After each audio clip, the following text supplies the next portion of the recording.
The following is brought to you in part by a grant from the Foundation for White Wellbeing.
want retribution. Oh yeah, we want retribution. Oh yeah, we want retribution. Yeah, we ran out of patience. Boil up with a cold hard hatred. I can feel the vibration. Feet in the streets, it's a new sensation. I wanna break faces on the pavement. I wanna make greatness look complacent. Adrenaline awakened, I can taste it. We can make an impact, grab it then take it. Like a disease, bring to their knees. Take for their disease. Just like a weed, spread through the streets. Time to make them bleed. 'Cause we just want retribution.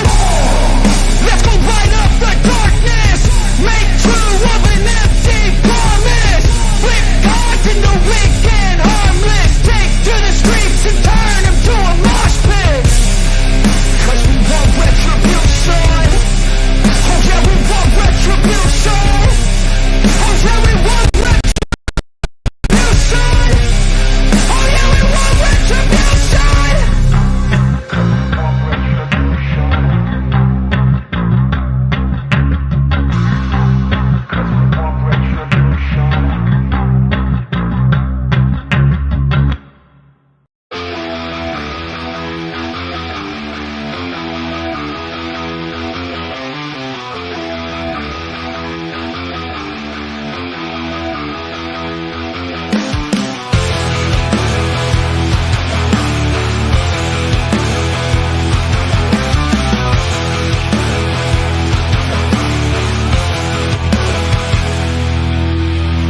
Flattered hearts untested they fall, dancing on strings to the anti-white call. Ignorance cloaked as a beacon of grace, while children are taught to loathe their own race. Arrogant hordes rotten to the core. You push our children to bleed even more. Selfish, weak, and vile in your ways. The West burns while you bask in the blaze.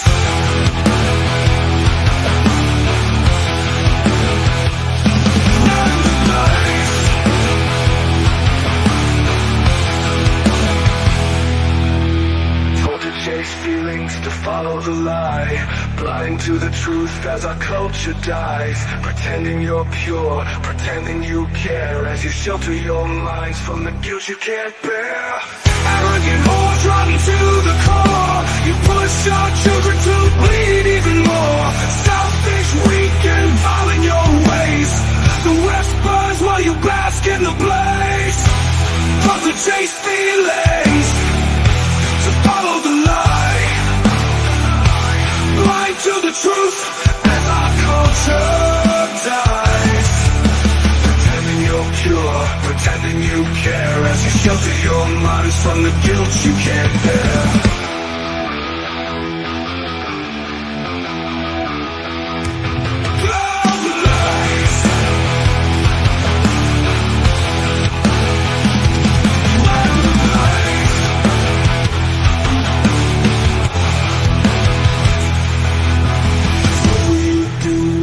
At your door, when the echoes of history demand so much more, will you stand there in silence, still clinging to lies, or crumble in terror as your narrative dies?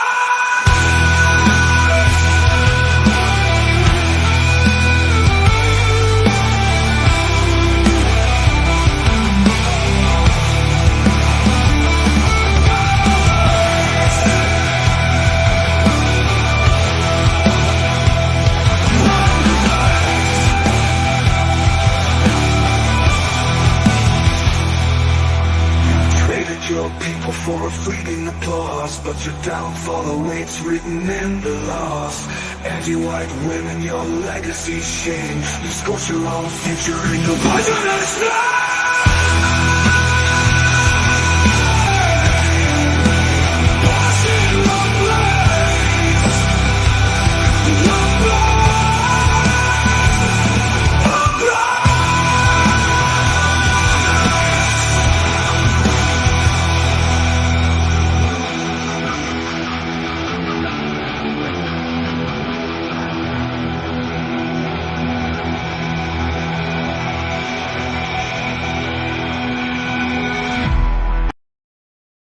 When there's nothing left but the fire in my chest and the air that fills my lungs, I'll hold my tears and trade my ears for a glimpse at kingdom come.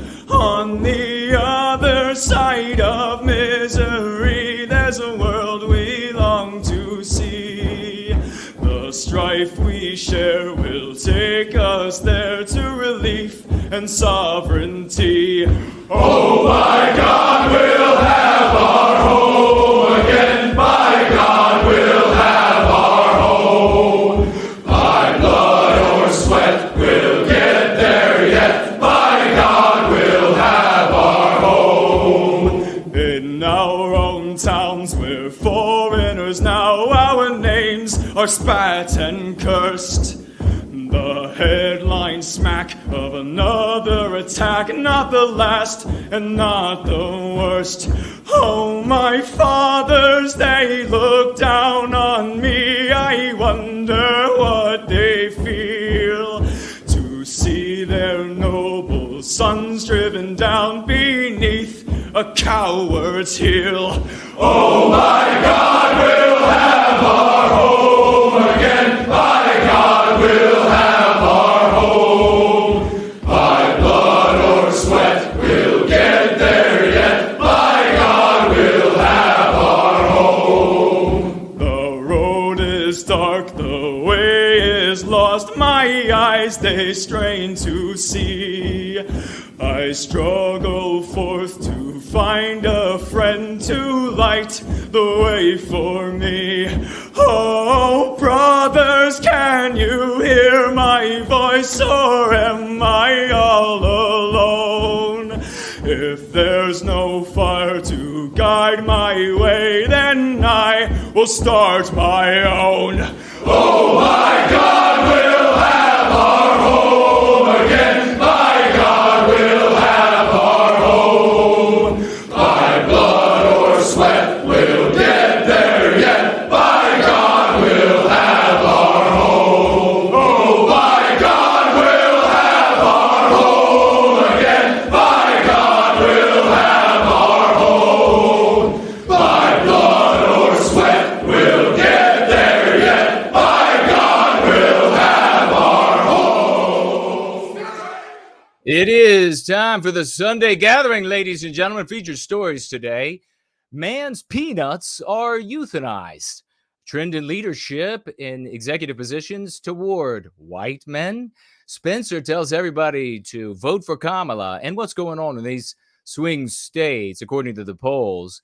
We have some swash-throughs, two of them today, the great Dean Danger and Based White, both swashing through at different points in the gathering today. The Going Free lesson segment, useful MCs, and in particular, the anti-white screed. Yeah, it rhymed. Your comments, your questions, a Twitter space, maybe, but probably not. And then there's this. An ugly anti-white woman approached me at the bar last night, squeezed my ass, and said, "Give me your number, you sexy hunk." I smiled and I asked if she had a pen, to which she replied that she did.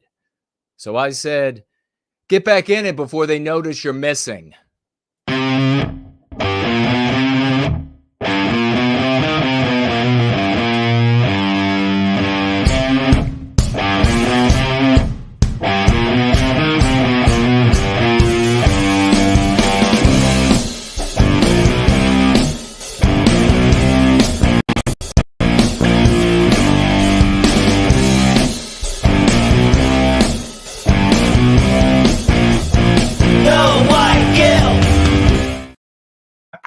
Man, I'm all hard, aren't I? All hearts. I was about to sick him on her. That's how pissed I was about that.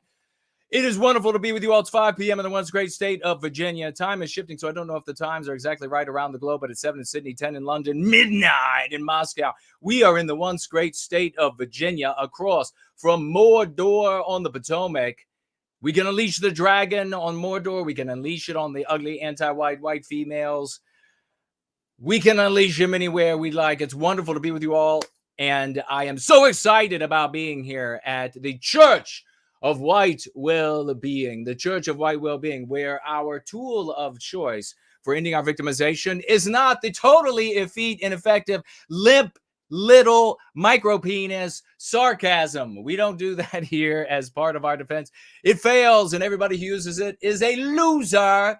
A loser, but you're not a loser, and that's why you're here. This is the church, the holy church of white well-being, ladies and gentlemen. It is the go-free lexical dialectical power, and we unleash it for everybody who practices this splendid and powerful dialogic. It is indeed the white magic with which we recapture our world. A lot of things going on, not the least of which are peanuts and crazy things in the world. Big things are happening. I'm going to have some comments about that. You're interested. That's why you're here. You're here to listen to the Pope pontificate to you, the Pope of white well-being pontificate to you. It is the white positive ADL. If you're looking for a place, if you've got money especially, and you're looking for a place and you want something that's going to win, you want something that changes the dial, you want something that is not the MO that has been losing. And everybody now, what are we all behind right now? We're all excited, except for, of course, Spencer, little Dicky, about Donald Trump getting elected. And it's the Republican Party, so many, the vast majority, 99% of people voting, they are for the Republican Party. We are for the tools who will be in office that can promulgate our lexicon and dialectics. So many are for, and what is the Republican Party anymore? Well, we'll speak on it maybe for a moment, but it's gotten this bad because of the MO, the method, I should say, not just the modus operandi, the plural, have all been horrible. They've all been bad. They've all been failing. And so we're here and we are together and you are going to win with us. Thank God you made it to the Church of White Well-Being. The Pope, the Emperor of Western kind, will be pontificating here today. It's great to see everybody. How about that opening tune at the very beginning of the stream? Anglo-Saxon NWG, a glorious piece. And we're going to have another one from Slaughtz. It just keeps getting better day by the day. If you would like to donate to the work that we are doing here that I was just referencing, if you would like to donate, if you like the idea of a white positive ADL, if you like the idea of a church of white well-being with a fire and brimstone preacher like yours truly right here, bringing the truth to the world in a way that changes our destiny, don't you love it? If you would like to donate to that, you can head right on over to the Foundation for White Wellbeing.com or .org, the Foundation for White Wellbeing.com or .org. You can donate there at the 501c3. Tag yours truly as the destination for that donation, and it will make it to me, Jason Köhne, no white guilt. Jason, that beautifully muscled man, totally ripped and shredded and lickable, that guy, and it will make its way to me. It's inevitable. It's ineluctable. You can't do anything else about it. That is a 501c3. We're nearing the end of the year. You want to make sure that you check at your places of employment and see if they have a list of 501c3s that people can refer to when they're looking to offload some of that tax burden here in the United States, the once great United States, and make sure that the Foundation for White Wellbeing is on that list. I thank you dearly. Otherwise, if you would like to financially gift yours truly, you can do so over the course of the gathering. I encourage you to do so. You can do so at Entropy, which is up and running. You could do so at Cash App, up and running. You could do so at Subscribe Store, which is up and running as well. You can head on over to Odyssey. It is up and running, and there it is, Cash Dollars, and it is also their funny little cryptocurrency library tokens. Or you can head on over to D-Live Library or their tokens over there, whatever they, what are those, Ninja tokens, whatever they are over there. Also, Premium Rumble is up and running. You can financially give there. It's their tokens, right? Or just dollars over there. Maybe it's just dollars over there. Try to keep it $1 or less. They take a massive cut even before the tax man steps in, now armed thanks to the Democrats. Maybe they're armed. I don't know if that's actually gone through yet. We got to be very careful. So check it out for yourself. No misinformation here, ladies and gentlemen. No misinformation. All truth and opinions and satire and entertainment. That's what you're going to get here from yours truly. The freeing of us from this anti-white burden destroying our civilization. We'll be getting into our first item in just a moment, which I think is going to be the man who had his peanuts euthanized. What a horrible state that is, to have your peanuts euthanized. Guys, can we chime in here? Can we get an amen? Can we get an amen from the men who would not like to have their peanuts euthanized? Whew, that sounds scary, doesn't it? Hello to everyone who is here. I see so many champions who have shown. Lady Anglo is sharing, so she's an update on her son. The biopsy came back that he had melanoma. He had surgery Friday, and it was removed. It was under his thumbnail. We will follow up with some further testing. Please, Lady Anglo, thank you for keeping us abreast of that. All prayers, please, prayers and positive energy to Lady Anglo's son and the totality of her family. God bless you all. Promethean blessings to you all. And yes, very many people close to yours truly have had melanoma, and it's crazy. It's scary, and thank God that they identified it and removed it. And hopefully now he is on his way to a splendid victory, son of the West, conquering the mountain upon which we will raise the sun with our own two hands high in the West. Ladies and gentlemen, fantastic. Thank you for letting me know about that and here early so that I could see it. Scary thing. It's scary thing. I think Grace had it, and my father had it. And of course, my father, he's just like, whatever, nothing can stop me. And then when they hack things off, and he's like, whatever, just doesn't bother him at all. That's the way a man of the West is supposed to behave. Great to see everybody. We'll be getting into that in just a moment. But I want to say, once again, across the field, if you would like to financially gift, you can do so at knowwhyguilt.org, financial gift tab. I think we have to make a correction there. I think we have to make a fix there. And because I think all of the links are pointing, is there a glitch? Is there a bug? All of the links, are they pointing to just one location? And we'll take a look at that, though. We'll see if that's happening. Otherwise, you can also find the Foundation for White Wellbeing over there, and you can click on the tab there, head right on over to that destination to make a donation, and we're looking forward to that. You'll also see cryptocurrency wallets, and the cryptocurrencies are doing okay. There are 5 of them over there. If you would like to financially gift in a cryptocurrency, I'll be looking for it. And then we will be recognizing anonymous financial gifters. And otherwise, if you would like to just be anonymous in your financial gift, we can do that as well. We've done that many times before. And finally, as you all know, I go into my Southern European heritage when I talk about the snail mail address. The snail mail address. There is a snail mail address over there, and you can send yours truly a snail mail. And he brings me all kinds of things all of the time. And we will check a little later to see if there's anything in the mailbag, the thaumatological mailbag. What did he say? What did he say? I don't understand. It's thaumatological. What? That doesn't make any. That's not a word, I don't think. But you all will pick up any nonce word. You'll pick up any jabberwocky that you come across. It's like skibbity, skibbity. You'll come across, you'll pick it right up. It's based, it's true, it's real. You'll pick it right up. But then you're like, thaumatological? No, I can't do that. It's an actual word? No, I can't do that. But before we do that, we're going to jump right into, how about this? Firefighters, ladies and gentlemen. This is just a little video I wanted to show of firefighters. We're going to have to keep the audio off because I don't own the audio. And the wonderful people, the good folks at YouTube will happily beat my door down and sick pit bulls on me if I play something that is not mine. So instead, we will just play this video without the music. Have a look at the men of the West saving people of all races, kind of our norm. But take a look at this. He's like, I'll just take this one and I'll just pass it down to the other, and they'll just toss it around like this one kid after. We'll just toss. How many kids can we pass? We'll just grab another set. How many kids did this non-white family have, by the way? Pretty crazy. They should be saved, but I hope they're paying. The parents are paying for them and not me and you. And so they're saved there. The house goes up. The apartment goes up. They save the kid. Look at this. Hey, just catch the kid. I'll just chuck the kid down. Place is on fire. Really dangerous. I'll just catch the kid and I'll go running with the kid away from the burning, and I'll protect the kid. And then you have, look at this poor old lady. She's trying to come out. Wait a second. She looks a little heavy set to me. Wonder how they're going to save her with the modern standards of firefighters.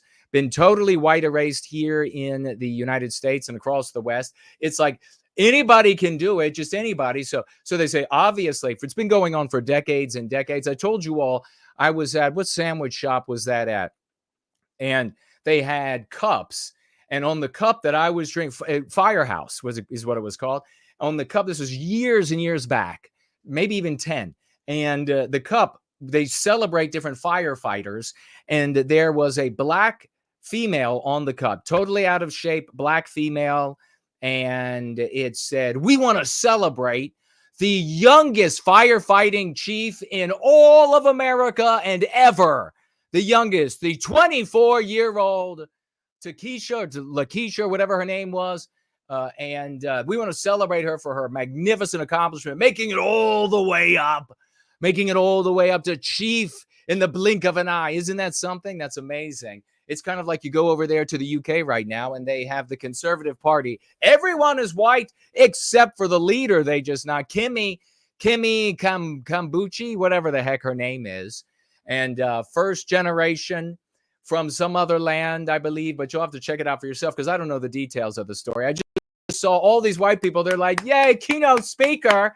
Yay, white, non-white person, paternalistic patting on the back. And she might be a wonderful person. Listen to what I'm saying. She might be great. She might be a conservative.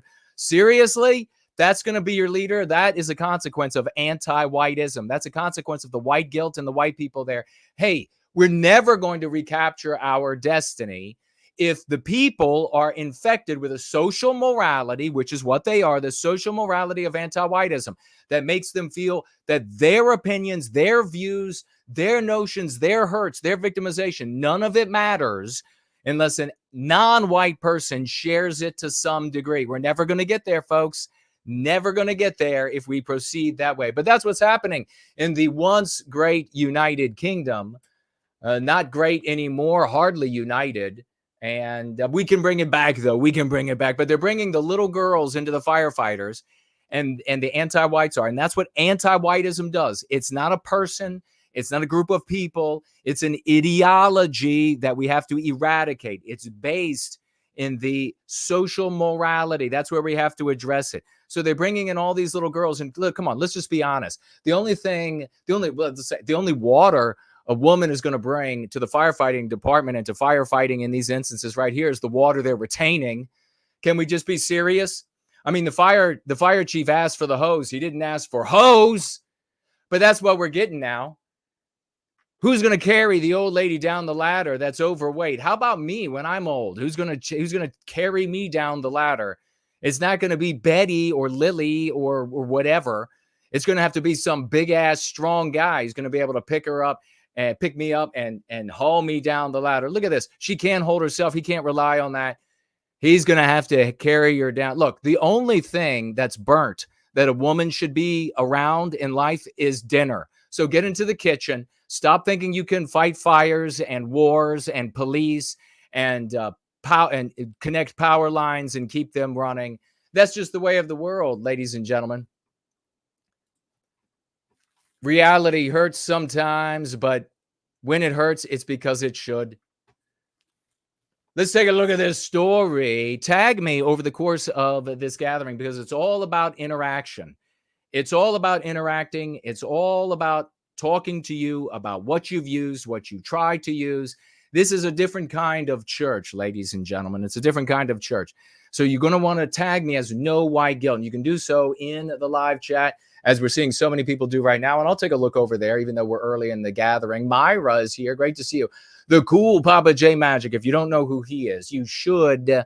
He's going to be in the storybooks of your children and grandchildren. Cool Papa J Magic is in it. Timmy is here saying hello. Great to see you. Are you tagging somebody to get them to? Oh, is that the name of the new leader of the Conservative Party? My God, I'm not even going to be able to pronounce that.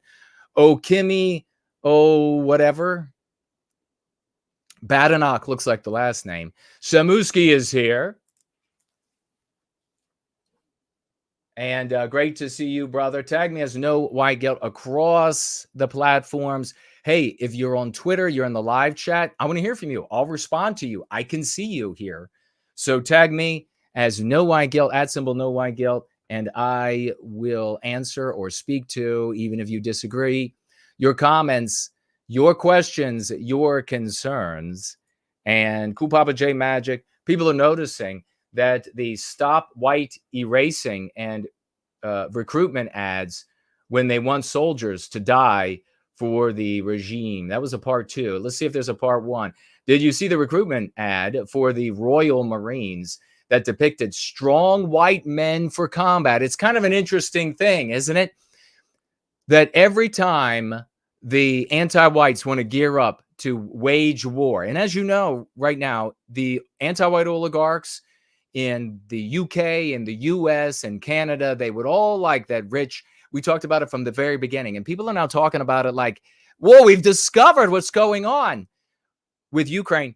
And you have all of this very rich minerals, natural gas, a lot of very valuable things in Ukraine that these anti-white oligarchs would like to access, but they are unable to access because, of course, the Russians, in particular Putin and his regime, have moved in years going back now, of course, and moved in, and they are waging their conflict there and winning and killing off every white person, just exactly as we said would happen here. And the only side that a healthy white person could possibly take is no brothers wars, period. Russians are white, Ukrainians are white, no brothers wars. We wanted to end as fast as possible. We'll be speaking a little bit more on that when it comes to Lil Dicky and what he's been advising and now getting news as a consequence. LG is in the house. Ash is here. El Robot has moved in as well. Great to see you. So they're depicting strong white men. They always do that when they want to gear up for war. And they get you in there to catch bullets. And then they first of all, they're going to put you under the authority of some radical anti-white, a non-white, a female, or a female non-white, or a privileged group. They call themselves victim groups. There are a number of victim groups that whites can fit into, like trans or homosexual, and they put you under their command so that they are the people in the authority. They are the people who will get the executive jobs when they get out of the military. They are the people who will get the awards. They are the people who will get the glory. They are the people who won't get killed as all the good white country boys head out into the front lines. We see this still. I remember all the way back during the Gulf Wars, the Iraq Wars, and they were like, well, you know, it's going to be a bunch of non-white people on the front lines that are going to be fighting for America. And then we look at the actual data and we see that odd how that part, the combat part of the military, is still wildly white. But check it out for yourself. Maybe I misread the numbers back then. Maybe I just have a foggy memory. I don't know. You're going to have to check it out for yourself. It seems to be the case, and it seems here that this is more evidence. Hey, strong, white, courageous, valorous men, Sergeant York types. Why don't you come in and go out there and kill some other white guys on the other side of a battlefield for us? And then you can be without limbs and you can be blinded and you can have your face melted off. And then we will all have to watch the commercials because the government isn't going to take care of those people. They're white males. So we then all have to watch these browbeaten with these commercials about, look at this poor soul here. Nobody's doing anything for them. So we all have to donate. Meanwhile, billions are being spent with a B. Billions are being spent on anti-white intruders. A combination, the federal government is saying this, Johnson is saying this, I'm not saying this, they are saying this. You look into it for yourself. Speaker Johnson saying this. Billions and billions with a B.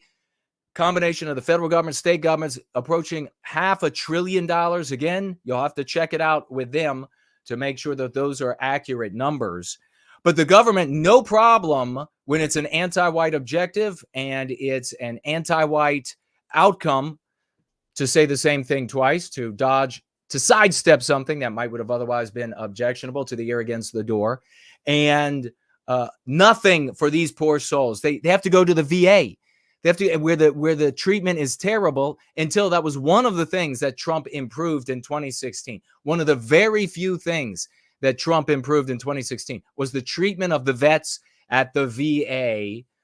Everyone knows who has to go through that, or a loved one has to go through that hospital, that the care, it couldn't be worse. It's the same as Canada. It's the same as every other socialized medicine country. That's what you get. When they start talking about Obamacare, when they start talking about these things, what they're talking about is everybody gets the VA treatment.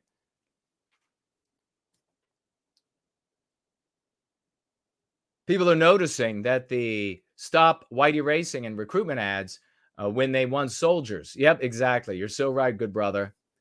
Hey, did you have your peanuts euthanized? I'm not going to say a lot about this.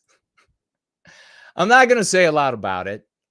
But I will direct you with what I don't say and I don't cover. There's going to be a much more complete coverage of this story on Discordant Dragons at 6 p.m. tomorrow on Yiz the Unifier's channel, and we will share that in the live chat now so that you can find it and you can subscribe and you can be there tomorrow. Set a little note, a little bell on your phone or whatever it is that you have. Write it in blood on the wall if you have to. If you must, write it on the wall in blood. But don't write it on the wall in peanuts blood. Just and you will be there. It's going to be a multi-perspectival approach and conversation about a man's peanuts being euthanized, and you can participate a little bit more than you can here, but I will be looking out for your comments. Nonetheless, the man who took an orphan peanut, the squirrel, says it's surreal. Officers euthanized his pet. Well, look at the cute little squirrel. The cute little tree rat is there. And what happened? This is news everywhere, and I'm going to share a couple of views that you might not be expecting, okay? Because there are a lot of thoughts going on. There's a lot of people talking. There are legit conversations, and there are really bullshit. There's a lot of bullshit. Jay Bishop is here. Linda Hunter is here. Jareth is here. Spud Ruckus is here. Fornol. Big salutes to the great. I was actually jamming out, melting the speakers in my ride as the tires were squealing. I love it. I love the smell of burning rubber in the tires, the car getting squarely on the road, and I was melting the speakers to the great Fornol song, song dedicated to Fornol by the great Slaughtz, and we will play that at some point. It was beautiful. It was glorious. It was loud. It was very loud, and everyone was having to listen to it. Herman the Tosser is here. Great to see Ivan the Horrible. Ivan, great to see you. Let everybody know that we are live, that this is the Church of White Wellbeing, that we're going to be discussing some things that are silly, but all things that are legitimate, all things that we need to know to be able to move forward against our victimizers, because that's what this is all about. That's what it's all about. Why talk otherwise? I mean, as far as I'm concerned, who else? How many people are actually just serving the well-being of Western kind out there? I dare say not many. So you're going to get some takes about this. First thing I'm going to say, you're going to say, what's new about it? What's new about it? It's going to be more of a prediction mode. There is a long-standing feud between the owners here and the city.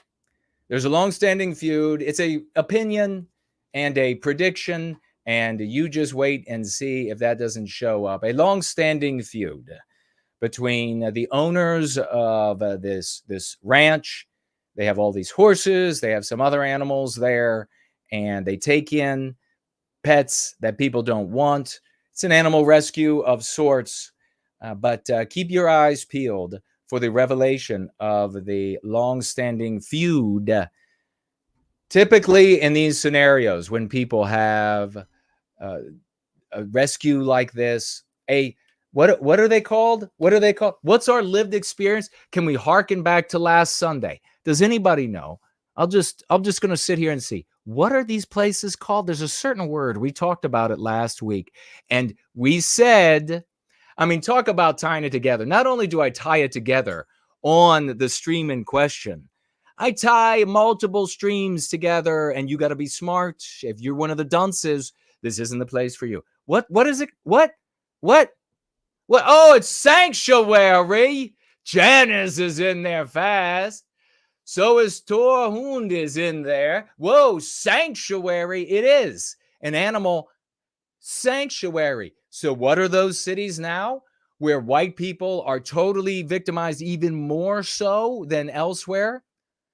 Are they sanctuary cities? When we think our lived experience of sanctuary is with that. It's with it. Oh, you saved a cute little squirrel, little baby. Look at his little handies. Don't you just want to grab his little cheekies? Isn't that what we're thinking about? So are those sanctuary cities, or are those sedition cities? Are they anti-white sedition cities? Hey, if you're new, now's the time to make that pop noise as you pull your head out of your ass. And it's going to be like that cave. It's going to be kind of like the cave, because you're going to be like, oh my God, there's an entire world outside of my ass. And then you're going to go back in there to tell the rest of the turds that, hey, this isn't reality. Plato and his story makes it clear, but they're not going to listen to you because they're still trapped. You're constipated with anti-whiteism, okay? I want you to come away from the anti-white, step away from the anti-whiteism. I want you to come over here, and I want you to implement the Go Free dialogic in your life, because I don't want you to be a loser anymore. Loser. So come away, and no longer do we call these things. In fact, we put up the glorious meme. Who made that meme? It's wonderful. It's not sanctuary cities. It's sedition, anti-white sedition cities. It's going to be a lot easier. There's going to be a lot more momentum and energy in the public, in governance, to attack in all ways, politically, economically, legally, those who instantiate, those who create sedition cities, if you call them anti-white sedition cities. It's going to be like, and you're going to say, I don't know, because with my conscious mind, I can say sanctuary means two different things. Yeah, I know. You can't figure it out. I know. I get it. So don't stop trying to think about it. We figured it out. We got the formula that works. Just do what works, okay? Just do what works. So here we have, you find out all the time with these people who own, especially these like roadside sanctuaries, they always have long-standing feuds with the county and city government, don't they? And so just take it as an opinion and a prediction, if not a fact that is just waiting to be uncovered, that there is a long-standing feud, and that is why there was such a massive response when they decided to storm the home of Peanuts and take him out the way they did. The owners of the sanctuary, the internet media stars, I guess in particular, it's the guy. He has firmly and resolutely said several times, zero political affiliation, no political affiliation, no political affiliation. Let's get in. What happened? Have you all heard of Peanuts? You probably have. We're not talking about Charlie Brown it's everywhere. It is literally everywhere. I went to sleep, and I'm trying to look things up, and it's nothing but Peanuts. And we're going to have to, it's going to become a new meaning for this. In the morning, I wake up, and it's nothing but Peanuts everywhere. World War III could have started, but it would be Peanuts. So effectively, there's this guy, and he has a TikTok, and he has this social media, and Mark Longo, and he has millions of followers, and he uses this little squirrel. It's kind of like the mascot. It's the center stage, kind of, and many, many followers. Anyhow, a woman in Texas decided that she was going to call the animal control at the city, at the county where this guy lives up in New York State, somewhere near the Pennsylvania border, and say, hey, he's got a squirrel. Is it registered? Is it registered? He's got this squirrel in there. Meanwhile, the guy's got 72 horses on the ranch, and who knows however many other things at the sanctuary, and other animals. And maybe it says in this article, I haven't looked at it, you're going to go for the detailed take, multi-purpose perspectival take, by heading over at 6 p.m. tomorrow to Yes the Unifier's channel. The link will be shared in the live chat. So I haven't read this yet. She calls and makes repeated calls and brags about making these repeated calls. According to everything I've read, I am not yet omniscient, but maybe we'll get there one of these days. So according to what I've read, and the county city decide they're going to go bust in over the top with this raid into this guy's house. And they're going to go, maybe we'll just use the words abduct, because people treat animals more like people than they do people. And that's a little bit of a hint for a little bit of Jason's disgust with the topic that we will reach in just a moment. So they abduct. They also happen to abduct Fred. Nobody seems to like Fred. Fred is just out of the picture. Literally now, Fred is out of the picture, and he's gone. Also euthanized, abducted on the premises. A raccoon, maybe not so cute. I don't know. Not center stage, not like Peanuts. Fred is also gone, abducted.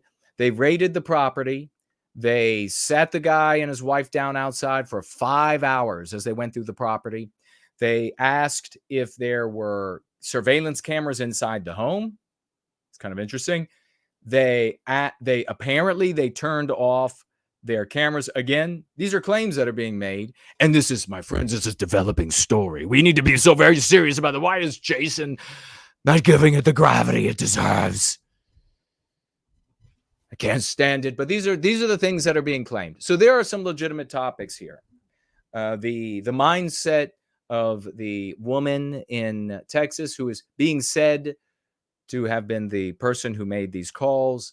The government itself, this white erased government that doesn't take context into consideration, that doesn't take the situation into consideration, an anti-white government that is just operating by and unable to interpret when it laterally, when it's outside of some of the anti-white specials out there, when it's not some of the privileged classes out there. They're just unable to operate outside of what's on the paper.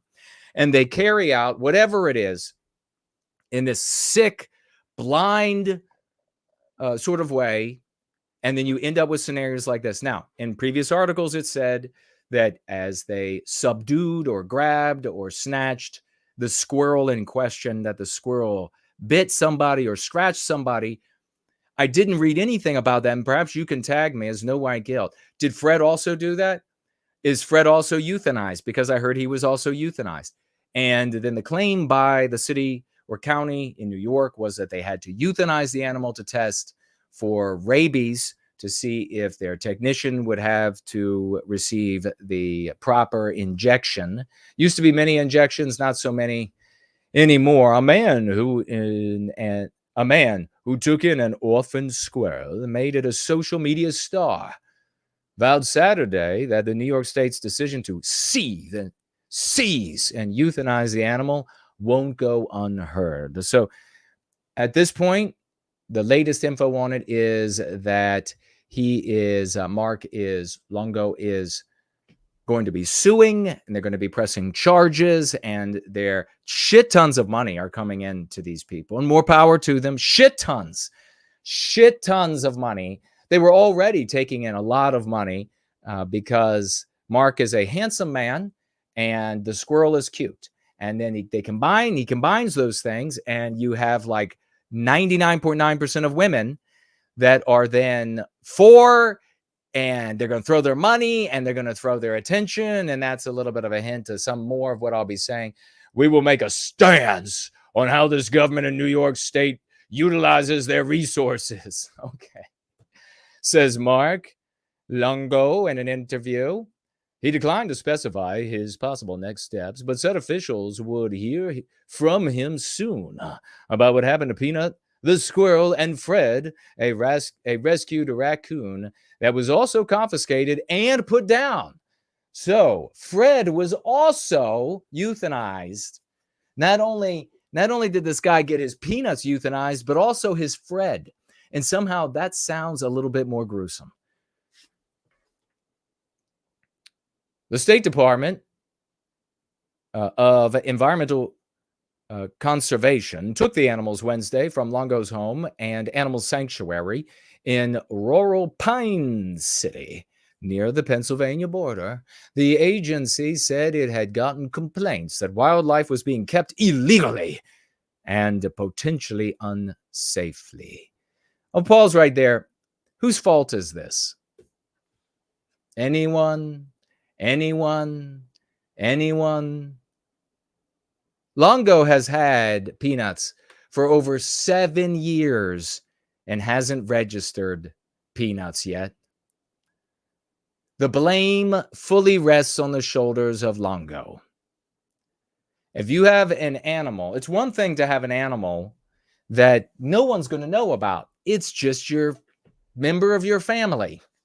So you got a platypus in the bathtub, do you? Well, no one's going to call on your platypus. No one's going to euthanize a man's platypus because no one knows it's there. And so maybe in those cases, you're lazy and you decide you're not going to go register your platypus. Now, I know, and I'll be key, and just watch for the ladies all of a sudden coming to the defense of the handsome Longo. You watch. And I think that's what mostly is what's driving this, is the infatuation that females have with Longo. And just watch, though. We'll just watch. We'll just see. 7 years. I know Longo said that he was in the process of getting the animal registered. No, 7 years? You had 7 years and none of this would have happened. 7+ years and none of this would have happened. It's all on you. Be a man. Take responsibility. It's your fault. Now, if you have a pet, no one's going to know about it. Maybe you're lazy on getting it registered. Maybe you don't register it at all. No one's going to know except your friends and family.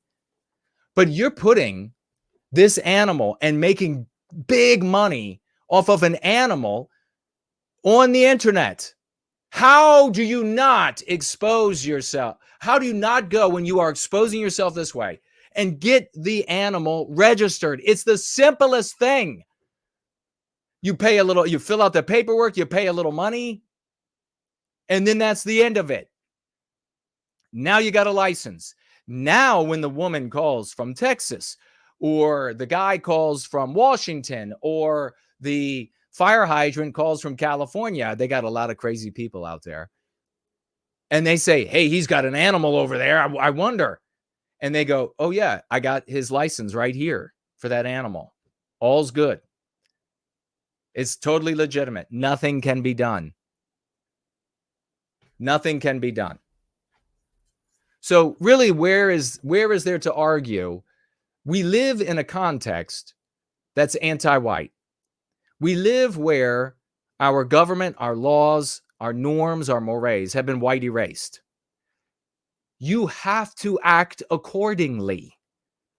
You have to be able to look out at the world. And I mean, even if Longo is not in this community, but even if you're not, you're looking out at this world. The people will call it different things, clown world and everything else. You know that nothing works the way it did. You know that nothing is white the way it was.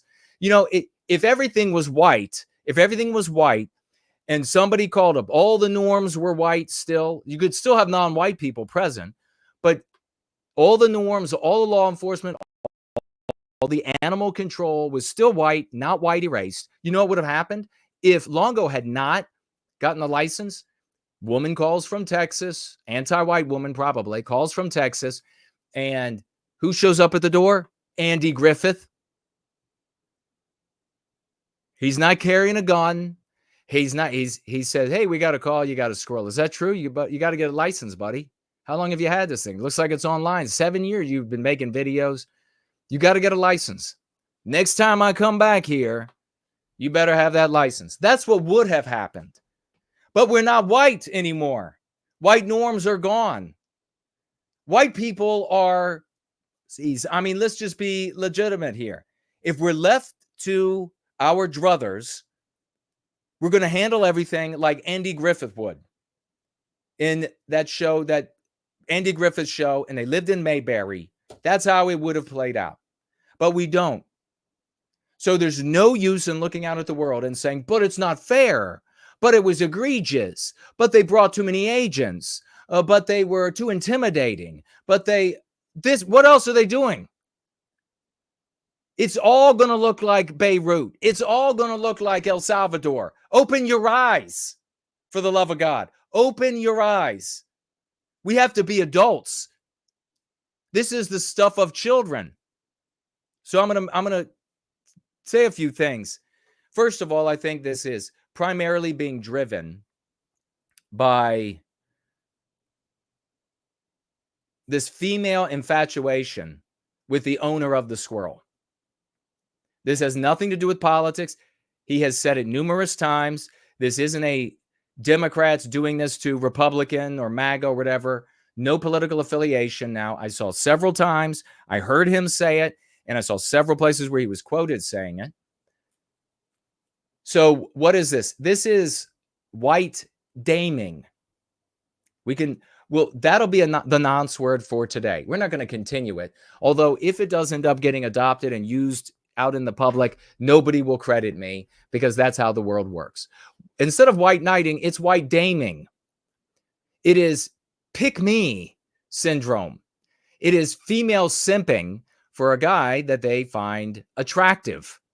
And we've all seen this. I know I saw it. I had two guys, friends, who were pretty boys, and I saw the females. They come unglued over any little challenge or any little difficulty in their lives. You know who the females didn't care about? All the rest of the fucking guys. All the rest of us. The slightest thing happen, pretty guy get a ticket for what's written on the side of his car. In a school with over 3,000 students, every girl wringing their hands over it. Every single fucking girl. Guy dies in a freak accident while they're ugly. Nobody cares. None of them girls are saying anything, which leads me to my second point, my connected point. And then we're going to be moving on. What is the fucking hell is wrong with white people? That they care more about animals than they do about our own. They care more about animals than they do about white children. This has been, in my decades of service to our people, one of the things that has, a conversation that has recurred many, many times, that you can show white people footage of white children being taught, thousands of them being taught to hate themselves. And white people won't even bat an eye. The same white women who are fired up over this tree rat won't bat an eye to that. But a squirrel get euthanized wrongly or at all, and it's meltdown. And don't get me wrong, I'm an animal lover. I have loved my pets like members of my family and shed many tears over their deaths. So don't get me wrong, I'm a lover of animals. But I put animals and people in their proper place. People are more important than animals. And if that sounds discordant to you, get a fucking therapist. I am sick of this. Honestly. I am sick of it. Every time you turn around, a dog die, and white people by the millions are sharing it. White little girl get raped. White little boy get maimed by anti-white non-whites, and they just nothing. They just ignore that shit. No big deal. But your dog died?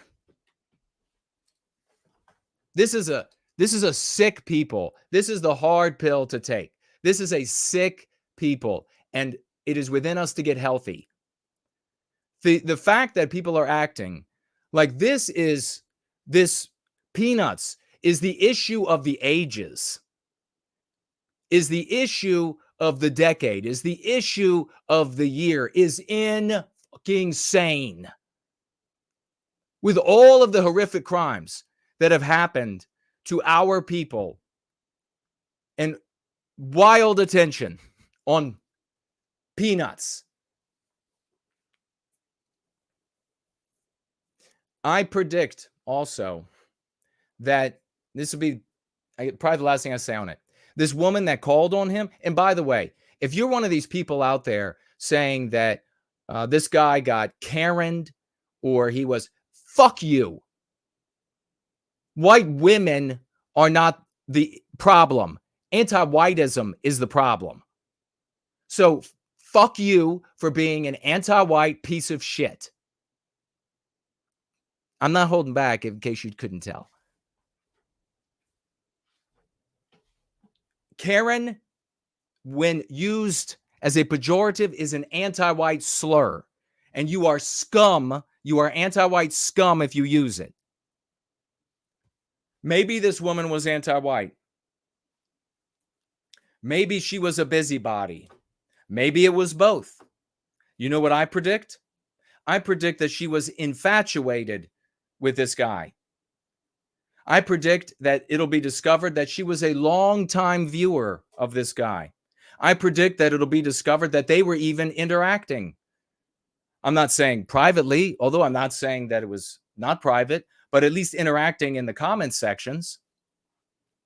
And then when it didn't work out for her the way that she was fantasizing, maybe she fantasizes that he leaves his wife or whatever. I mean, look at all of these chick flicks, these rom-coms, and 95+% of them are celebrating infidelity. And they make millions of dollars. Women show up in droves. They turn it on. They sit on the TV. They're like, oh, she's found her true love. She's cheating on the guy she's with. Every time you turn around, it's another unfaithful woman that women line up and cry over, that it's so wonderful she found her true love.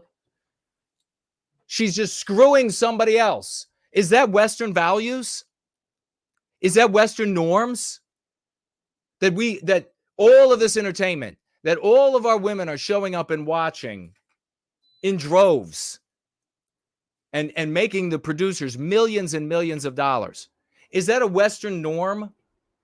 That women are ineluctably with the wrong guy, and as long as she feels like there's true love with the guy that she's screwing on the side, then it's okay?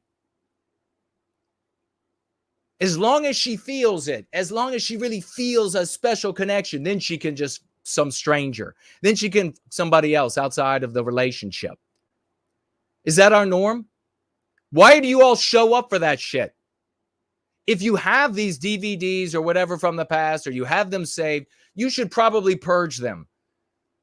It's probably well past time to open your eyes and stop celebrating infidelity. Where are all the movies? You notice they don't do that to the guys? You notice guys don't show up in droves and just heaping, crying, Kleenex at the eye droves to watch movies about the guy he's with.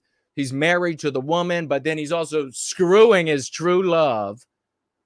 Isn't that a curious thing? We grow up in this world where they're like, guys are the cheaters, but it's girls that are watching the movies that celebrate infidelity. Isn't that something? Guys celebrate stories. Guys watch stories. They go to watch stories where the man saves the girl he wants. Isn't that different? The man is the hero who goes out and saves. He fights something and he saves, and he gets the girl. The girl. Meanwhile, the women are showing up to the movies and they're like, well, she's with him, married to him, or supposed to get married to him, but then the long lost boyfriend shows up, she starts banging him, and then poof, she runs off with him. Oh, that's such a happy story. I mean, for God's sake. So mark my words, at least my prediction, that we'll find out that this woman that ended up calling is vindictive because she had a fantasy that she was going to end up with this handsome man. It never worked out. It never had a hope of working out, is my guess. And so she decided, okay, well, then I will burn him down. Few things are more vindictive on planet Earth than many females are able of being. And I think we all know that. I think we've all witnessed that. So they could get hurt by a word, and then to them, that's tantamount to destroying an entire man's career, his life, etc. So absolutely, I think it is more likely than not that she had a crush. It was never going to work out. After years of watching, she realized it, decided to burn him down, and that's exactly what she did. Just being a white woman and calling her a Karen, no, that's not going to do it. Oh, it's just a no. That's no.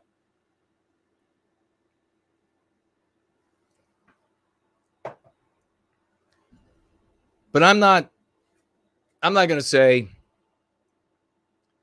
much more on this. I think we'll move along to Richard Spencer.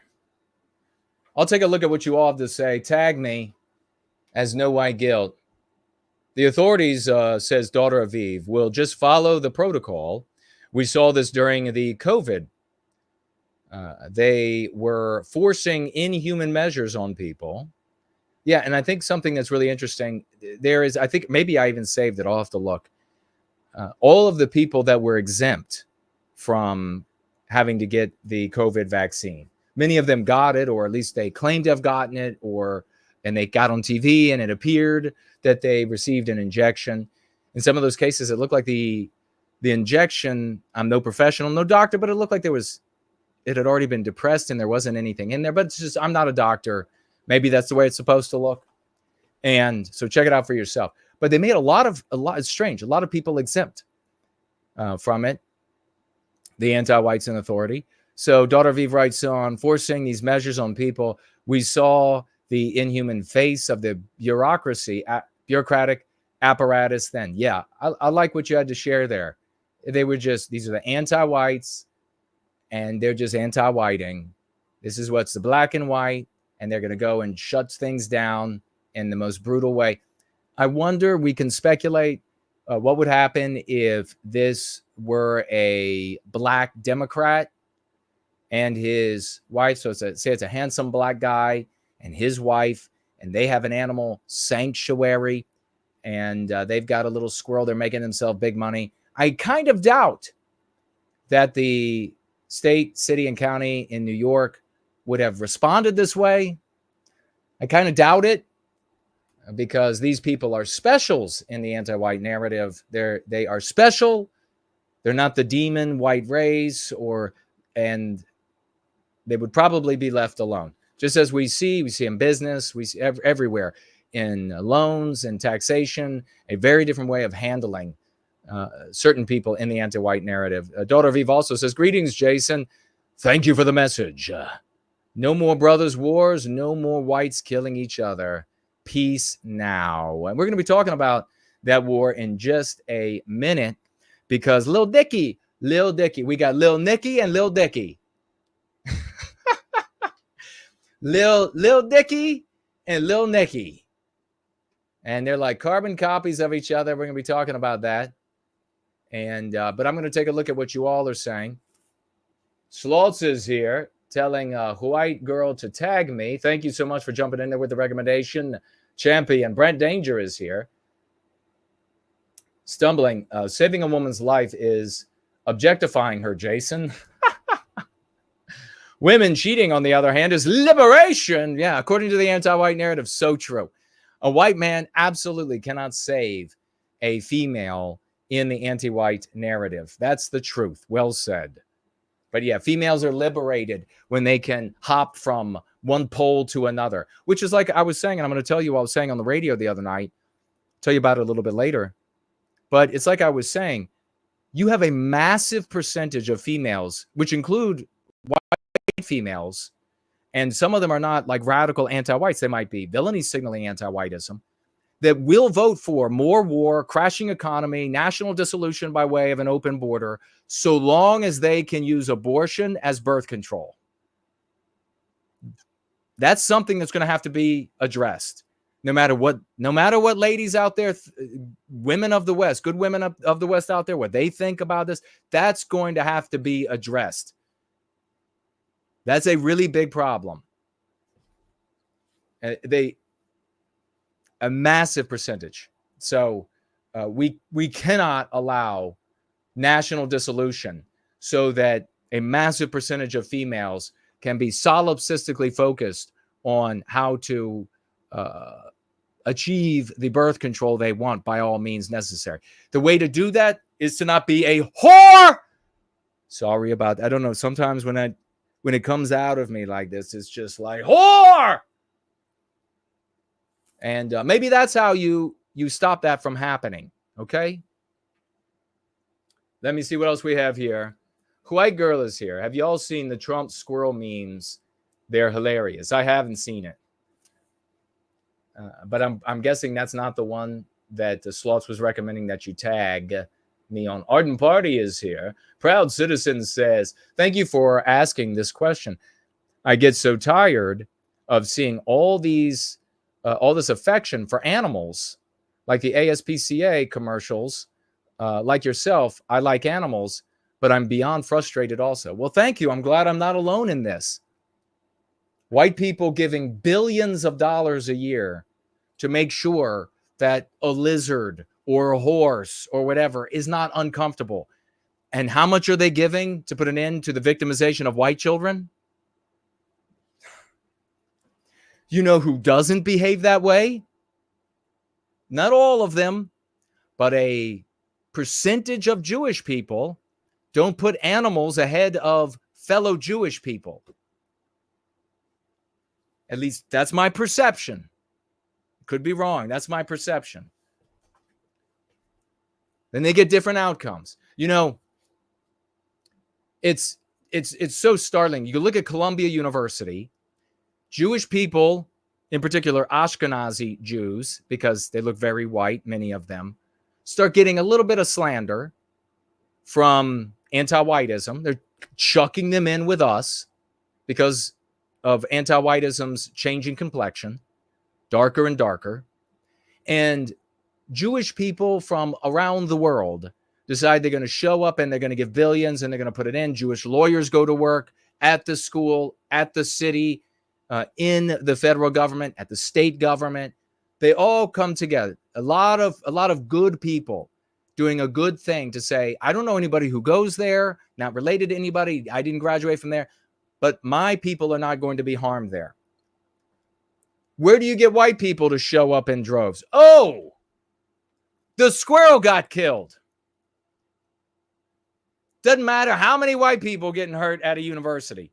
Doesn't matter how many white children getting taught to hate themselves. There ain't no white people showing up for that. Are you kidding? I used to joke with Sam years back, a sick joke, a gallows humor kind of a joke.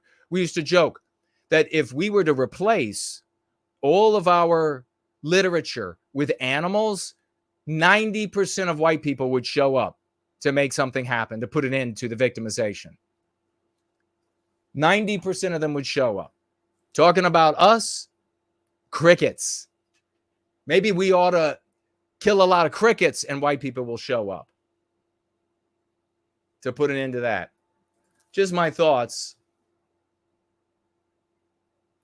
DK in the live chat was an anti-white Harry Dingleberry, and clearly he wanted some anti-Jewish on the basis of their birth garbage because he's a soy goy and decided that he was going to leave. So good. Get the fuck out, you loser. Get out. Take your midget stick and head for the door.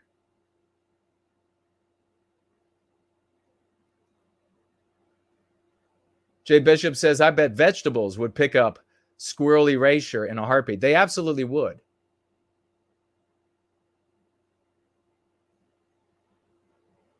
Let's see. I don't see what White Girl wrote.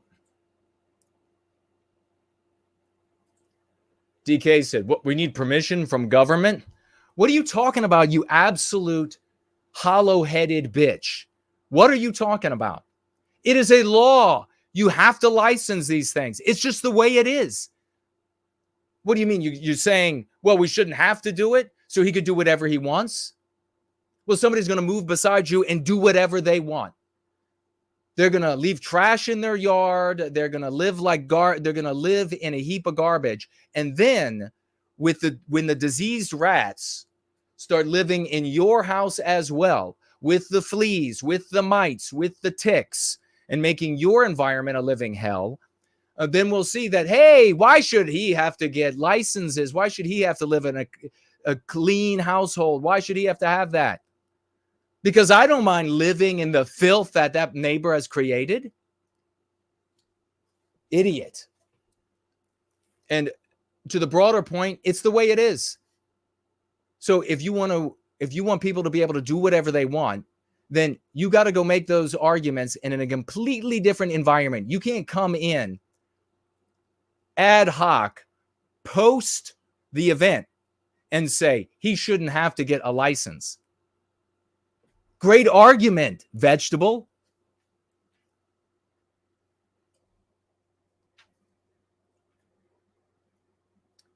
Ardent Party, absolutely agree. Pets are family members, but they aren't people. Absolutely. Janice says he also said he was trying to talk to them, but they were too busy to verify his wife's immigration status. Yeah, apparently they also asked about the wife's immigration status as well. And it's kind of like, I mean, I get it, but it's apples and oranges, right? To say like, well, they're not asking the hundreds of thousands of border crossers in New York, whatever the actual number is, for their immigration status, but they asked here. I mean, it's kind of like apples and oranges. It's not like this is the Democrat force that is showing up at these people's house, but then is permissive when it comes to the border crossers. I mean, we have to examine things where they are, where they fall, what the context is. But in that comparison, I agree with you. Golden Honeybee is here. Perhaps you should get a pet squirrel, says Samuski. Here's the sad reality, brother. I could have a pet squirrel. It's like I've said before. I could be running around in here on fire, and white people are going to look and they're going to say, light-featured white guy with a Germanic face. Hey, he looks like all the guys who are cast for the murderers in the movies and the villains, and then he also cares about the well-being of white people. No thanks. They would have no interest in that immediately. But it would be nice. Samuski also trying to help Serge out. Serge is asking a really asinine question. Why so long-winded and dramatic? It's called fucking entertainment. Have you heard of it before? You have to entertain. You can't just share the tools that make people's lives better, because the average person is not into that. The average person is not interested in oh, you're going to make my life better? You have all this evidence of it working? Well, if that were the case, then we would have 50,000 plus watching live on YouTube, not even counting the other platforms. So it's called entertainment. That's like the dumbest thing I've ever heard. Why so animated? Really? Why am I so animated? So it's called entertainment. And then I'm animated about things like white people caring more about animals than they do about our people because I care about our people. Zach is here. Why so animated?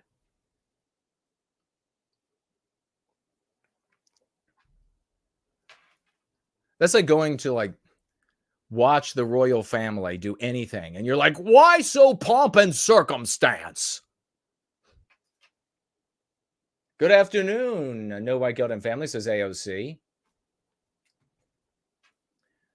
Corey is here. Great to see you, champion.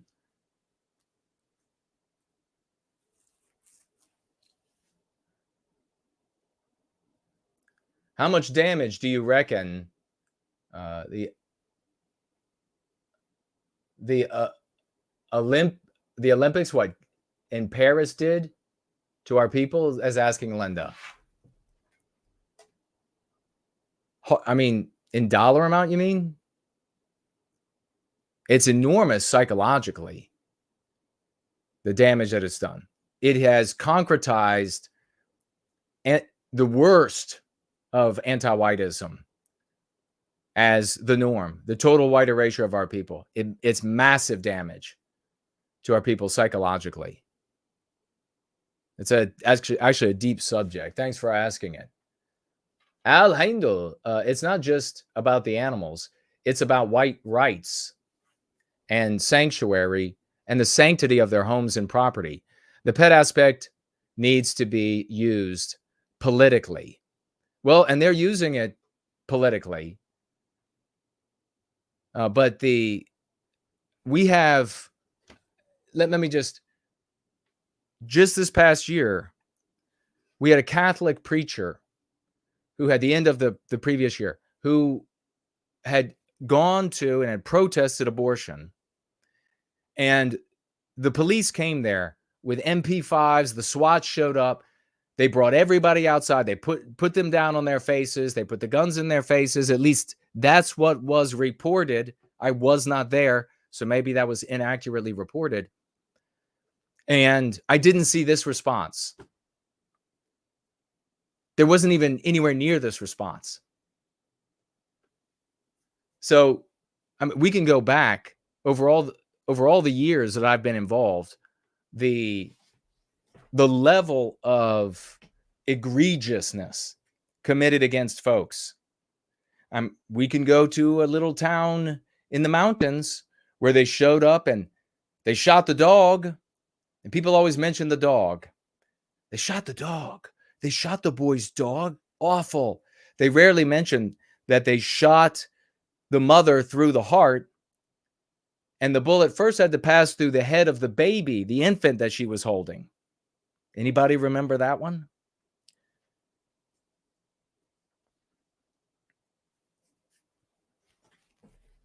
So always make the case for white well-being whenever you can, wherever you can, with the tools available and the circumstances available.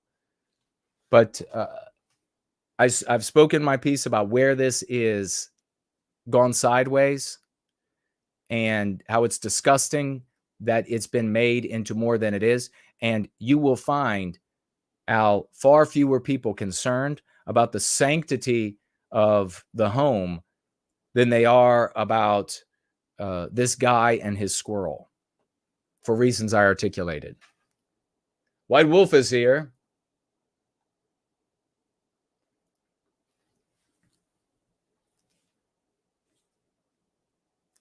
Anglo-Saxon is here. Yeah, if White Girl is still trying to tag, you can make it a two-piece You could put like a number 1 in your comment, tag me, and then a number 2 if you've got more to say, and then tag me. I had a feeling that there were going to be some folks who were not so happy about just going along with what everybody else is saying when it comes to the squirrel. But I don't go with the flow just because there's a flow. I speak my mind, and I end up being right the vast majority of the time.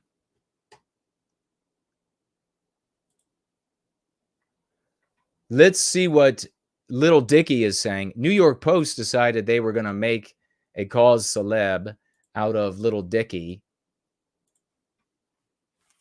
And just to complete the picture, by the way,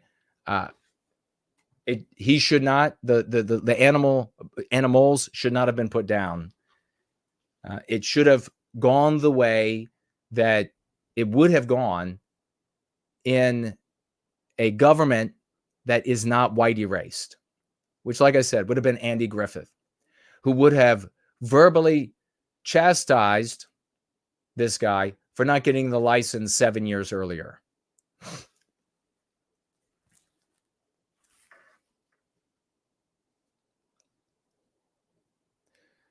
So, New York Post. Why do you suppose New York Post decided to bring up Spencer endorsing Kamala? Well, it's easy. They want to associate Kamala with the support and therefore approval of the baddies in the anti-white narrative. And these baddies are, of course, the villain role-playing. And do you remember when Green interviewed Lil Dicky, and Green artfully moved him through that conversation and specifically then said, would you say that you played the villain in this narrative? I would have liked it for him to say anti-white narrative, but okay. And Lil Dicky said yes. And he said he played it quite well. And what a absolutely, no one reached out to me, all these people over the years. What a vindication. Because I said that is what he is doing. That's what these people are doing. They're playing. And if they're smart enough, not even smart enough, because you could be a midget wit and know that you're playing the villain in the anti-white narrative. They know they're playing the villain. And the vast majority of them do it because they're insecure. They believe that if they don this villainy from the anti-white narrative, that people are going to be scared of them, like the actors are scared of the villains in the movies or the TV shows, where the neo-Nazi in the TV show is out there hurting black children or whatever to make the anti-white narrative. This is what happens in the anti-white narrative, and therefore the real world. Therefore, the lived experience, because the lived experience is the subconscious mind, meaning entertainment is lived experience as well. So they're insecure and they think, oh, I'm going to don the villainy. I'm going to put on this attire and speak with these words, and then they'll be afraid of me like they are. And that, you idiots. They're not afraid of us. You are the aids of our resistance to our victimization. But people like Spencer are bright, and they know. It's like Lil Nicky. They know that there are certain things that they can say to play the villain and get the attention of the anti-whites and get them to put them in their media. So Lil Dicky knew here that he was going to get attention from the establishment when he said, I knew him. I know exactly. So he was cognizant the entire time of playing the villain, and he believed he was doing it very well. And what did that do for us? All the people out there that followed him and all the rest of the white race.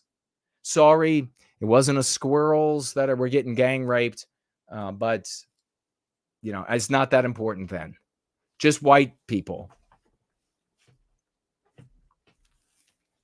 So here you have it. Prominent white supremacist Richard Spencer endorses Kamala. One of the United States, and of course, he doesn't care at all about white people. So you see, we know, and I can tell you, he doesn't care about white people. Back in the day, he probably had some measure of genuine concern for white people in general,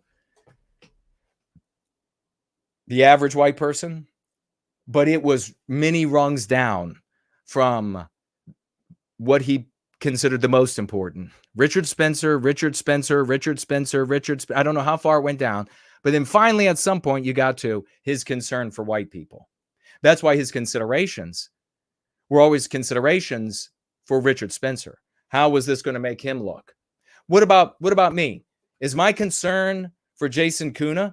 If my concern was for Jason Köhne, I would have come out here and told you what everybody else is saying about this fucking little squirrel, wouldn't I? Heartbreaks, heartrending. I would have come on here. I would have red eyes.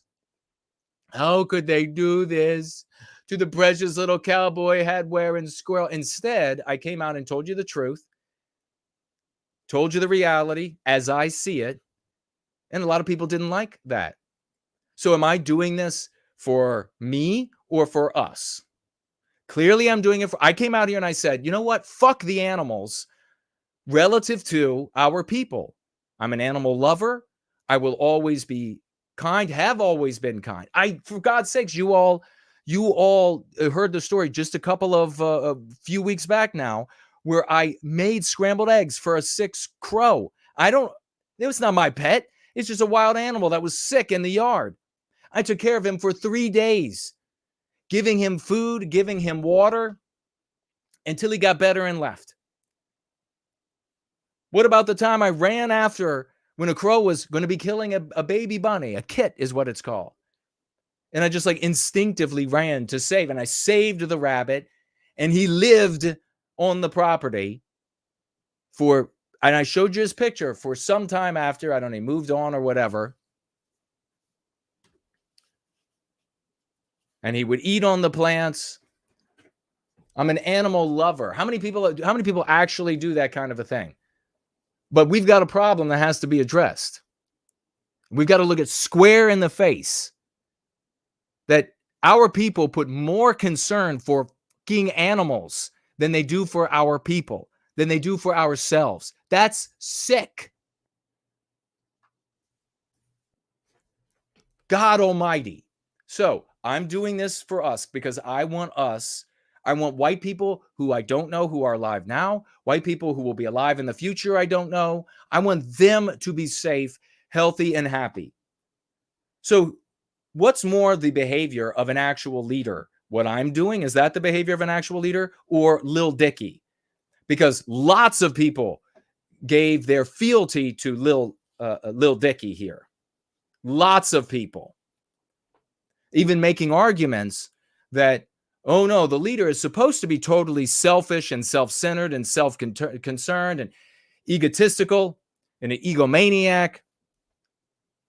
Seriously. And yet again, more evidence of a sick white race. So we all know here that Spencer, back in the day, some way down the ladder, he had concern for white people or Western civilization.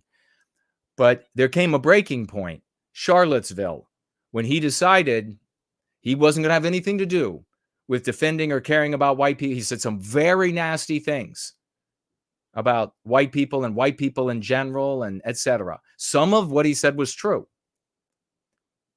about white people and white people in general. But he's not concerned for white people at all. He's just concerned since, look, he's a trust fund baby. He's got tons of money, which means he's insulated against bad decisions like voting for Kamala. Nobody's going to talk about that but us, I guess.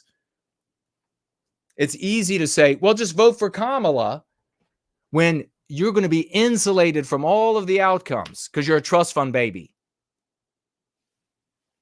And yet he'll still have, for as self-important as he is, what does he have? Twitter spaces.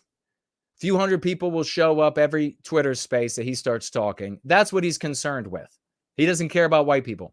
But this is an important lesson. New York Post is going to instantiate for everyone who reads this, and wherever this is reproduced, that Richard Spencer is an advocate for white people, but under the rubric of white supremacist, neo-Nazi. Their lived experience then is going to be that a leader for the white race is Richard Spencer. One of the United States' foremost white supremacists is urging his followers to vote for Vice President Harris in the presidential election this week. Richard Spencer is an avowed racist, anti-Semite, and admirer of Nazism who coined the term alt-right and was a featured speaker when he took part in the deadly 2017 rally in Charlottesville, Virginia. Called Harris the best manager of the American empire. Spencer, who also gained international recognition after yelling, "Hail Trump, hail our people," and being greeted with Nazi salutes during a white nationalist event in November, that was in the Ronald Reagan building, also condemned former President Donald Trump's support of Israel. Does it say here? Harris wanted to, quote, be all things to all people on the issue of Israel, but ultimately he preferred where she landed. Spencer said in a 12-minute video, let's see. Maybe it was in the audio. Okay, if there is a regional conflict between Israel and Iran, Trump seems much more likely to not only support Israel in this, but to take part and start bombing Iranian nuclear facilities. So in the anti-Jew community, the soy goy community, what they've been preaching ad infinitum is that Kamala won't go to war for Israel or is less likely to go to war for Israel than is Trump. That's what they've been arguing. It's every single stream, every single thing they write. It's the same garbage, except that Trump's not going to go to war for Israel, except that little part of it. Trump doesn't want war. He wants to be seen as a peacemaker. He's already told Netanyahu that he wants everything wrapped up by the time he gets into office. Now, Trump is most likely going to destroy Iran, just like he did in his first term, by way of destroying its economy. So make no mistake about that. But if you're going to weigh who is more likely to get us into war with Iran proper, it's clearly Harris. It is clearly the nitwit who is being led around, obviously, by a ring through her nose by other people. She is the one who is far more likely to get the United States into war with Iran. She is far more likely to perpetuate the war to the sacrifice of who knows how many of our soldiers and the absolute depletion of our armory and stores of munitions and the wrecking of our economy in Ukraine. Nothing will end there. Trump got into office. I mean, these soy goys are no different than the radical anti-whites out there who are saying that Trump is going to take all the rights away from women, even though when he was in office, he didn't do that. Maybe some rights do need to be taken away. I don't know. I'm just talking about what's observable reality. He was in office. He didn't take shit away from females. He's not going to take anything away from them in the next term. He was in office. He ended the wars. He didn't start any wars. And yet the soy goys, just like the blue-haired anti-whites, are screaming about how he's going to start war. He was in office, no war. He's going to be in office. It looks like, we'll talk about it briefly, it looks like, and no war is going to be started. If he can help it, you can trust in that. The much bigger money, greater likelihood of somebody who will start and perpetuate a war is Kamala Harris, in my opinion. All of what I just said is my opinion. All of what I said is my opinion. If I said anything that doesn't conform to reality out there in the world, it's my mistake. It's because I got it wrong. So you are going to have to go check it out for yourself. Don't look to me as your final arbiter on any of this. Check it out for yourself.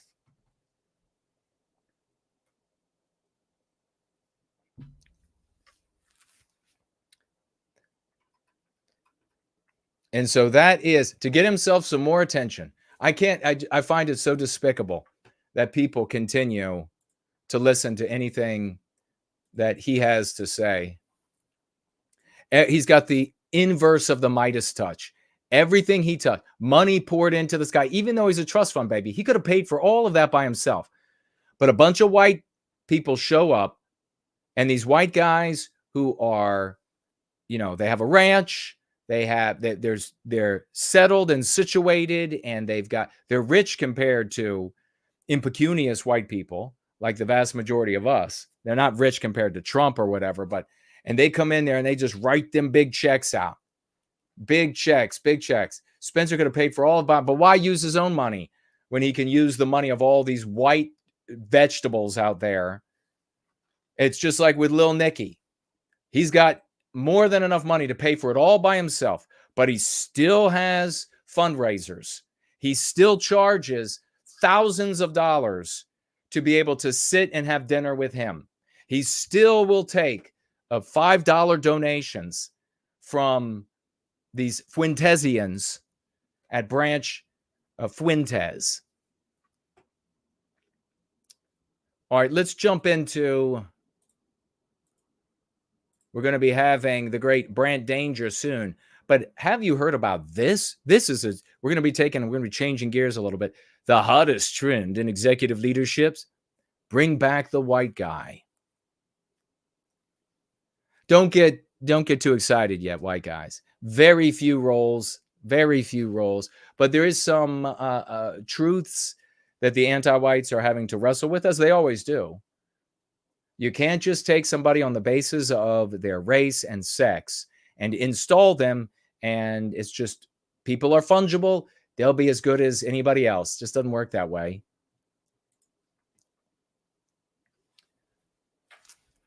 Let's see what you all have to say here.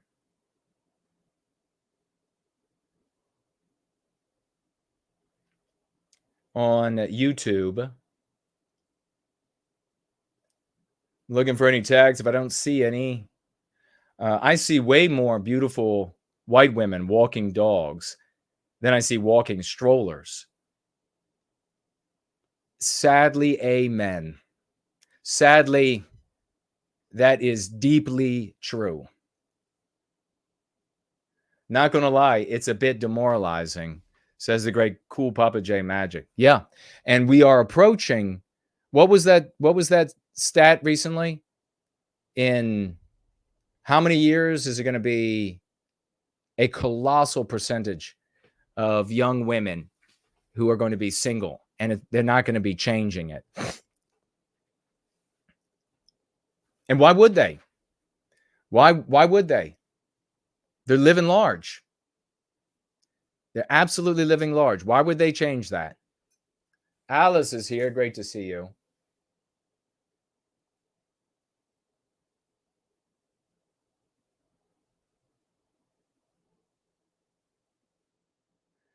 Proud Citizen says, no white guilt. It's almost like the Joker in The Dark Knight asking, why so serious? Yes.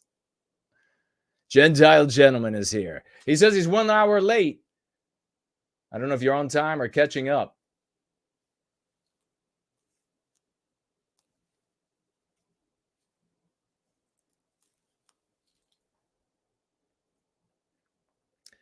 Apparently, I hurt Serge when I said it was the dumbest thing that I'd ever heard. That you would ask why being so histrionic. Why being so histrionic here? Okay.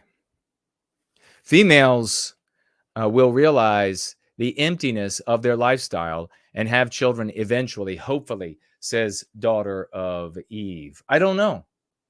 I mean, it's not really even a question of, I don't know if it's even a question of, will they be able to? I think it is I think it's more of a question of what is that going to be like to marry a female like that? I mean, what guy would want that? I mean, just reality. What guy is going to want to be with that? So we are in bad straits. I can't imagine, some woman. I don't have to imagine. It's happening all the time. Show up all these years later. Daughter V says, that's true. Yeah. Well, thank you. All these years later, and they're like, oh, by the way, like to have a child or two right now. What? Get the fuck out of here. Get the fuck out of here. You're looking like the Michelin Man now. And now all of a sudden you show up and you're like, hey, you look like the Michelin Man and you're hispid as all hell. And now you're like, hey, like to have a kid now? No, go to hell. And you know what they'll be saying too? They'll be coming in and they'll be saying, let's do it for the white race. No, go to hell. You had your chance when you were girl boss and making all the money and buying the houses and dominating the men around you and flexing your non-existent female muscles, and in contexts where we make sure that you don't have to compete against men because you always lose. In my opinion, of course, check out the competitions for yourself. And now you're going to show up.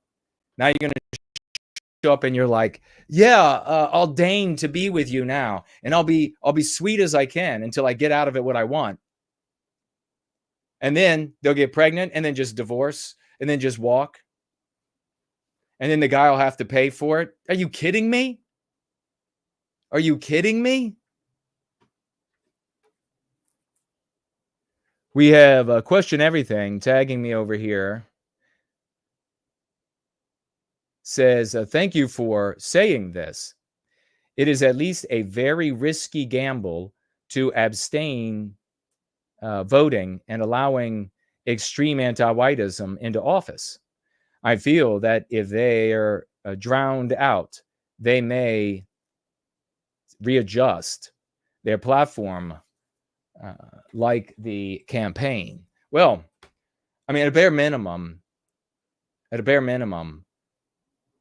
you vote for the most radical anti-white and the most radical anti-whites are winning, we get to the most radical anti-white outcomes sooner than later. And without the tools that remedy the problem we're in, worse is worse. It doesn't get better. The pressure doesn't make something positive. You can look to Rhodesia. You can look to South Africa. You can look to all of the West's cities. Has the pressure made those cities into nirvanic, white positive Shangri-Las? No. So has it made Rhodesia or South Africa? No. So that's what's happening everywhere across the West. We have the tools here. It's very difficult to communicate them because you've got people who have popularity on their side, and they use it to continue to enrich themselves and increase their popularity and aggrandize themselves, reward themselves with sex.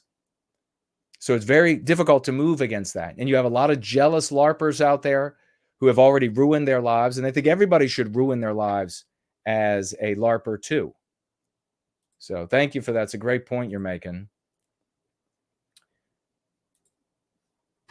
All right. Let's get into how does trend in executive leadership bring back the white guy? Why is this happening, you ask? Well, because businesses, as we watch here, as we observe, as you've been instructed, it always works out this way.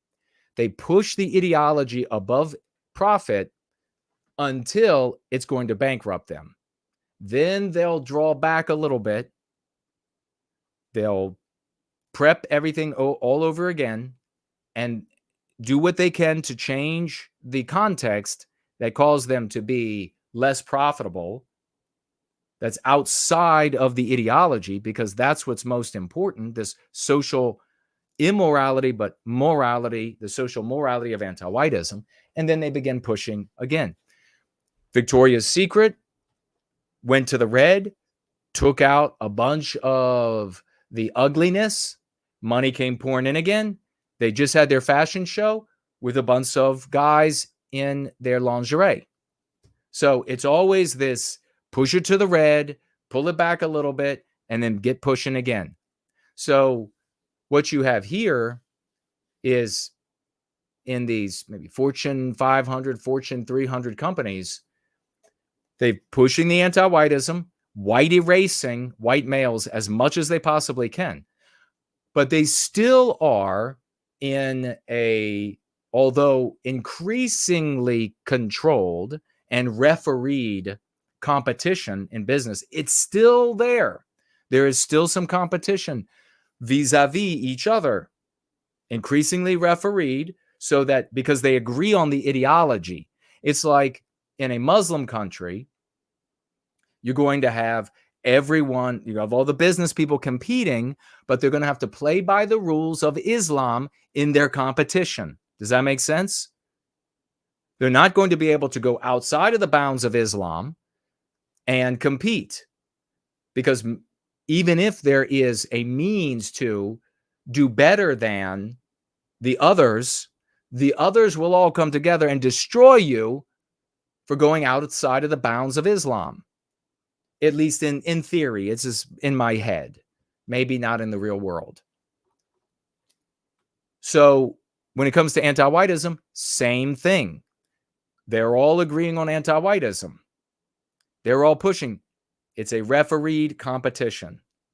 And yet, when you see too much loss, when you see things getting wrecked too profoundly, and folks, they're yanking females out of executive positions like the Romanian dentist, okay, in the ghetto, pulling teeth. It's just like, it's all coming out. Here's your bill. All right? Like that stereotype. It's just all coming out. Here's your bill. Nothing against Romania, lovely country, wonderful people. Just a stereotype exists in comedy. So they're pulling the women out. Why doesn't it work? Why can't you just install female leadership and win? Well, did it ever work? If it did, we would have matriarchy come down from history. But we didn't, because you females, you can figure it out on your own. You can't compete against patriarchy. Listen up, corporate boards. If you're looking for the biggest trend in leadership this fall, look no further. Corporate America's hottest CEO pick is a classic model, middle-aged white guy. They would never say that about Jews. They would never say that about just another Jew. They would never say that. You can't satirize anybody but white people, because white people control everything, don't you see? 2024 has been the year of CEO turnover, with some 1,450 having announced their departure. Amazing. Amazing. Now, of course, cuck leadership will say, oh, you see, it gets better now. Except generations of this, and this is where we are today, where the Republican Party says they're going to get the good gay guy vote. They're going to get the good transgender vote.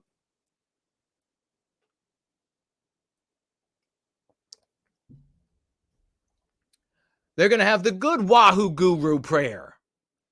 They're going to have the good sex worker Amber Rose. That's how we got here, cucks. That's how we fucking got here. All right? No, it's not going to be corrected by the God economy. That's a false God. You have to stop worshiping it. The God economy is why your Skittles cause your testicles to be this big, because it's cheaper to put the poison in there and then it stays good for eternity.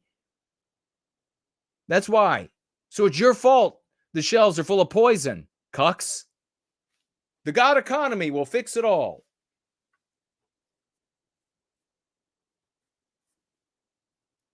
What? So 1,500 departures. of leadership positions.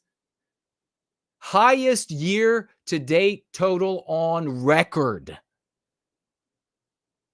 According to research from executive coaching and outplacement firm Challenger, and let me just make sure all of these statements have been from news sources. This one is from CNN Business.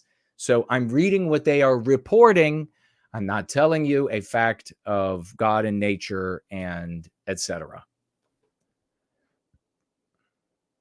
In August, the rate of CEOs who are women fell 0.7% to 27.2 compared to the same period last year.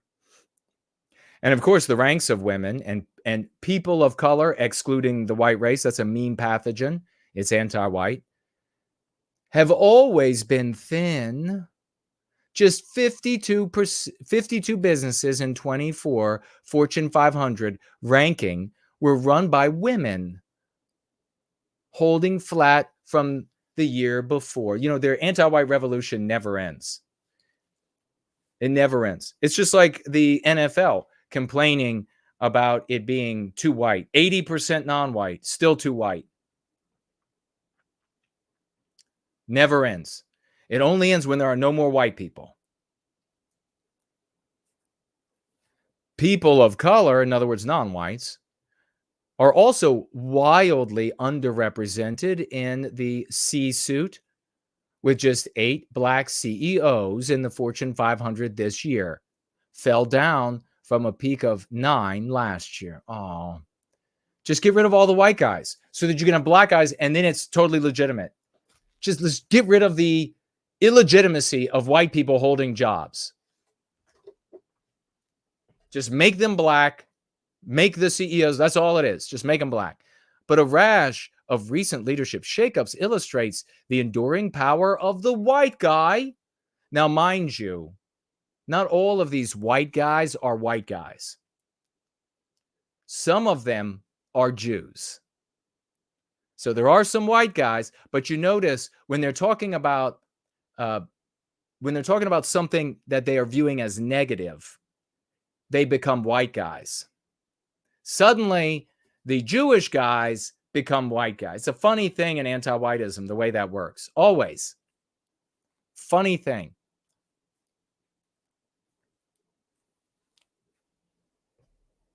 White guys, a kind of capsule wardrobe for corporate leadership. CVS Health, America's largest drugstore chain on Friday, gave Karen Lynch the boot and replaced her with longtime executive David Joyner. Lynch was effectively the most powerful woman in corporate America before she ruined CVS, which is closing businesses everywhere. Why isn't she succeeding? Probably white people. That's probably the reason.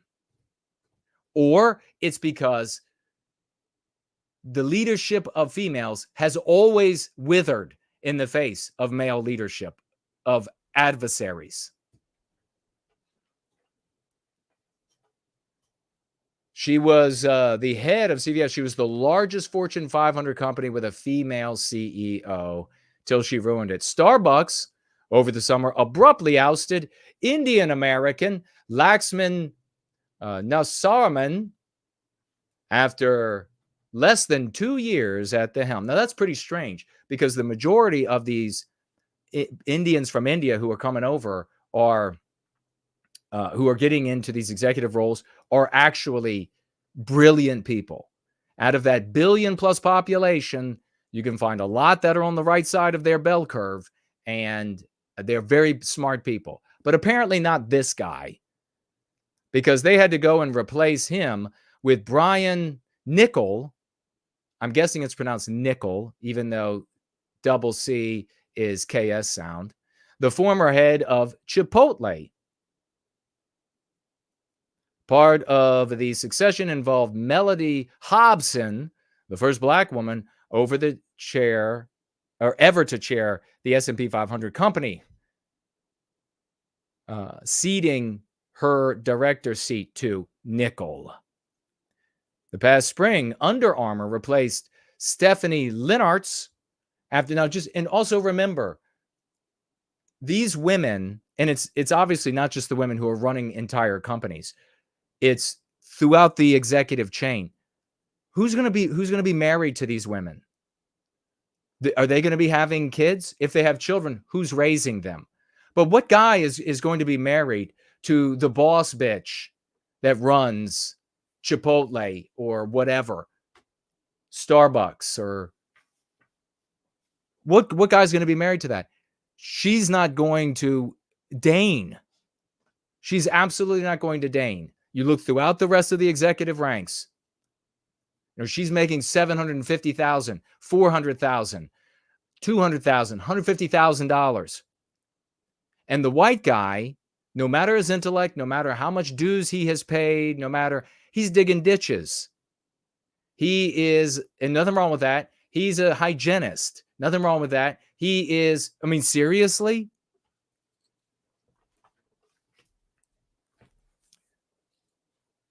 So Linnartz got replaced by Kevin Plank. And Disney's Bob Iger said the company would announce his successor in early 26. Disney said that Morgan Stanley CEO James Gorman would be taking over the board chair. For those keeping track at home, that's Iger and Gorman, both white men. No, they're both Jews. Determining the future of the House of Mouse. To be clear, what a board decides to do with its chief executive is the board's business, but DEI initiatives have been shown. Okay, so here we go. Get ready. Get ready for talk about the word salad, the baffle-gabbing, the feels nonsense, the emoting nonsense. Tell us about how, even though the companies go to the dogs, tell us about how it's actually superior. Give me some of the massaged and tortured data to show me how, they actually make more money. They actually do better. Let's see. Okay, DEI initiatives, anti-white initiatives, have been shown to boost profits, reduce employees. They do so well, they've got to fire people and replace them with white guys. It reduces employee attrition, okay, and increases employee motivation. Yeah, you feel that is the anti-white meme pathogen, that diversity is our strength. Diversity is our strength. That's what they're saying right here.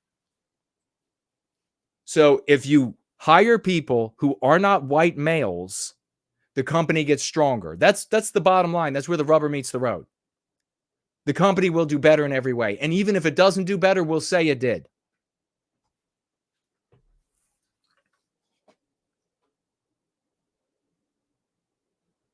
Leadership diversity in particular is associated with holistic growth ambitions, greater social impact, and more satisfied workforce. How do you measure any of that? You can't.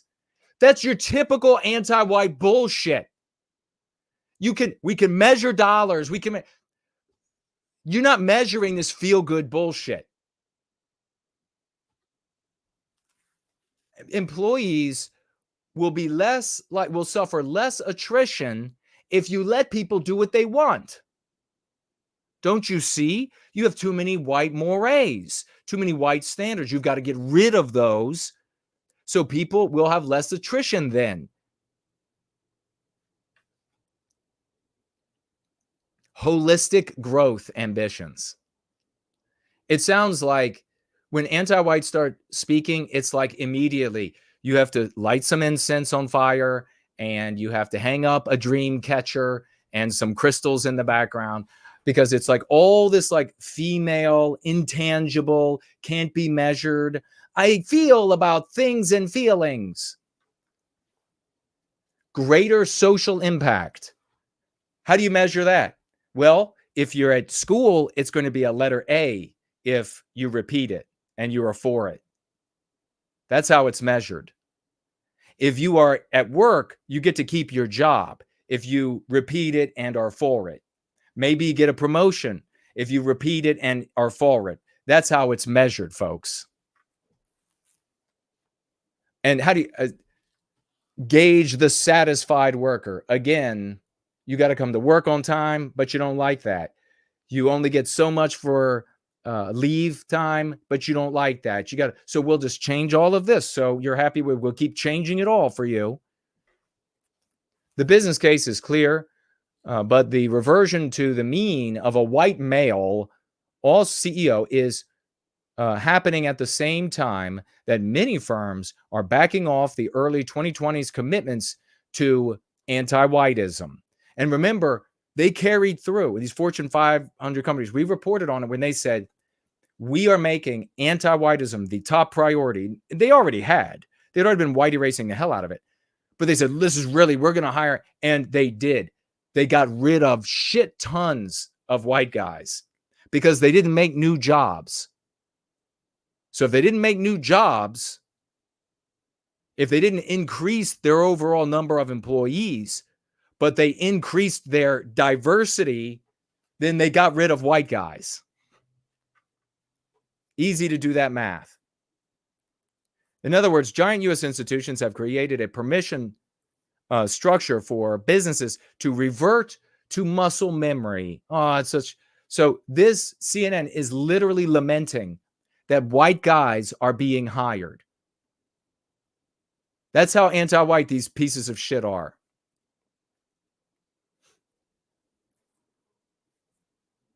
Clearly, major companies don't seem to be sweating the optics anymore.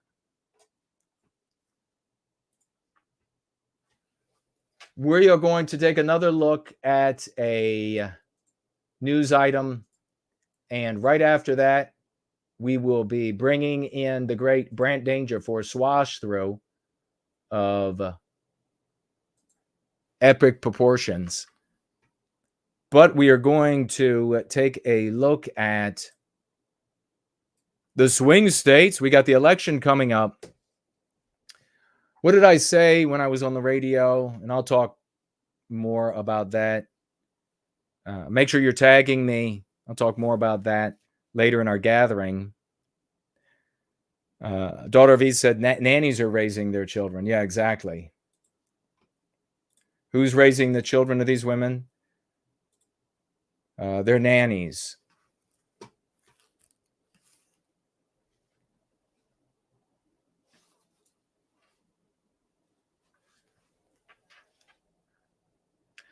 Corporate stockholders are getting concerned about declining dividends and stock values under girl bosses. Yeah. Yeah, absolutely. That is a pressure that is applied. But we need to not forget that in these artificial creations, corporations, there's a lot that they can do, especially when it comes to the interpretation, just the interpretation of their rules and their codes, but also the laws that hem them in to arrive at anti-white outcomes.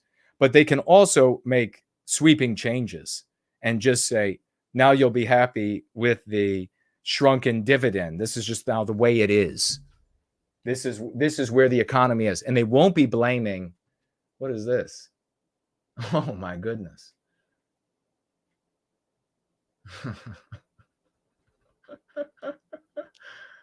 All right. They won't be blaming anti-whiteism. They'll just say, oh, it's the economy. It's the economy that are causing. And so this is going to be our new norm for now. And then all of these shareholders will just have to quiet down. The blue flame is with us. Nancy Drew is here.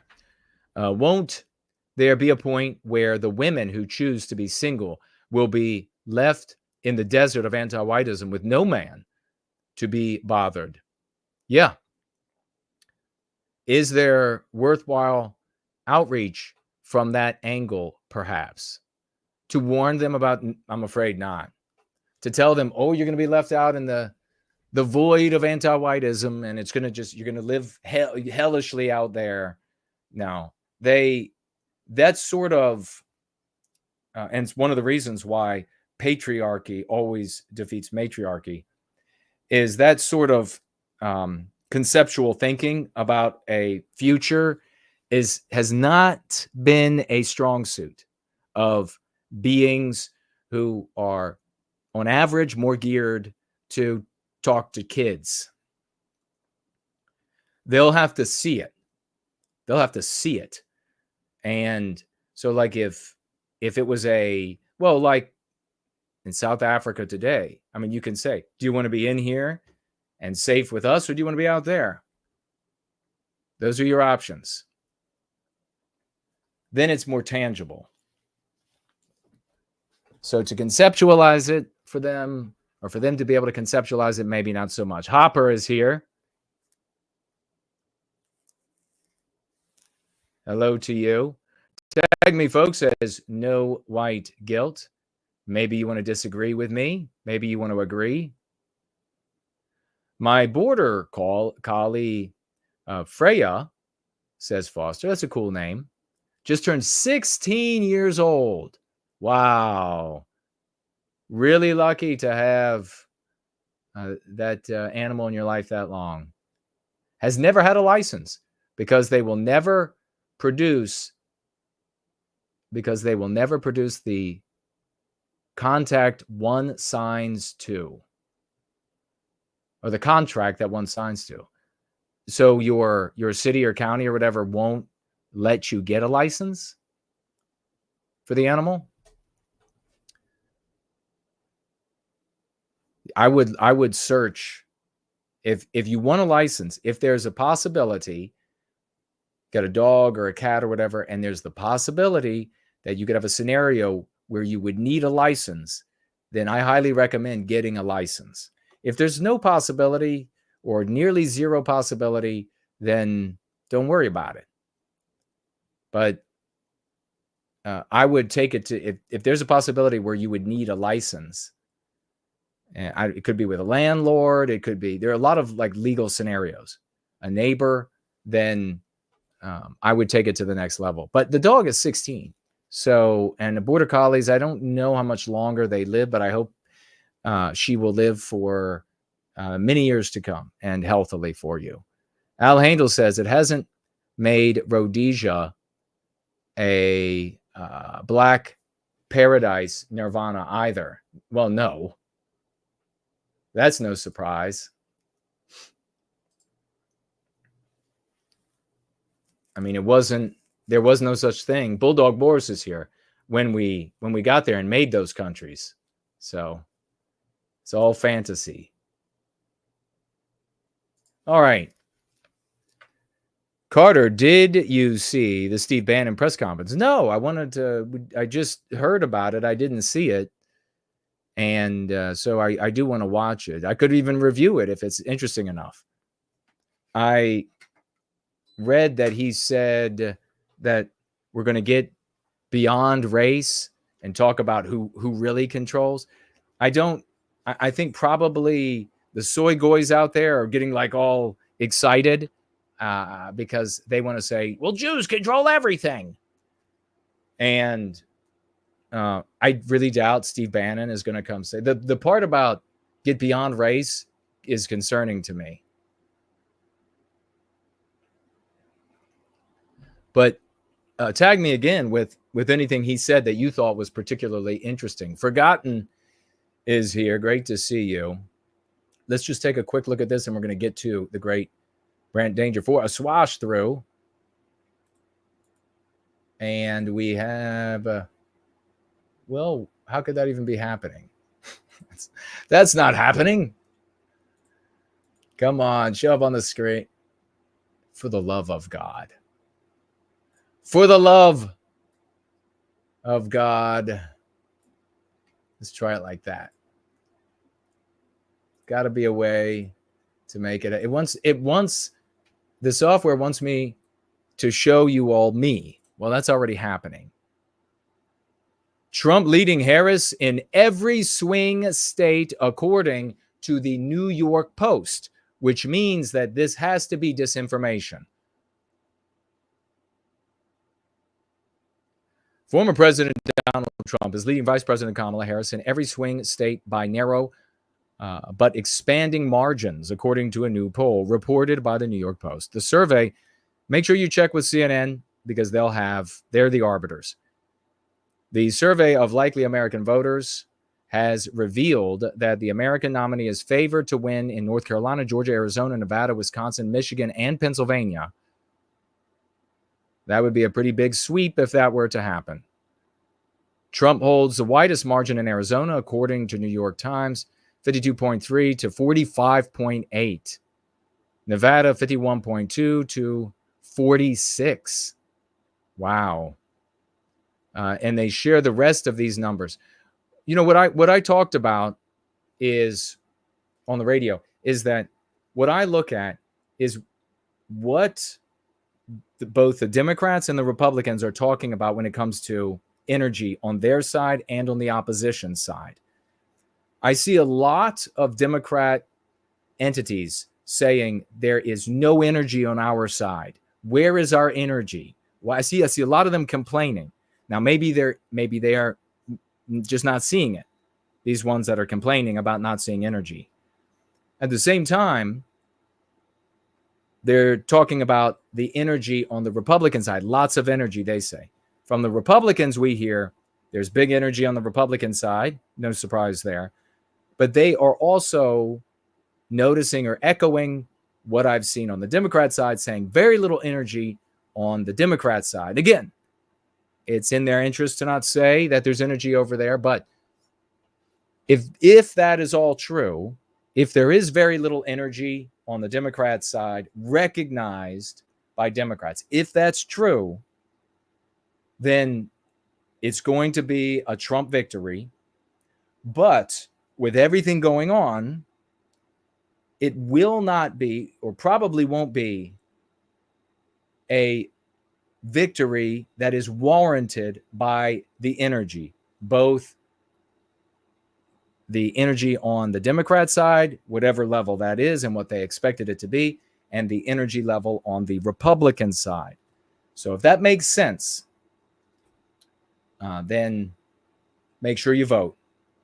You can vote for Kamala. You can vote for Trump, whatever it is. Make sure you participate.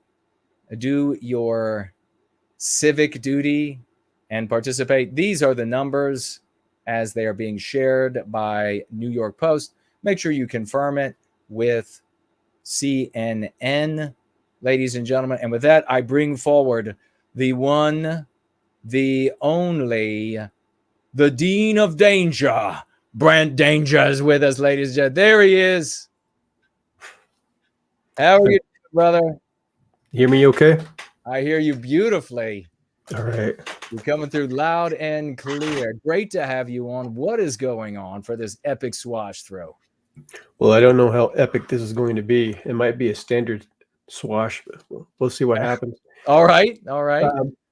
The reason that I'm coming on today, boys and girls, is because with the School of the West, we've now started making books. And I've had parents write to me for about 3 years now asking for some written material instead of just the online material. So we have them now. I think Jason's got some copies there. There's 5 titles at the moment. Yeah, All of them. show them real fast. So we've got Girls Coloring Book,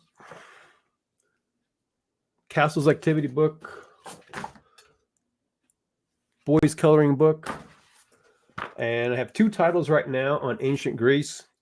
We have the Introduction to Ancient Greece and Starting the Greco-Persian Wars, the Battle of Marathon.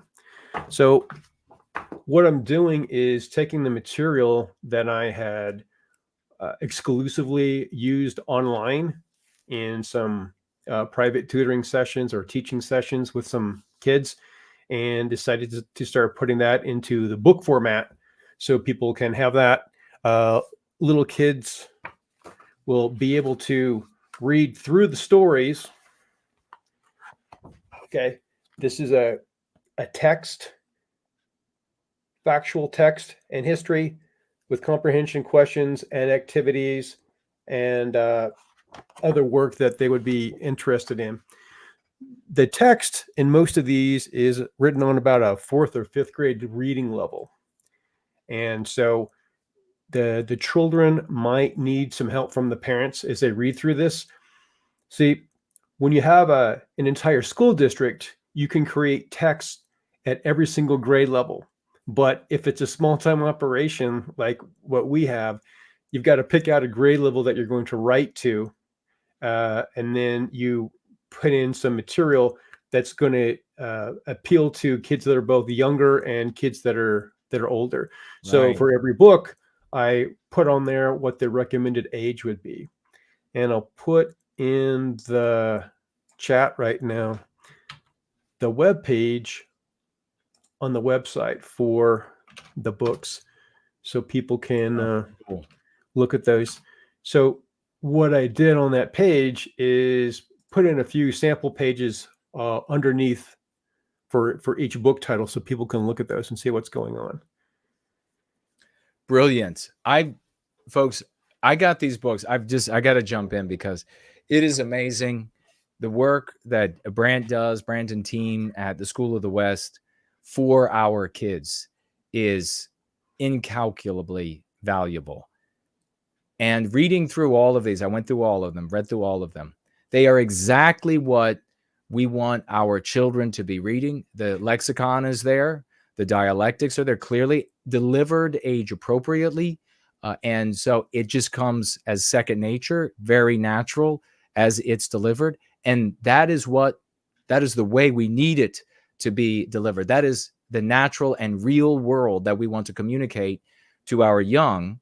And that gives them these bolsters that they can live on for the rest of their life as they encounter anti-whiteism in the world, so they need to know these things. So, I mean, I don't know, brother, how much you wanted to, but I mean, everything you start with, like you first mentioned the girls' coloring book ages 4 to 10. The images are beautiful. It's like the kind of things. And so what it does is it goes through, Brant has gone through the alphabet and then gives a word for each letter. And then that is what the children will color in. It's beautifully appropriate for the little girls, for the little boys, very pristine, very pristine. You know, we use pristine in the same way another people uses kosher, but just look at, I mean, that is like totally, that's what you want, like your little girl drawing. That's what you want her coloring in.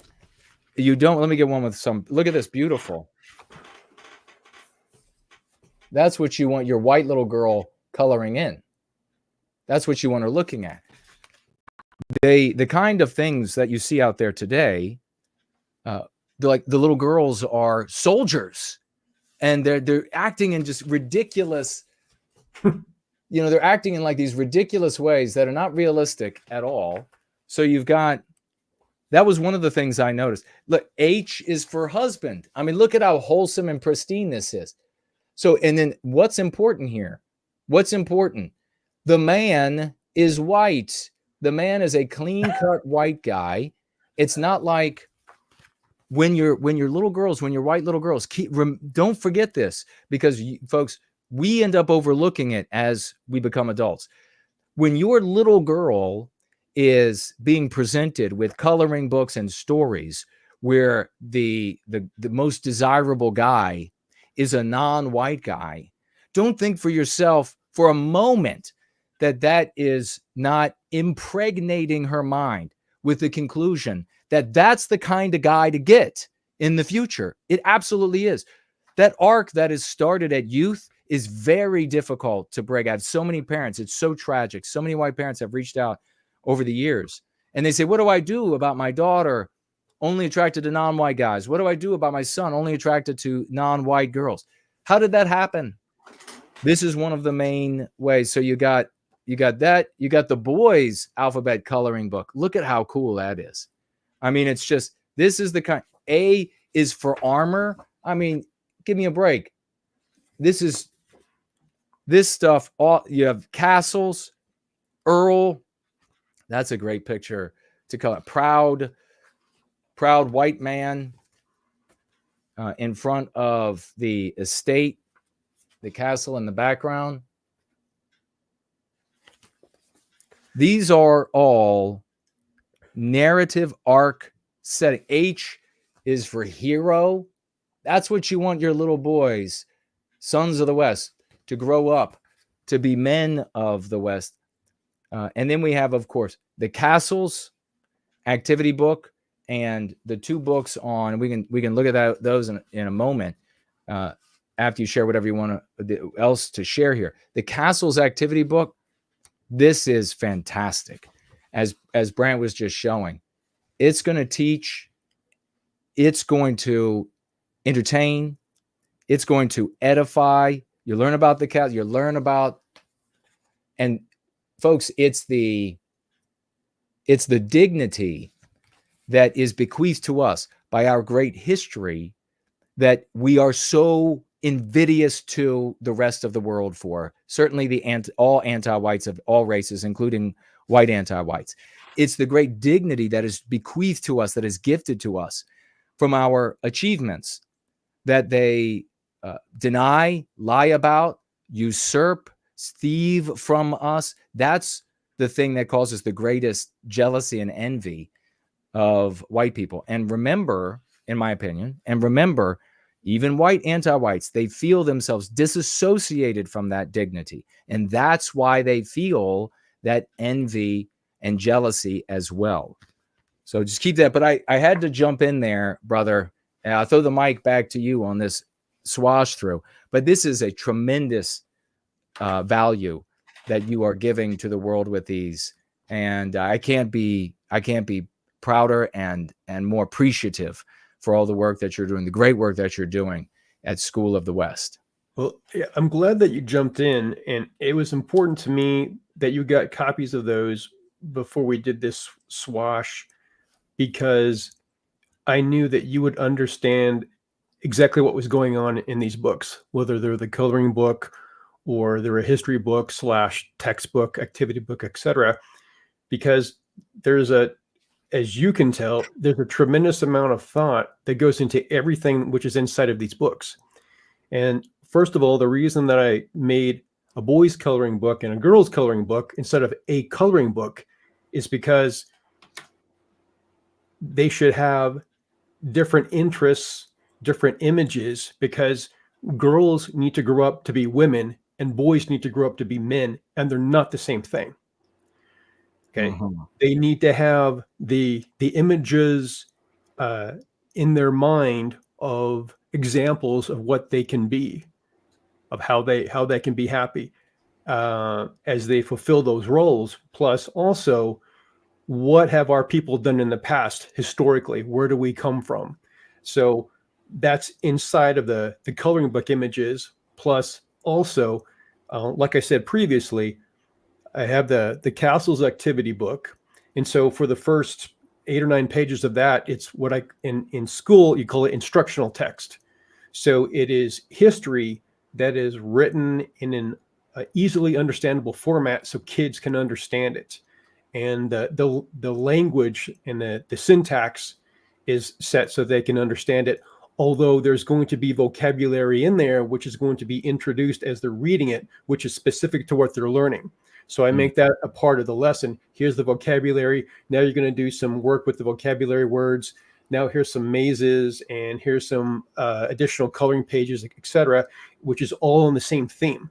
So they keep, interacting with the theme and the lesson as they go through, and there'll be enough stuff in there that lots of kids are going to be interested in different parts of the book, and some kids are going to like the whole thing, which is fine.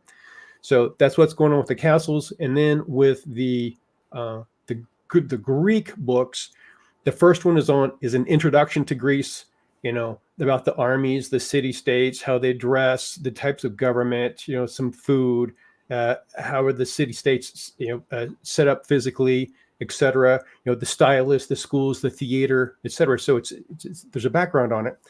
And then I'm going into the Greco-Persian Wars. So the first one is the Battle of Marathon. Coming up next will be Thermopylae, then Salamis, and then Plataea.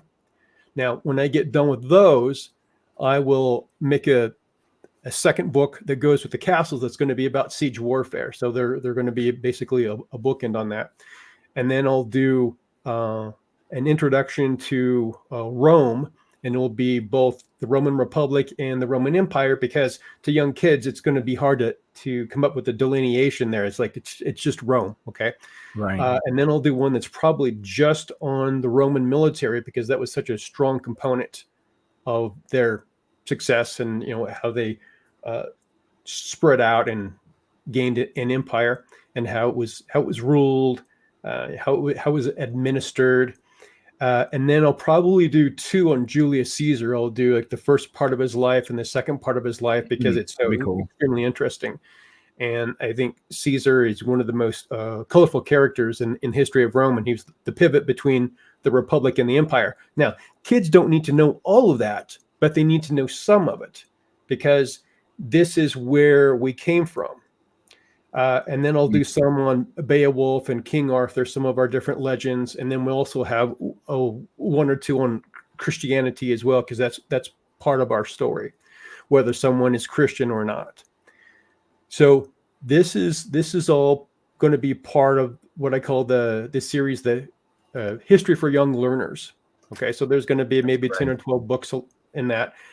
And then after that, there's going to be some works of fiction in which white well-being concepts will be introduced to kids, analogous stories to what's going on right now, or what went on in the past. I'm looking at a story right now that one of our guys wrote, which is more for young adults. And this is just the beginning of the section of the website that's going to have these books that are going to be available. And I'm not doing these as ebooks, because kids don't need to be staring at screens longer. They need to have a book in their hand that they can put in their backpack, or they can take on a picnic, or they can go to the lake, or whatever they're going to do. And plus, a lot of it is coloring and writing and interacting with the book. So it's a textbook, but it's also an activity book and a workbook. These are beautiful. I mean, I'm looking at, I read through this. The introduction, like the part here, you talk about the plays. You teach children about the creation of the plays. Talk about the different forms of government. That was very interesting. You talk about how we're all Western kind, all white people, and beautiful. The art is met. You talk about the hoplites, the soldiers. You talk about the Olympics, Temple of Delphi, the really fantastic, the depictions of the warriors. You talk about the tabula rasa and how they kept records.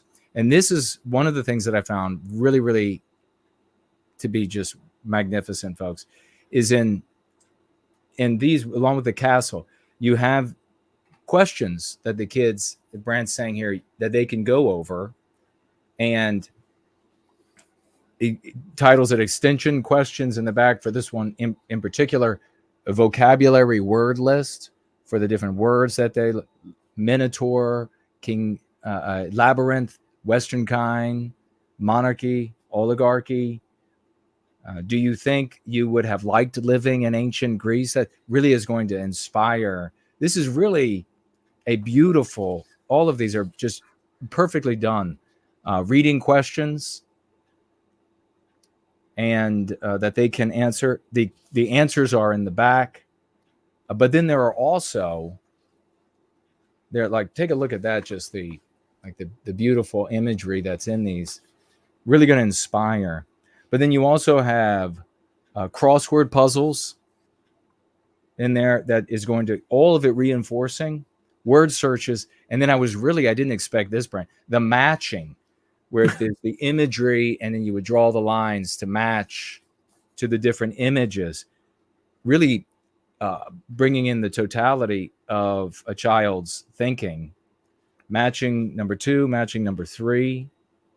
For this, word scrambles, even practicing the printing while writing the names of the different things that they learn, names of kings and stories.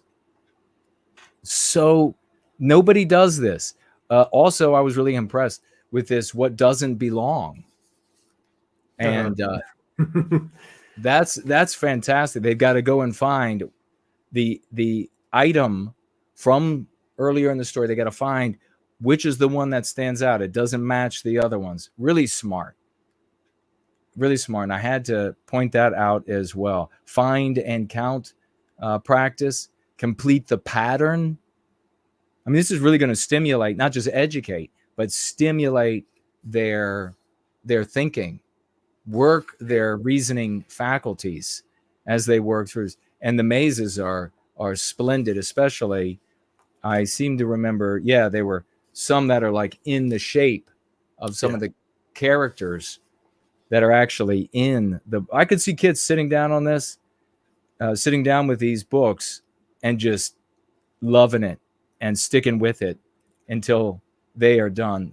Oh, this is so beautiful. All of these for like, I don't know how well that's being picked up, but really inspiring. I think back, Brant, to and then this is really fantastic. At the end here, write your own story. Yeah. So pages that are blank for the child or children to write their own story. Write a story about this picture. So children in Greece, they take a look at the picture and then they can, based on the picture that they're looking at, write a story about this. But you got a woman. She's very feminine. Write a story. What do you think's happening in that picture? It's fantastic. I have to say, the Battle of Marathon. I mean, he's mentioning Leonidas, mentioning Themistocles, and others. Exciting. You read this to your children. Totally exciting. Talking about the Persians and their king, and the totality of the decisions that had to be made on the battlefield. What to do? Do they engage? Do they retreat? What are the considerations? And then you have the same sort of thing at the end with the word finds and all of the educational material.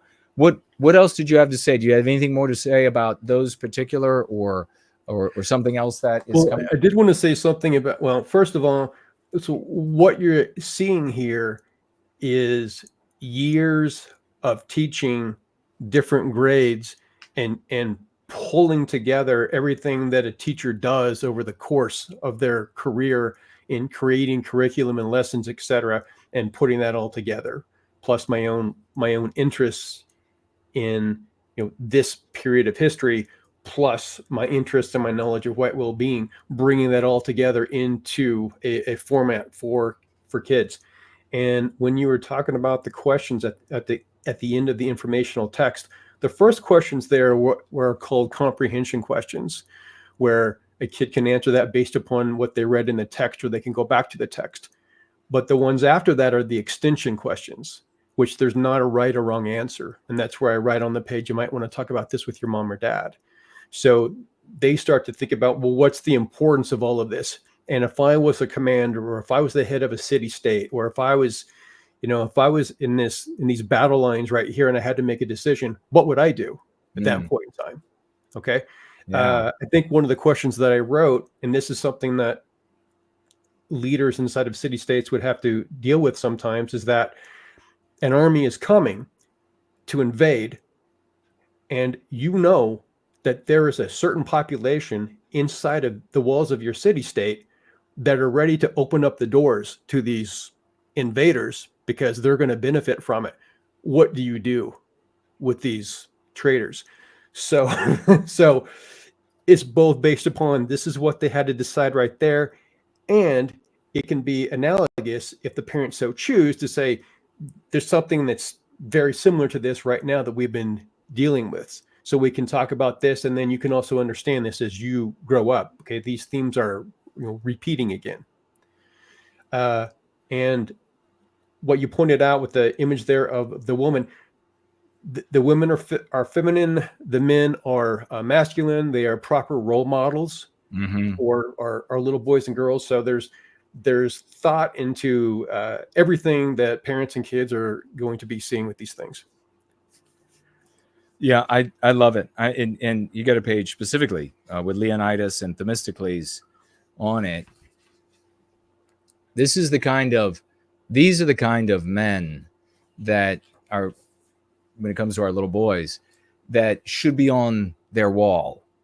It shouldn't be some member of another race playing a professional sport or amateur sport of some type. That can't be their idol. If they're going to grow up to be men of the West, it's got to be men of the West. They've got to be able to say, that is in me. And we've got to be able to say that to them. All of that greatness that they were able to achieve is in you. It's incipient in you. And you can manifest it in the world in various ways. So yeah, and the same for our daughters, the same sort of incipient greatness, the femininity, that beauty of that femininity is in you, and you can manifest it in the world, rather than the kind of depictions that they're seeing now from the anti-white narrative. Quite frankly, the kind of things that we had to grow up with that were horrid, and why we are suffering so much with white noir and a crumbling society, and nothing left to hold on to but a wildly, in the US at least, anti-white and increasingly anti-white Republican Party. Empower your children, empower your nieces and nephews and grandchildren. You want to go to schoolofthewest.world. If you want to help out, you want to go to School of the West as well. You want to reach out to Brant Danger. He's going to give you all that information. And you want to say, hey, you are skilled at this or skilled at that. But as you can see, this is mature people, adult white people coming together without an agenda of playing a role in somebody else's narrative, with their talents, with what they can contribute, and doing something really fundamental and quite frankly seminal for our people, because it literally is the beginning of life that sets so much in motion for how we're going to live the rest of our lives. But brother, I wonder what else you had to share before we. Yeah, well, I want to say something about what you just said. I was having a discussion with a guy earlier today in South Africa, and we were talking about schooling and what I was doing with School of the West. And what I was saying to him is, look, as the kids, as their brains start to form, they're going to start making a matrix of what they think reality is, and who they think the good guys are and who they think the bad guys are. And they're going to start forming an identity of themselves. So it's extremely important. It's incumbent upon us to give our kids all the advantages that we possibly can, to shield them from the anti-whiteism if possible. And one of the things that I told him is, well, he had the mistaken belief that, well, you just keep your kids away from it. You just homeschool them, or if they're Hutterites, or if they're Amish, or if there's something like that, then they're just going to be okay forever, because you homeschooled them. And I was telling him it's not really going to work that way. No, because you're not going to homeschool them. You're not going to have them inside your house forever. And I've even been to places in the US that you would think that there wouldn't be any anti-whiteism, but there is, because almost every kid has a little phone that they're addicted to, that they're staring at. Yep. So they're looking at TalkTick and TikTok and all this other crap constantly. And our people are not in control of that. So what I was saying is, part of what the School of the West is doing is part of what you're doing, and it's also going to be in the books. It's going to inoculate the kids to what they're going to see, because it's going to give them examples of what's going on. And then when they do see that, they'll say, oh, well, the books were right, or mommy and daddy was right about this. And the attempts at the anti-white propaganda are going to backfire. So I'm not sure where I'm going with this, but I think that the people who are familiar with you and familiar with the School of the West know where this is coming from. They know the importance of it. And if people can share this information with people, it's going to be very helpful. If someone does buy a book, if you can write a good review for it, if you think the book is valuable, that would be helpful, because people sometimes, they don't know what the heck is going on. And there's probably a gazillion books on Amazon. So people will look at a review and say, is this worth it or not? Because they're going to put trust in something that they see on there. They're going to believe that, okay, this is a real person. And yeah, I'm going to get that now. I have value for it. And the books aren't that expensive. So it's not like you're, making a big investment to get that. And I think people will be pleasantly surprised with them after they purchase them. I can absolutely vouch for that because I was really pleasantly surprised. I was excited to get a hold of them when I got them. And then when I sat down to read them, I was happily surprised that I didn't know, I guess I didn't know what I was expecting, but I was very happy to see what they ended up being. They're totally white positive, folks. So there is no negative talk about any non-white races. They're not bad-mouthing non-white peoples or bad-mouthing specific religions, and they're nothing. It's just about white people and about being proud about who we are and our heroes from our past. It's a beautiful thing, and it's the kind of material that was taught in our schools at different periods in history, in different places at different times. That exact same kind of material. None of this is revisionist history. If that's what you're thinking about, there's no revisionist history. This is officialdom that is now being white erased. But this is the official history of Western civilization as written, though now being white erased. So there's no revisionist history. There's nothing weird that you'll find in this. And to the point about the homeschooling, I can't say it enough. If you're not inoculating your white children against anti-whiteism, you might as well just turn them onto MTV and Nickelodeon and give them the keys to the car, let them go watch whatever movie they want, because they're going to end up in an anti-white place every single time. This is what ends up happening.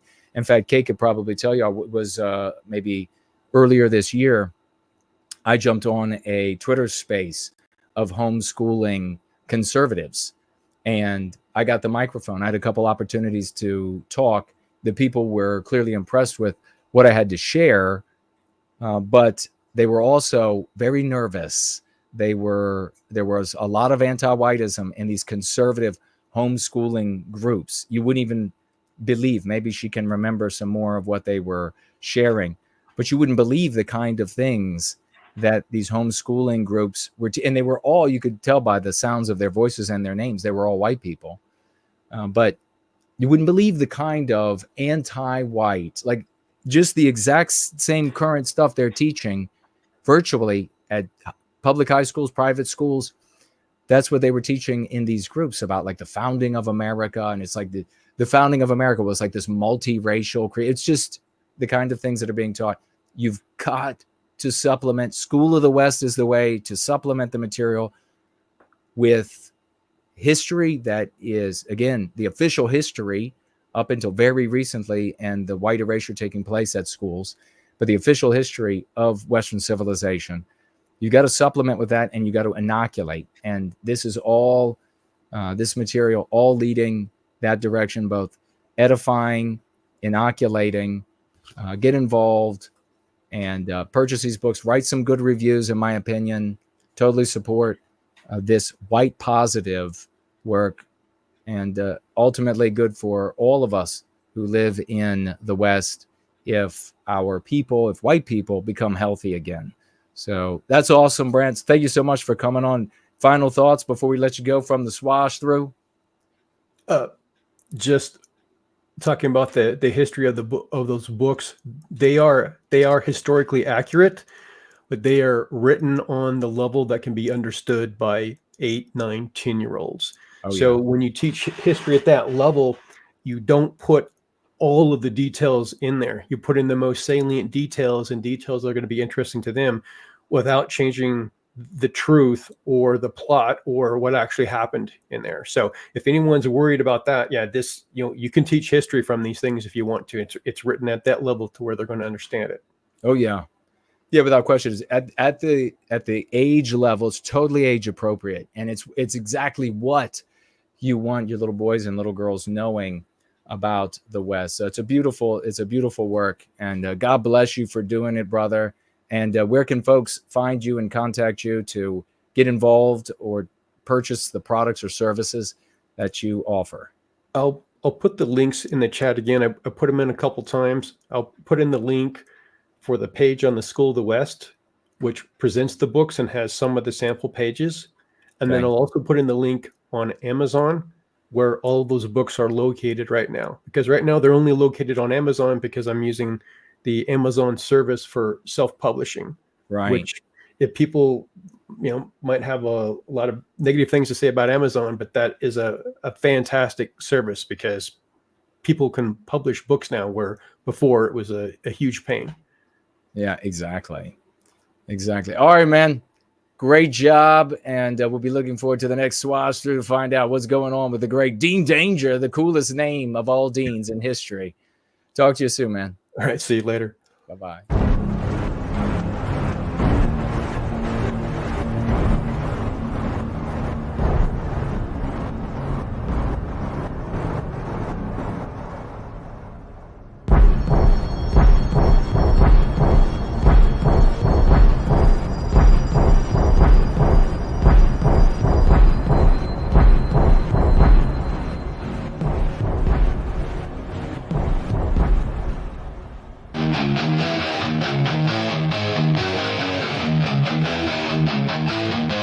You preach of love, equality, and peace,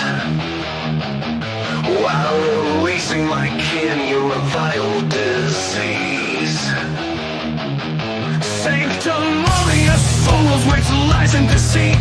You speak of humanity but wish us obsolete. You brand us with guilt for your anti-white gold, but I see your scheme, your rotten soul exposed. I see you now, you snakes in the grass, cowards and leeches, your virtue won't last. With eyes of ice, I watch you squirm, envy laid bare, your fuel for the burn.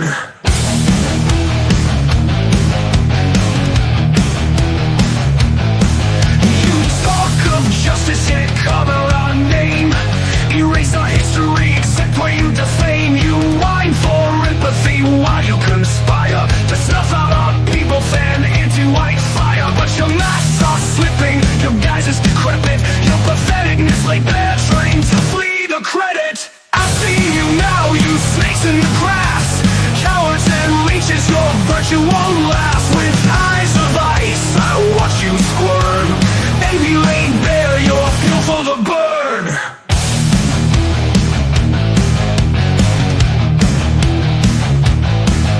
You want us to bow, to fade, to kneel, but we stand tall, your lies revealed. You preach your love, but seethe with spite. Anti-whites exposed, we receive your blight.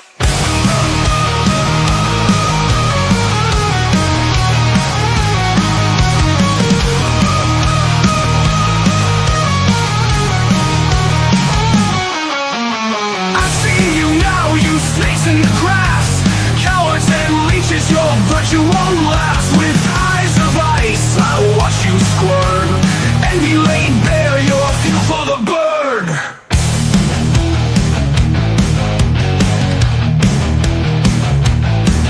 Your time is ending, your fraud laid bare. The storm is coming, feel the chill in the air. For every word you used to condemn, know this now, you'll learn the meaning again.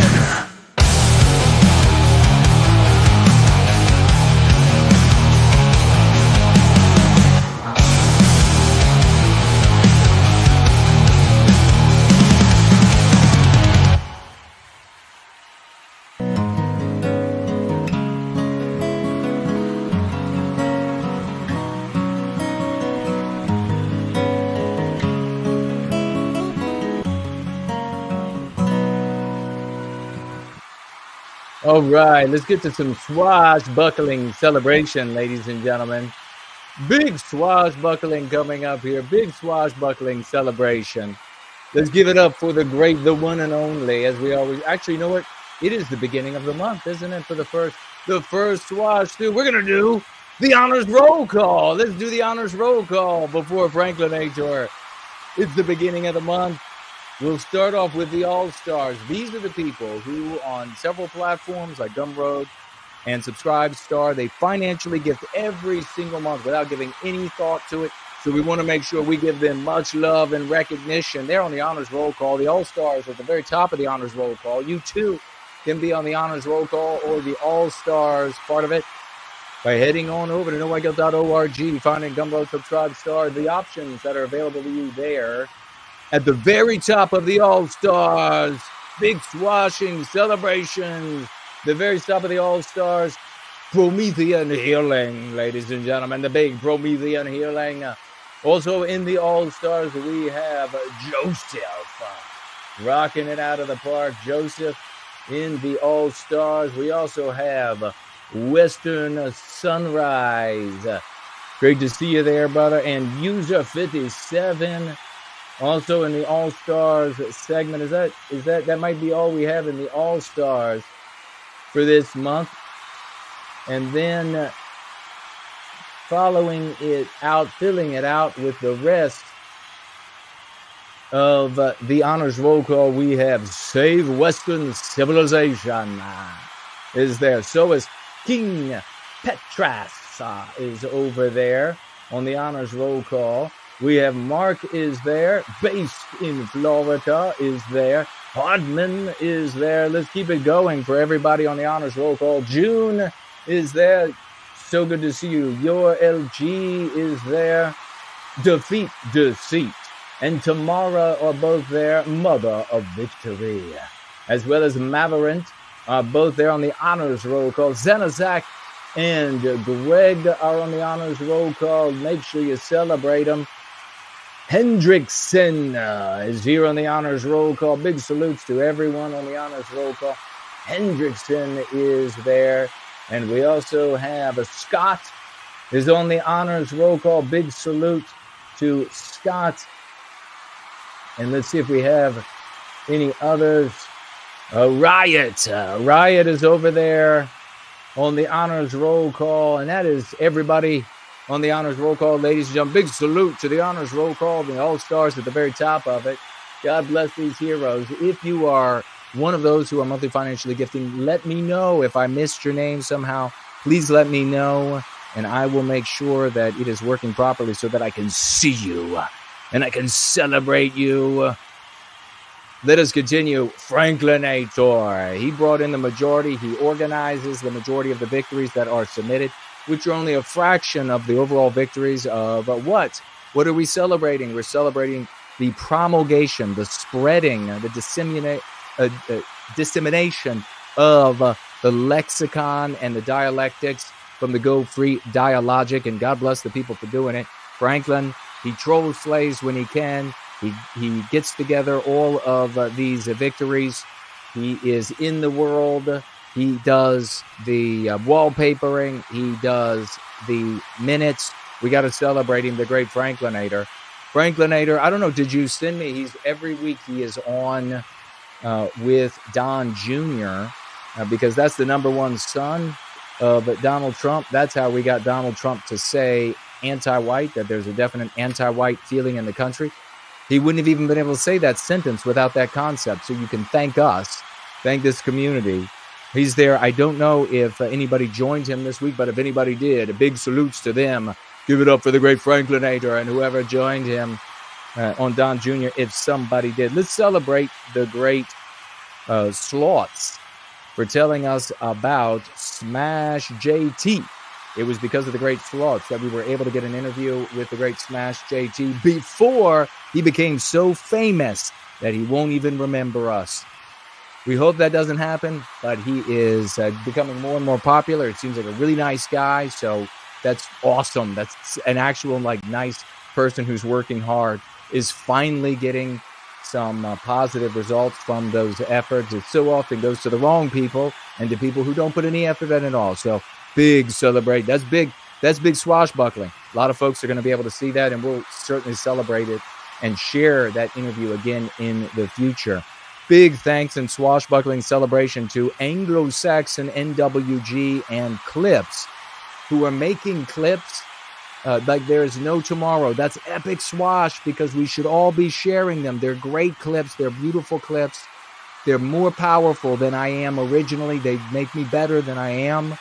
And we owe it all to them and the clips that they're making. Make sure that they feel the love. You know, you got Anglo-Saxon also making music and also in the comments on different platforms, doing a tremendous job. And no wonder the great Slaughtz added him into one of the songs. Well done. Let's celebrate on Twitter. I'm just going to name a few. I see so many of you doing an amazing job. Anti-Whiteism Ends With You has been busy. So has Seamus. Anglo-Saxon NWG been busy over there on Twitter. And Leontina is a force to be reckoned with, like an actual literal force of nature. And big salutes to these heroes. The swashbuckling is impressive. Let's go ahead and pop up on the screen some of those victories as we see them in the world. If I could just find them, they should be available for me to see. And if not, we can pop them up again. No problem there. Here we have the first that'll be up on the screen for you all to see here in just a minute. But it is the first. It is one of Western kind. And he is under Paul Mitchell. He says, let me see. The great one of Western kind, swashbuckling champion, says the pattern is that all white Western countries are being white erased because white erasure is the immoral, moral imperative of anti-whiteism. The morality that currently dominates Western institutions and drives policy and decision-making.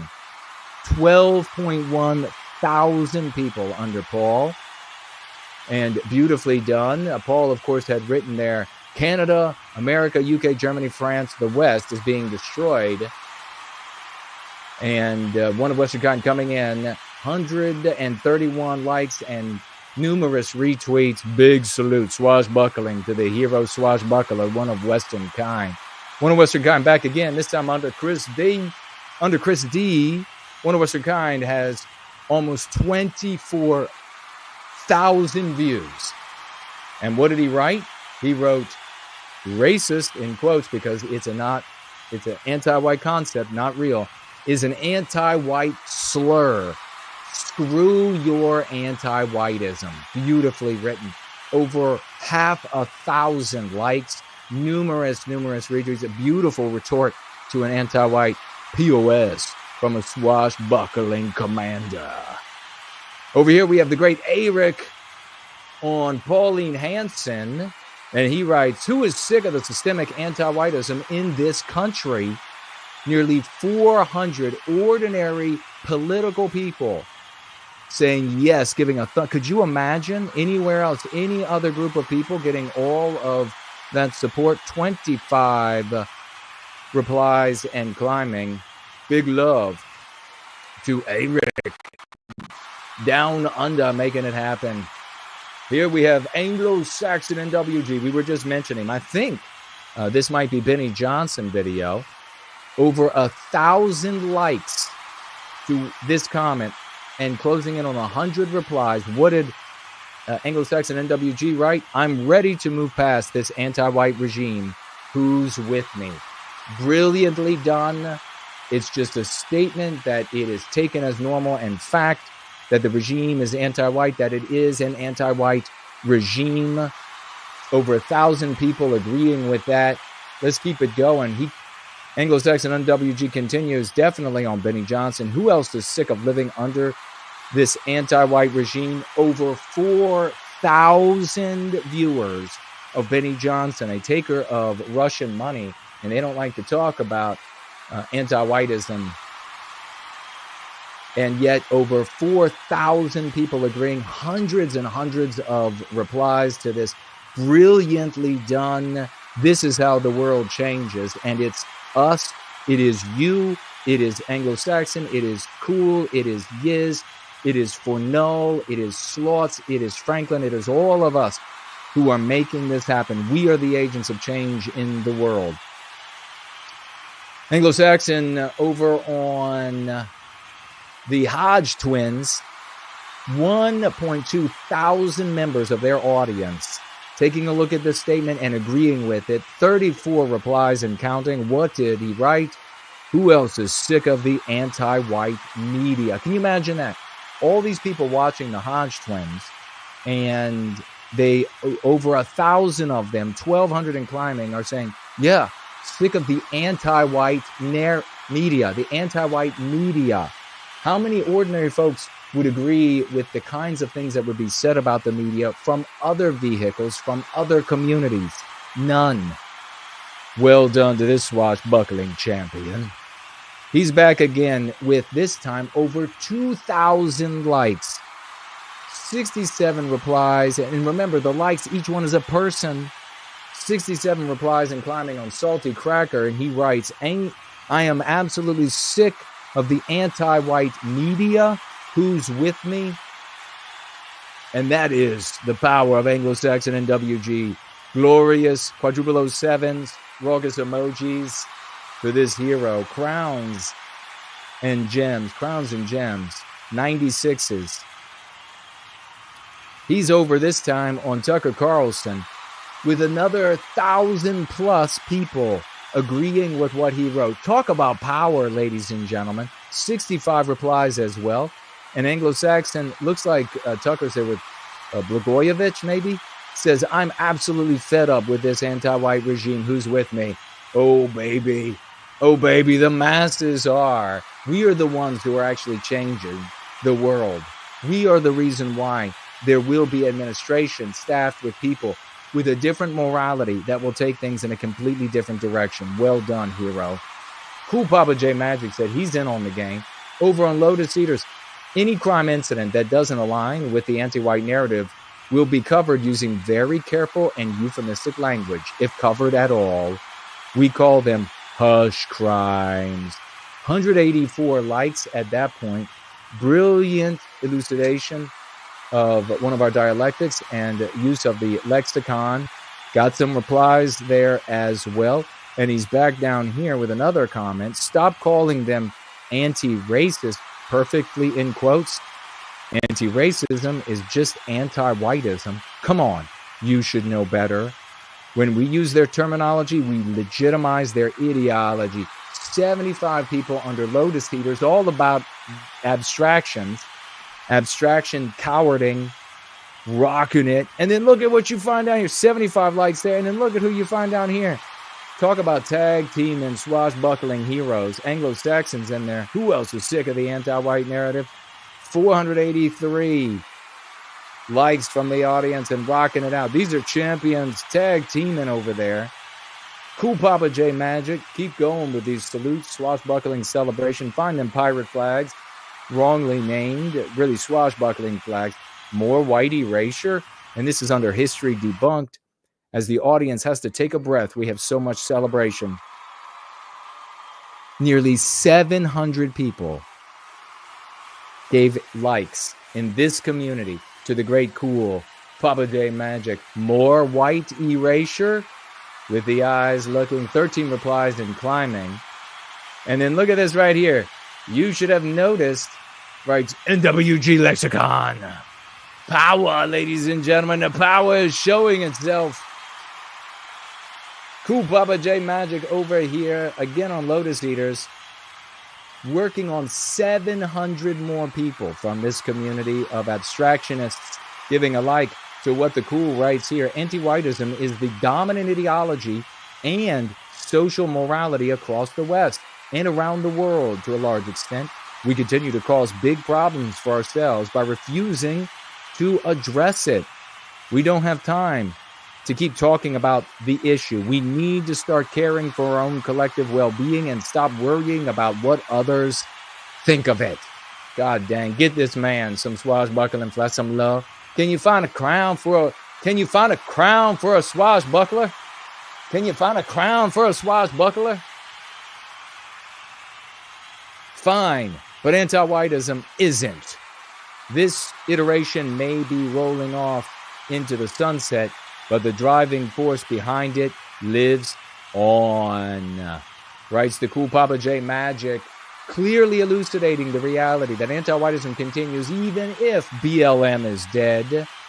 513 people agreed to this, even though the Lotus Eaters were saying something different. That's got to warrant some love from the swashbuckling community of change agents, of heroes, of knights of the white table. For white well-being, give it up for Cool Papa J Magic. You guys, this is not hypocrisy in quotes or a double standard in quotes. This is a losing argument. It has never been about majority versus minority. It's always been about anti-whiteism. Brilliantly, how Cool keeps bringing it back to the reality, adroitly parrying their arguments, again, on this Lotus Eaters video, parrying it and bringing it back to what matters. The reason they talk about minority rights is because of who the minority was in our countries. The second we are overtaken in numbers, they will start arguing that majority rules and minority rights will be a thing of the past. How many people in this abstractionist community said they agreed with Cool Papa J Magic over the abstraction cowards in charge, working on 800 of their followers? 42 replies. That warrants some big salutes. Blow the silver trumpets for the Cool Papa J Magic, ladies and gentlemen. This time under Matt Walsh, he crashes through the wall with more power and verve than the Kool-Aid Man, because Cool Papa J Magic is on a gallant steed snorting fire from its nostrils. They're not dividing us by race and pitting us against each other. He put all of that in quotes. They're specifically uniting all other groups against white people. It's not division, it's anti-whiteism. Working on 200 people under Matt Walsh, giving a like to that. 13 replies. Brilliantly done. You gotta love the absolute champion behavior and success of the Cool Papa J Magic. Under our friend and brother Nicholas DeSanto, we need to bring that hero back. The great Papa J Magic jumps in and says anti-whiteism is the single biggest problem in the Western world, central to virtually every major political issue we face. Look at this. The great Nicholas DeSanto comes in and gives it much love to the Cool Papa J Magic, triumphantly, adroitly swashing over on our brother's page. And you have many from his audience, 132 and climbing, 4 replies, coming in there and celebrating and agreeing with the comment. It's so very true, you can't resist it. How about this? Hans the Skipper under History Vids, right? Rhodesia was Western civilization created by white people. Zimbabwe is the result of white erasure and the anti-white ideology. How many people under History Vids? 32.4 thousand people saw that comment. Over 1,000, over 1,200 gave it a like, and dozens retweeted, brilliantly written by the Hans the Skipper, swashbuckling over there. The dialectic used and the concepts as well beautifully. He's back again, this time under I am yes, you are no. Anti-whites are perfectly fine with holding contradictory positions at the same time, as long as the conclusion is always anti-white. Perfectly written, brilliantly done. Almost 20,000 views, almost 1,000 likes under I am yes, you are no. Dozens of retweets. Give it up for Hans the Skipper. Show this man some flags. Show this man some swashbuckling flags. He continues swashing gloriously, this time with 10,000 views. 10,000 views and hundreds and almost 1,000 likes and numerous retweets under Angry Bootneck. He writes this: in the anti-white narrative, whites never suffer. They get the villain role. Oh my God. Beautifully written, so very true, pithy and powerful. That's how we like it when you're swashbuckling. He continues, this time 30,000 views. I mean, Hans the Skipper, my friend, find him a crown or two. 30,000 views, well over 1,300 likes, numerous retweets under Garbage Human. Hans writes this, the anti-white narrative hiding in plain sight. There you have it. I'm agree the woman is dumb. I agree the woman is dumb, is white. I agree the woman is non-white. Anti-white narrative hiding in plain sight. Perfectly written. Give the love up. Check out John G. You know when he's in the house, he's going to be broadcasting to the totality of the motorized world, whether you're on a motorcycle, a tricycle, a vehicle, a car, automobile, low-flying plane. You're going to see help defeat anti-whiteism, no white guilt.org. It's in the real world. It's on the virtual world. It's swashbuckling in every world. We love the work of John G. Beautifully written. That's how the anti-whites are not going to be able to say, look at that illiterate person when they see that beautiful signage on the vehicle. Here we have, I don't know if this is a random. Charlie says, we are all sick of the anti-whiteism of the, are we all sick of the anti-whiteism of the establishment yet? Almost 300 people gave a like to that and climbing 14 replies. Let's give it up for Charlie. Charlie is swashbuckling. We love it, Charlie. You did a beautiful job. Well done. Throw the laurel of victory to Charlie, our friend. We also have this, maybe another random nemesis. Says anti-whiteism is the single biggest issue in the Western world. So very true. Just like Charlie, toss the laurel of victory. 380 people gave likes to this. They showed love to this. They're loving it. It's growing. It's climbing. Well done, my friend and brother. There you have it, ladies and gentlemen. Another fraction of the victories, glorious victories. The people who are changing the world. Show the love. Make it loud. Make it proud. And we'll be right back.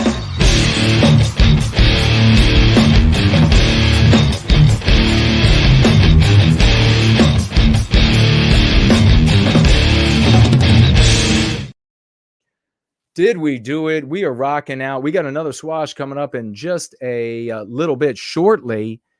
Another swash coming up, folks. And we will get to it. We have, what else? What a beautiful gathering we've had today for white well-being. The throat is sore. We have the Go Free lesson of the day. I looked into the thaumatological mailbag and I saw nothing. So we don't have anything in the mailbag to look at. Make sure you're getting at me with your comments, questions. Make sure you tag me. And what is this? Is that All-Star Richie? All-Star Richie? It says people are seeing the comment, plants a seed. Absolutely right. They seed the comments, it plants the seeds. And as a consequence, the world has changed. I can explain to everyone exactly how that happens. Have them talk to them about having me over for an interview. I will come on happily to explain things to them. No mail in the thaumatological mailbag this week, but we do have a Go Free lesson of the day, and we do have a couple of announcements to make here. The first one is Wednesday's show. You may have noticed that it disappeared from the live tab on the channel, but it's back. It's just under the video tab. So look over there for the show. If you missed it, Wednesdays, Roland Going Free, over on the video tab, not under the live tab, but under the video tab. You can still find it in the playlist of Going Free streams, but you'll find it under the video tab on the YouTube channel. Check it out there. We hope you will watch. That was with Smash JT. It was a great conversation. I was on the political cesspool last night, and for 10 minutes, hour one at the 45-minute mark is where I begin. And naturally, I was the absolute best. that they had on. I had the most interesting things to say, the things of value to say, and entertaining, funny, told a couple of jokes, had a good time with James and Keith for about 10 minutes. Everybody was given 10 minutes. It was their last show before the election. Check that out. And maybe I'll play some of that in the future during one of our streams. Pretty funny. I also want to read here from Peacecraft True. Wrote this under the video on the thread. It's beautiful. I love it. I have to share it. Peacecraft Truth says, I have a healthy, wiggly little girl due in April. Still so grateful to this community for aiding me at my lowest. She will grow up with no white guilt and, God willing, maintain it. Unrelated, sending a friend, Emma, your way via this video. Please be kind to her. Well, if Emma, if you're listening, you are most welcome to be here. Thank you for being here. And we hope you will jump in and you'll tag me if you have any questions or comments. And there are wonderful people in the live chat, especially on YouTube, that you will find that will chat with you and will welcome you and will take it nice and easy with you, any questions that you have. But let's give some big love and hope and gratitude for this wonderful comment from Peacecraft True. And it's a wonderful testimonial. God bless your little daughter of the West, a little wiggly daughter of the West that is on the way. And God bless you. Thank you so much for sharing that. That's beautiful. And we want everything to go very well. Big prayers and positive energy to the labor and the birth and the doctoring and the nursing, that it all goes well. And the daughter of the West, our new daughter of the West, gets started on a beautiful arc, maybe getting some of those Brant books that we were just talking about from School of the West. Let's take a look at the financial gifts. And remember, tag me as No White Guilt. We have here the great Dude Bro Moment. Dude Bro Moment is in the house. Entropy champion. Make sure you give this guy massive love. The Dude, the Bro Moment. Red Dog here sharing squirrels and raccoons. Squirrels and raccoons. We don't want pet squirrels and raccoons to die. It's so true. Dude Bro Moment, $50 financial gift over on Entropy. Thank you so much. God bless this hero. He is the godfather now of how many white children out there with the love, the outpouring of love. He says with those 50, as he is customary for Dude Bro Moment to say, for white well-being. He says, now what I don't know is this, was that last week's that I was reading? I'll have to look over here because it appears that there is another $50. So that might have been the $50 from last week. And still, we should be celebrating the great dude, the great bro, the great moment. I just want to see here if we have. Okay, so that one, yes, we didn't see. There was another Dude Bro Moment. From the previous, he said tardy to the party, but just in time for white well-being. A $50 financial gift there as well. Show him some love. Big open arm emojis for this hero, ladies and gentlemen. The dude, the bro, the moment. If there's anybody that has been capabilized to effect change for white well-being, if any of us are capabilized as a consequence, it's the great Dude Bro Moment. Thank you, brother. Keep that raucous emoji going. Keep them going. Make them wild. Make them break dance, but not like the Australian woman at the Olympics. Whatever you do, don't make anything break dance like that. That's more like a mild stroke. Instead, break dance the raucous emojis for Marie Curie. And you know, when she's going to show up, she's never going small. She's always going epic. It is our very epic sister, Marie Curie. And she says, 200 white well-being dollars, 200 white well-being dollars, financially gifted here today. Give it up for Marie Curie. We love you, sister. Big salutes, big salutes. And she wants everybody to know that she is grateful for Brant Danger and these wonderful books that we were sharing during the swash through. Give it up for Marie Curie, Marie Curie. God bless you, sister. Thank you so much. Wonderful financial gift, $200. And shine in Promethean love on the great Dean Danger and the work he's doing with those glorious books that everybody is going to get a copy. Everybody, you're going to head on over to Amazon. You're going to get all. That's where I got them. He offered them. He said he would send them to me. I said, I'm buying them. So make sure that you go buy yours as well. And mine are for me. You're going to get them for your kids or nieces or nephews. Unless you don't have any of that, then you could get them for yourself as well. They're going to be beautiful additions to your library, and they smell good. They smell good. Let's see who else we have in a celebration. You know I like to smell the books. You know about my story at university. Let's give it up for First and Last. Financially gifting over here on cash. He's the only one. And he wanted to make a statement tonight. He said $100 from First and Last. He came busting through the wall, also like the Kool-Aid man.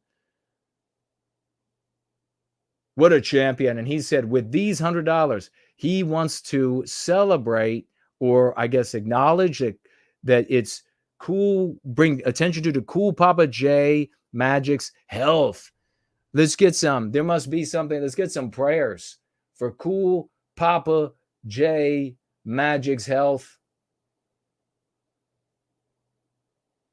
Cool Papa's health. Make sure we want to recognize $100. Let's get some love. There's the great champion. Azimuth Clark is in the chat with us, a true Herculean legend. He'll be written about in your children's and grandchildren's storybooks as well. Make sure you know that name. Cool Papa J Magic. Big Promethean celebration to him and much love. Get him white positive energy. Send him the energy. Send him the prayers. This man is a legend. We can't have him ill. God bless you, brother. I'll make a quick subscribe star check to make sure we didn't miss anybody. And we didn't. Back over here on Entropy. We got Stumbling In. And that was actually a place, the Stumbling in Ocean City, Maryland, many years ago. I don't know if it's still there. And I think they used to have topless. Did they have topless dancers there? I think so. Or maybe they had to. Yeah, I think they were topless dancers, but maybe not at the Stumbling In. He says with $3, 2 questions for Brant. Regrettably, Brant is not speaking, but he is in the live chat. And the questions are these. Has it been a challenge to find white positive sources and keep anti-whiteism out of your own writing? That's a great question for Brant. Tag Stumbling there in the live chat.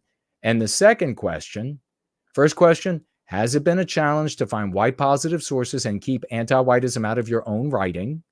And number 2, are you currently looking for contributors to the School of the West? Are you currently looking for contributors to the School of the West? Thanks. All that we do for now, we hope it won't always be this way, is a charity. It's a labor of love. And we do it for the love of our people. Hopefully money will come along. Big money will come along eventually. And people will be able to be employed. So we'll be able to do it for love and for a salary. But make no mistake, there's always room for those who have a skill that can contribute. They can contribute. There's always room for them. So reach out, see what he has available. Let's see if we have anything else here. Looks like Odyssey, we are blank. Looks like I've got an ice cream of cryptocurrency coming my way over there on D-Lab, ladies and gentlemen, D-Lab, an ice cream of cryptocurrency from Red Pills. Thank you so much, Red Pills. Good to see you over there on D-Live, rocking and rolling. And I see somebody broke out a dragon sticker, and it's a GIF. It's blowing flames for my pet dragon. How many? I would like to see the health department or the animal protection agency try to show up at my house and euthanize my pet dragon. Bring it on. Bring it on, animal people. Come and try to take my pet dragon. I'll just happily stand aside. Try to euthanize my pet dragon. Very cool stickers over there. All right. Let's see. No financial gifts on a premium rumble, but good to see. Aliens exist over there. Hello to you. Thanks for the show, Jason. I've been quiet. Okay, no worries, but good to see you there. And we also have JS is over there. Hello to you. And do we have... Can you please look into using real-time transcription or live closed captioning on your videos? I'm frequently somewhere I can't listen, but I can read, says Catherine. Well, yes, I could look into that. That's on the thread on Twitter. And I don't guess YouTube does that automatically. I think maybe they do for some creators. You all fill me in if you know more about that for creators on YouTube. Is that even an option on Twitter? But this is Catherine's question is on Twitter in the thread under the live stream over there. So hello, everybody is getting an opportunity to reach out to me. Remember, tag me as No White Guilt, and I will speak to your interests or concerns or questions. And looking over here to see if we have any that I missed on the live stream on Twitter. No, I don't see anything that I've missed. Tag me again if you do have something. We will be swashbuckling. We will be having a swash through here in a moment. It is the great Based White. He's going to come on. He's going to chat with us for a little while, about 10 minutes or so, about Born Guilty. He finished Born Guilty. And as we wait, I will be keeping my eyes on the live chat here. Johnny Johnson said, would you interview Helen Comparator, the widow of the guy who took bullets for Trump? She can be reached on Instagram. Interview may reach Trump's desk. I would happily speak with her. The question is, is she doing interviews? I guess first off, have you mentioned her? Have you mentioned to her that we are a community that would love to hear what she has to say? It's a very interesting. Thank you very much for that. Somebody save that for me. That contact, that @ and I'll reach out to her. I would love to talk with her. What a horrible thing, losing her husband. There's nothing could be more tragic. And he's saving the family at the same time. It looks like we have a brother swash through Based White to bring forward, ladies and gentlemen. Celebrate this hero. Here he comes, the one and only, the champion, the legend, the Based White. Hello, brother. Can you hear me all right? Promethean hails, Jason. I can hear you. All right. Promethean hails. Folks, this guy, he's at work. He's always doing the work of the good Lord. He's always doing the work for our people. Big Promethean champion. And we love him for it, and God bless him. And so happy to have you here today for a swash through. Tell us what you would like to talk about on your swash through. First of all, I'd like to say that this is a lot more than I expected when I asked if you were having a Twitter space last week. But it's an honor to be a part of this community, and I just love it. But I wanted to speak about Born Guilty. I read that book. It took me a while, but I read the whole book. And I just want to encourage more people. They've got to read this book. It is an actual book. You're going to have to break down and sit down and read a book. It's not an audio book. This was the first book I've read in a long time. I have Go Free on the audiobook. I've listened to it. I don't know how many times, but I did buy a physical copy of Go Free. Now I'm going to read it next. But nice. The couple things. This is 3 books in one. Jason spoke about this before several times. And I just want to speak to each of these parts here. My copy was purchased recently, so it does not have the unique device in it. But I understood what it is once I got to it, and that is a very cool concept and an interesting idea. I wish Amazon would have let you keep that in there. But the 3 books are one of them. is you're in Jason's study where he lives, and it's like person to person interaction. He's speaking the Go Free concepts to you and describing them in great detail. And this is different than what's in the Go Free book, but it's the same also. And it's geared for new people, but also I've been in the community. I mean, not a long time, but I don't consider myself new here anymore. But it was still great having this to read and just go over all these concepts. And I posted one of the page 46 on Twitter and on my Facebook. That's still deleted. I still haven't gained access to my Facebook yet, but I posted it several places just because of just that one page alone. Page 46 was just so powerful, and I just wanted to share it. But there's a lot in the reader to, or the Jason to reader section of the book that is really encouraging, and it just always made me feel uplifted reading that compared to some of the other doom that you read online nowadays. Oh yeah. Yeah. Then next, I did want to speak about Prometheus Rising. This is an epic tale. I had to have a dictionary beside me to decipher a lot of large words that Jason uses, and then also in the back there's I guess appendix with everybody's name and a bunch of places, and because this is a whole Tolkien style world that has been created, that in the back of the book there's a reference to everybody's name, all these places where the battles take place, and this kind of stuff at the end.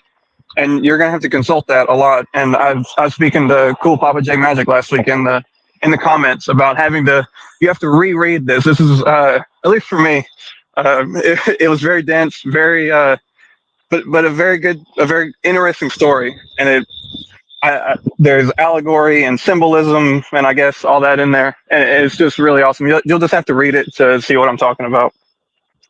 But my favorite part of the Born Guilty book was Crucible. This book, Crucible, it's about Jason when he's in 7th and 8th grade, and it will bring you to tears at some point, and then at others your heart will be racing so fast because of the exciting story that's in this book. There's it brings back memories from whenever I was in middle school or elementary school. A lot of stuff that you had forgot, but reading this, it really comes to life on the page, and you remember the anti-whiteism that you faced in school. And just two things I want to bring out about that I remembered from me being in school. In 8th grade, our English teacher spent, I think it was 6 weeks at one point, studying the Holocaust. Oh. And I at the time, I remember I discussed with my friends, why is our English teacher teaching us history? Why are we not learning this in history class? But right. Looking back on it now, I realize it's every week you're in English class several times a week, and you're being pounded with how evil the right race is, how all these evil people did these horrible things, and etc. But that was one of the things. The other thing was in 7th grade, I think it was, or it may have been 6th grade. I don't remember exactly. But whenever U.S. history is taken, we spent probably a whole semester on the Civil War. It felt like just the indoctrination of how it's like I didn't see it then as much as I can look back now and see how much hate they had for white people, and it was being taught to us at school. But yeah, that pretty much sums up the book.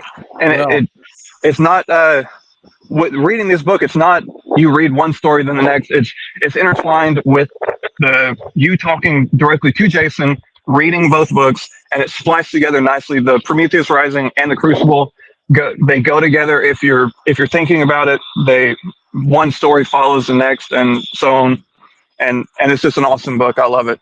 God bless you, man. Thank you so much for your optimism and your energy relative to the book and the contents. I mean, that's glorious. Thank you so much for sharing that with people, because I think that a lot of people are missing out on an entire other aspect of serving white well-being and understanding the tools at our disposal and the sort of contextual story that is in maybe in a way the cocoon out of which the matrix out of which all of these different pieces that people come in contact with, maybe they pick up and use, like our great swashbucklers in the community, or maybe they just end up seeing.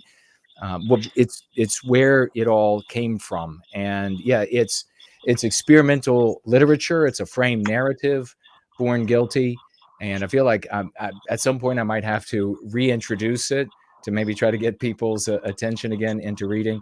It's got over 200 illustrations in it, and they serve different purposes. So it's not just we put a page with a picture. So it actually provides you with information that is the same way that you are provided visual information in a dream state. So, and that was the intent. You're coming out of the woods, literally in the beginning of the book, and you're joining me for a weekend as Base White is sharing with you there. Brother, you said, what did you say? What page on Born Guilty was that you liked so much? Was it 40 something? 46. 46. And what was it in that page, or do you remember at the top of your head? Or That was it was contrasting how white people do not see themselves as a people and how Jewish people see themselves as a people, and it was just back-to-back comparisons of the Jewish people see themselves as a people this way, and we want that for white people. It's pretty much the whole page 46, and then there is like a little bit of the continuation on a paragraph on page 47 that I couldn't fit due to the text limits on the posting. But yeah, that was probably my favorite page in the whole book. Well, that's awesome, man. That's absolutely awesome. I'm so happy that it has inspired you, and that you wanted to come on and share your testimony with us, and that it's going to be something that you'll be able to continue to share with people in a very swashbuckling way in the future moving forward. Yeah, folks, if you can hear the enthusiasm, it's a hefty book, but it is you'll be able to get through it. Like I said, there's a lot of illustrations in there as well, and there are intertwined stories to take you through. You even dream in it. So you look out for that. Watch out for that. So you dream inside of this story where you're hanging out with me, and I'm speaking to you just like I am now, and just like now, for most of you who don't interact with me, I don't know what your name could be. I don't know, and so I talk about that in there, and I still talk to you directly. So experimental literal frame narrative, and let's make sure we get lots of raucous emojis for the great Base White and all his service to white well-being, and let's send some positive energy to getting his Facebook page. He got his personal one back, but let's hope that after this election he gets the other Facebook page back, which he was having enormous success reaching people with white well-being with, and it's a great service, and we really appreciate it. And also love and prayers to him and his family, that they'll all be healthy, happy, and prosperous for the rest of their godly lives. Brother, anything else you want to share before we let you go? Yeah, one more thing. I would like to request a sequel to Crucible that explores your high school and afterwards point. Well, maybe I will do that, especially the coming into the white sympathetic sphere, and because that was probably not what a lot of people think, and the emotions are probably ones that they would share themselves or have shared, and so that's the this sort of the same visceral aspect of Crucible that, and you were mentioning it, that it's all of Crucible is all of our stories. As so many people, they begin reading it, and just like you experienced, brother, they're like, oh my gosh, I remember this and I remember that, and it takes you back to those earlier years, 11, 12, 13, or years on either side of that, and you went through the same things, but you've suppressed many of them, you've forgotten many of them, but you realize after going through the book Crucible that this is the literal crucible that white children are put through, and that set us on a narrative arc in our lives that is detrimental to us. It's detrimental to our family members, and and therefore moving outward in concentric rings, our society and our civilization. But yeah, I'll think probably that would be something I would like to write, especially like high school going into the white sympathetic sphere. It's a great suggestion. Yeah, I would love that. But if we have time, I'd like to speak about something else. Yeah, please do. Right when I finished Born Guilty, my mom had bought the Hillbilly Elegy, and she was reading it, and I told her about that. I was reading Born Guilty. When she finished it, she gave it to me, and I'd finished Born Guilty. She was like, "Oh yeah, you should read this. It's an awesome story about like kind of rags to riches things." And reading that, I went from reading such a positive, uplifting book that had my heart racing with excitement to a book that makes me furious when I read the anti-white statements in it. I try and read right before I go to bed, but neither of these books are really that good, because in Born Guilty, I get so excited I can't sleep. And then reading this Hillbilly Elegy, I get so angry that I can't sleep. But they're essentially, I'm not even all the way done with it. I've got a couple chapters left in Hillbilly Elegy. But what we see this book that the author wrote it through the anti-white narrative, so we can see it from that. He writes it. I wouldn't even think he realizes how anti-white he is. But constantly through the book, he knows that the social morality is that white people are evil. So constantly through the book, he's comparing hillbillies, trying to equate them to non-white people, specifically poor blacks, because he describes, the poor whites of Appalachia or Appalachia, they have it this way, and so do blacks. And the poor whites of Appalachia have it this way, and so do blacks. And this is several points in several different chapters. This is described, and he's trying to, I guess, sectarianize and trying to be, I'm a white guy, but I'm not part of the bad white guy, but not the way the Democrats usually do it, where they by like self-effacing or whatever that's called, the self-flagellation. Yeah, he's doing it where a woe is me kind of approach to I'm not part of the bad white people, and it really makes me furious reading that.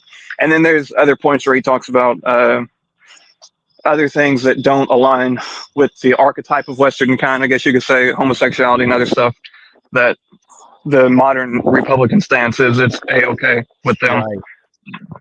That's awesome to compare and contrast Born Guilty and Hillbilly Elegy. I'd never even considered. That is fantastic. It just happened for you that you read the one and then given the other. Yeah, and you got in Hillbilly Elegy an author who is smack dab in the middle of the anti-white narrative, writing from that story where white people are evil, but he's trying to like carve out a little niche inside the anti-white world, where include us too, because like you're saying there, I can see exactly that would be the direction he would go, because we're not like white people, we're just like non-white people, we're just like the homosexual movement, we're just like the trans movement, we're just put upon and poor, and please cut us off. It's the exact same energy that you get from the people of Italian descent who will say that they're not white, they're Italian, or people of Irish descent who will say they're not white, they're Irish.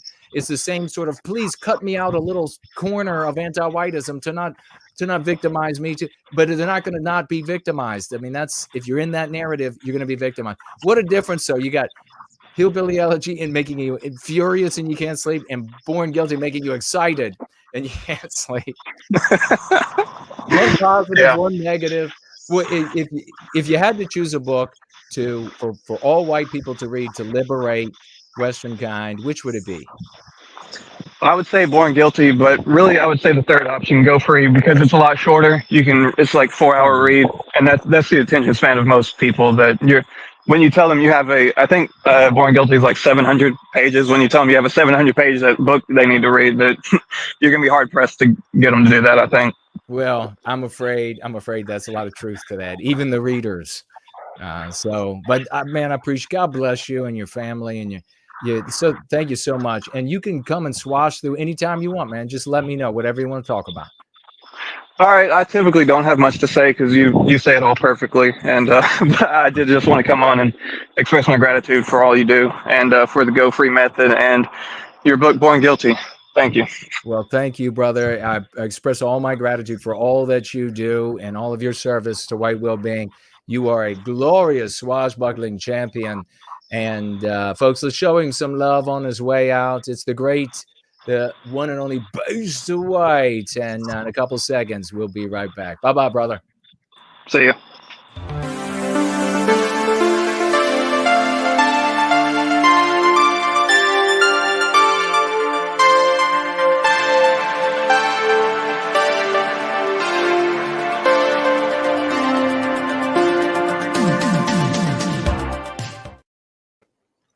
Wow. Wow. Really? Wow. 2 swash-throughs. You had the Dean Danger and the beautiful work that he's doing. You had the Base White, magnificent, scintillating champion for white well-being, working hard in the background. He comes on, he reads Born Guilty. He reads Born, and he's like, I got to come on and tell everybody how excited I am he gets through it. I know a lot of people, they see the big book and they think, I don't know. I don't think I could get through that. You can get through it, I promise you. It's not going to take up your whole world or anything. This is where it begins. You're coming out of the woods, looking out at the Plains, Virginia, a beautiful, beautiful area where the rich people live. And you can live there if you live on a room on their estate, like I did. And it's a lot of fun. You might say, I don't get how are you talking to me? I literally tell you, I'm like, hey, I can't know your name because you can't speak back to me. So I'm going to call you Reader with a capital R. And that's what I call you. You spend 2 days with me. We eat together. Isn't that interesting? Have you had a book like that before? We eat together. We hang out. I leave from time to time. And when I leave, that affords you the opportunity to read from these other sources. We're in my den library where you are seated and staying. You're actually sleeping on a settee in there. That's where you rest. And you dream while you are with me. And I provide some information about your environment directly. I tell you. And some information I provide to you about your environment by way of these illustrations that show maybe a little bit of this or a little bit of that. And the same way that when you dream in the real world, you see flashes of imagery that provide you with a chunk of information. And so you get to read a number of texts. In fact, it really starts off when you get in the room reading from My Nation, My Fight, which is a collection of essays and short stories that I've written. And you read The Once Great City. That's where you start out. And like I say, we hang out. It's wonderful. It's a lot of fun. And I had really hoped, and maybe it will in time to come, but really hoped that we would see some more interest in this text because of the energy, the excitement, the enthusiasm, the optimism, which is not Pollyanna, for our people, what we can do, the work that can be done. You have the element that is the technical, the nuts and bolts. Here are the ways that we phrase things. Here are the concepts we use, and here's why we do it. But then you also have the spirituality that's there, and they're interwoven and done intentionally with intelligence and love of forethought. So yeah, that's fantastic. And then to hear about it contrasted with Hillbilly Elegy. We know I read to you some of the quotes from Vance out of that book that were horribly anti-white. So I can only imagine going from Born Guilty to Hillbilly Elegy. You know, what a difference. That must be like rocking our man's brain. Face White must be like, what in the world? And that's what you get. So much of like the conservative world, it is like the Hillbilly Elegies. And so much of it is also just ghost written, flat, basic bitch, cuck fare, and no real flair, just cuck fare. You'll get a lot of flair in Born Guilty. As a matter of fact, I've had people tell me that it has caused them to have many dreams about it. And one person said they had dreams about it, fella, and they said he never dreams, and he had dreams about this. Maybe the dreaming is because it's speaking to our biospirit, because that's where I write from. And specifically with Prometheus Rising, the entirety of it is written totally from the biospirit in a lyrical way. So, yeah, beautiful. How fun is that? Tag me as No White Guild. We're going to be together a little longer. Kate sent me a map that shows that women out-earn men in an enormous amount of the country. In some places, by 100%, they out-earn men. All of the nice areas in the country, women out-earn men, it looks like, just from a glance. This won't work. This won't work. For the same reason you see female CEOs being yanked out, even when that's the most important thing of all, is the anti-whiteism, the white erasure. They're yanking the female CEO because matriarchy cannot contend with patriarchy. It cannot do battle. It loses. The history, the pressure of history, the facts and evidence of history demonstrate this. Contemporaneously, you're looking at business, you're looking at sports. It's because patriarchy, males, and we could explore the different reasons why. We're not going to now. Why that is. But all that should matter is that it is. And when females want to say something like, well, it's because you wouldn't let me, that sentence says it all. That sentence says it all, doesn't it? I mean, it says it all. I got to stop. I got to try to use. Today I used the F word a few times, too many. And that's because I get so upset over people caring more about animals than our people. And so I got to do better than that. But I mean, when the females say, well, you won't let us excel and defeat you and be better. You won't let us. The fact that we can decide whether you are allowed or not is all the evidence you need that you cannot contend. I mean, Jesus, for the love of God. Because you won't, there isn't a standing matriarchy in history because you wouldn't let us. Exactly, dumb bitch. Exactly. We're not letting you, which means that we win. This has got to, it's such an affront to nature. It's got to end. And it's just, the question is, how's it going to end? Are we going to recapture our destiny? And are things going to go nice? Women of the West want it to be that way because they can see how bad it can be for females. Or is nature going to just, this fantasy right in the face? Because if nature ends up hitting this fantasy right in the face, it's going to be really bad for females. Really, really bad. Really bad. So here you have it, though.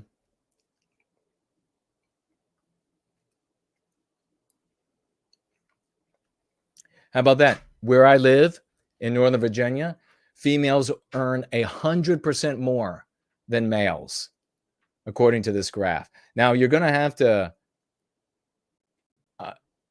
You're going to have to check this out for yourself. Let's see what the source is. Pew Research Center. Because for all I know, Pew Research Center could be sharing misinformation. So go to the Pew Research Center. Young women earn at least as much as young men in 22 U.S. metros. And then they give a color for the different colors of green all the way to dark green for those earnings. So check it out at Pew Research. I don't work there. I'm just looking at one of the studies. Check it out for yourself. Doesn't look good. Doesn't look good.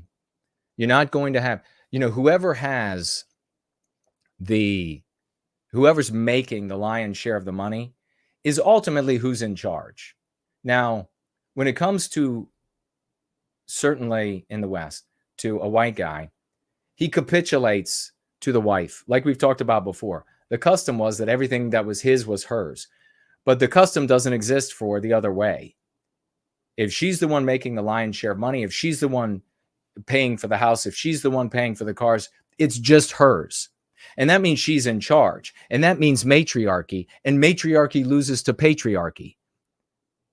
So if the white race is going to be facing off against patriarchies, and not only patriarchies, but much larger percentages of their populations that are willing to work together in a moral way for the benefit of the individuals by way of the well-being of the total, then you've got also the individualism playing into it as well. And we were talking earlier, not that long ago, about such a massive percentage of females willing to vote for abortion as birth control, even if that means by way of those candidates that we end up in World War III, tactical nukes, crashing economy, dissolution of the country, just as long as they can have abortion as birth control. So we're not going to win. We're not going to win with a female-led. And it's a reality.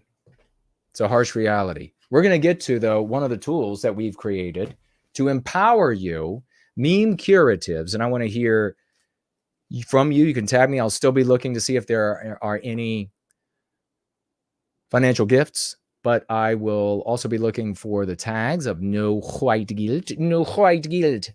Why are you so animated? Have you gone outside? Have you seen the news? Do you see what's happening to our countries? I just ordered a copy of Born Guilty, says Stumbling. That's all. Thank you for sharing that, brother. Big salutes. Big salute. Big salutes.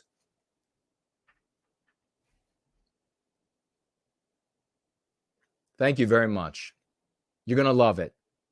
Take your time. You don't have to finish it right away. It's a big read. But it's a very enjoyable. It's not like a normal book. It is experimental literature, and I think I pull it off. I think Base White says it's being pulled off and done well. So check it out, though. And the twists and turns should keep you interested and chugging along, even if you don't have much stamina for reading. And none of it is dry, right, Based? None of it. None of it is dry. You're never going to be like, oh, this is a textbook. It's never happening. So things are always changing. Questions are always being raised. Answers given. Southern Bloom is with us. Great to see you, sister. Promethean Healing is here.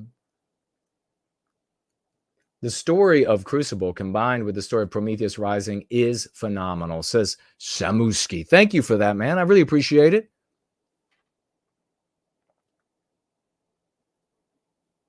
Anti-Whiteout is here. First and last. Marie Curie is here in the live chat. Hello, dear sister. I'm in the hall. Westman Positivity, nowhiteguilt.org. That's a very cool name. Good to see you.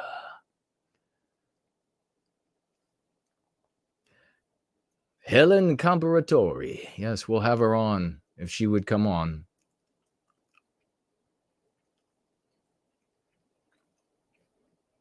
I will grab that actually right now as we slow down. Take a look at a meme curative, maybe a couple meme curatives. But the main meme curative is the anti-white screed. Everybody should know the anti-white screed. Johnny, there are two of them on, looks like. One has 18 posts. And let's see, is that the right one? The one that has 18 posts?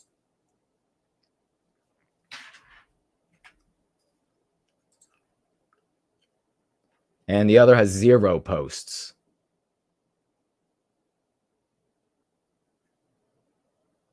Do you know which one is the right one? Tag me as No White Guilt. Spartan is here. Spartans. The use of the term white erasure is getting more common on Twitter. How cool is that? That is awesome, right? It's cool, Papa J. Matty. That's totally awesome that it's becoming more popular. That is the term that will catalyze actions, that will catalyze thoughts, and thereby catalyze actions that benefit us. The other term that people, white genocide, nonsense, it's not happening. That term gelds us. That term militates against constructive thought. That term militates against constructive action. That should be cut out and shared. It's without question. It's demonstrable. I have shown it many times. And then, last week, Yiz and Newsfist were talking, and I still have to talk with her to make sure I got this right. I was working at the same time.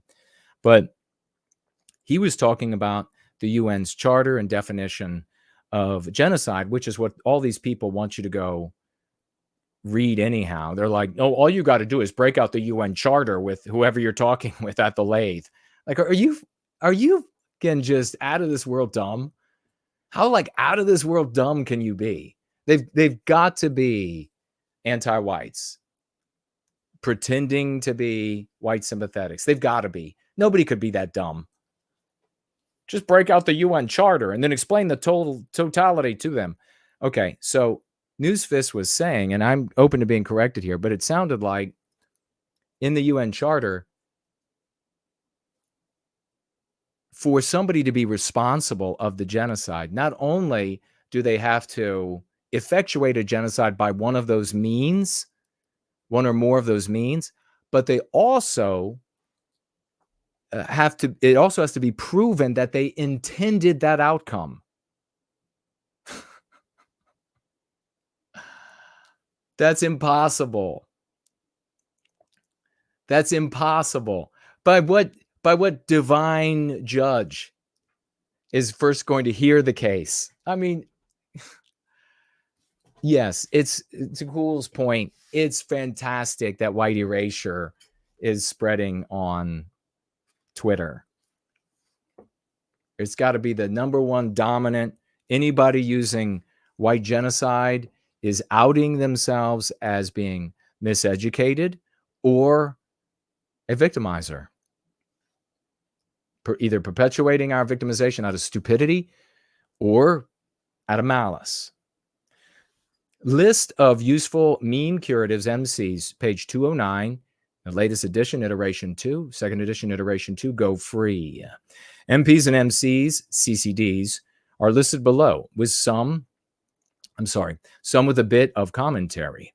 MCs are intended to be pithy and memorable. Do you remember a couple of months back when I was educating from Go Free, and then some forlorn, wasted, hairy ass polyp said, "Is that guy reading?"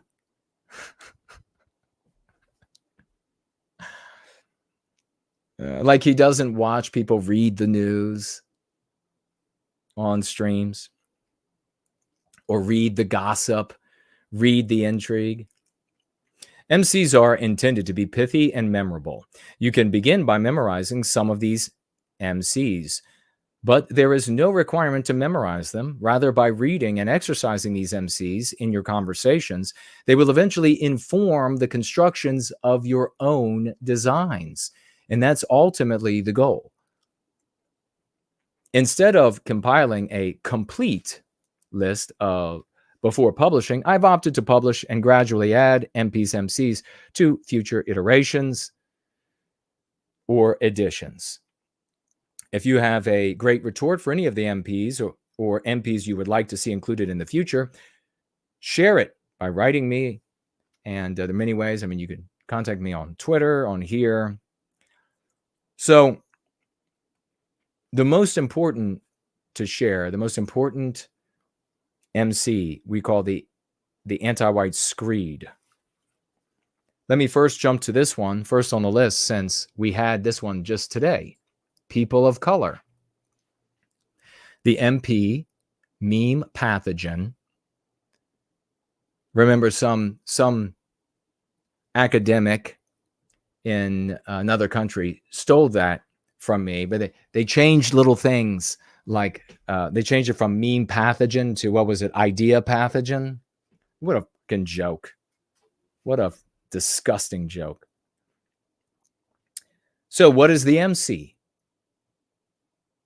If they're going to say people of color, what is the MC? Non-white. There's no insult to non-white. We just mean someone who is not white. So there's no insult. It's like calling me white. I'm white. I'm a Westman. Those people are not white, so they are non-white. You follow? People of color excludes us from humanity. That's an anti-white slur. There in the world, there are people of color, which Jews are included in. Even though Ashkenazi Jews, some of them look quite a bit like us because of marrying back and forth and producing children. But here's the commentary. Firstly, the MP implies that Westmen lack visual color, when the objective truth is that Western kind possess an incredibly rich variety of hair, eye, and skin colors. We may be colloquially known as white people, but in comparison to darker skinned peoples, or to comparison, but we are far from colorless. Yeah, so that's the other insult there. People of color. They've got color, you're a nothing. You're like something yet to be colored in. I mean, what an insult. How have you ever not taken that as a grievous insult? Oh, you're a nothing. They've got the color, you are nothing.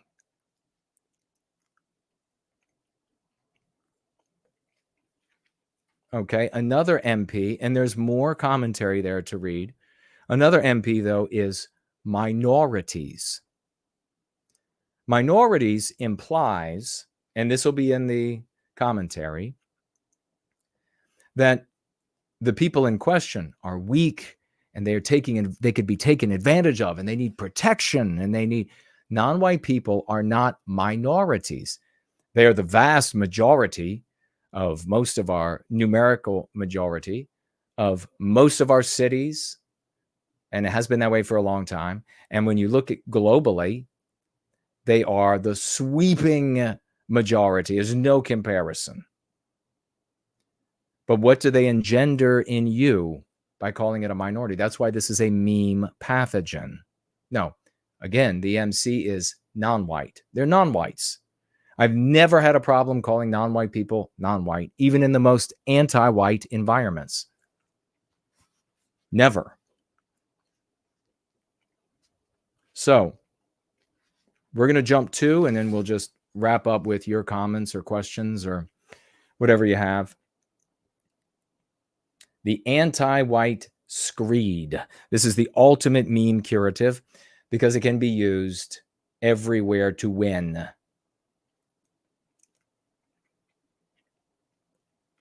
Kind of like the other one that is the universal response. Maybe I'll share that one as well. The anti-white screed. You want to understand the world? Both present, past, and future? Anti-white screed. Quote, everything conducive to white well-being is negative. Conversely, everything antithetic to white well-being is positive. Close quote. Antithetic means opposite, the going against. So I'll read it one more time.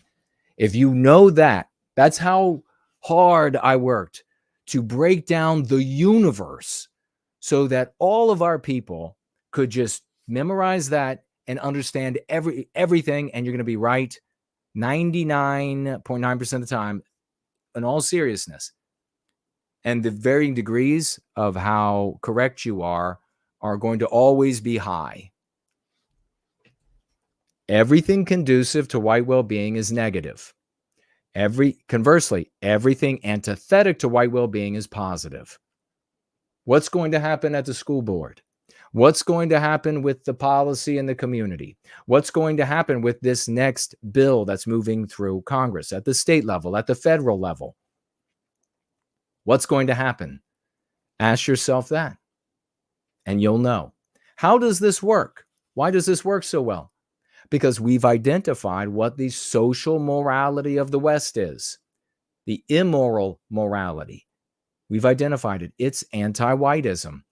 It's defeated everything else, as you all know. Memorize that, and you'll be right all the time.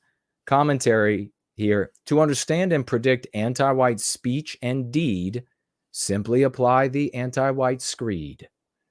You can have children memorize that. It'd be wonderful. It's got the little rhyme. And then I just say here, parenthetically, ceteris paribus, which means excluding unusual circumstances.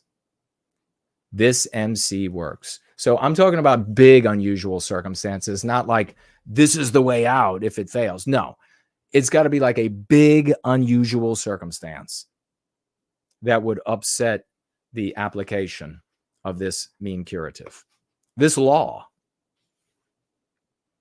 I'll also share the universal response that if you have this, you win every conversation with an anti-white. Here it is, MC. No matter what you say, if your conclusion is anti-white, I reject it. No matter what you say, if your conclusion is anti-white, I reject it. A 7-year-old can take on a college professor with this.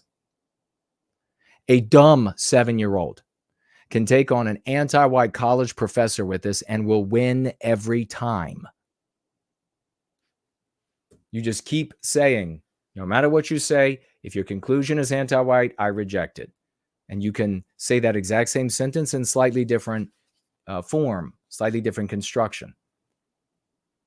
Is your conclusion anti-white? Then I reject it.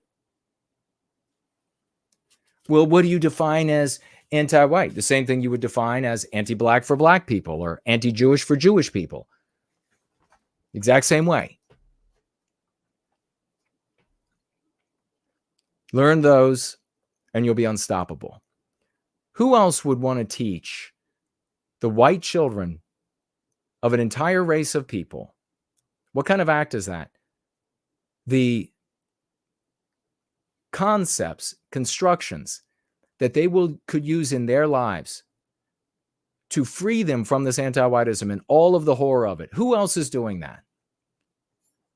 What other community is doing that? None. No, they're too busy taking money from Russians or Israelis or Chinese, communist Chinese, too busy taking money from all those entities to concern themselves actually with white children and the future and the world that we live in and the world that we bequeath. It's so sickening that we have so many, like we're just talking with Brant, so many heroes from our past, and there's so few today. It's disgusting. This is the worst the white race has ever been. All right.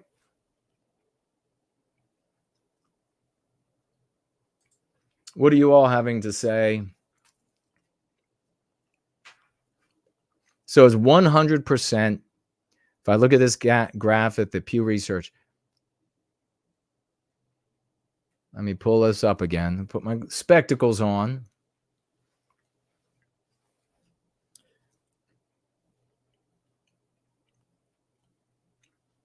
So the lightest green represents 67 to 69% of women. Wait.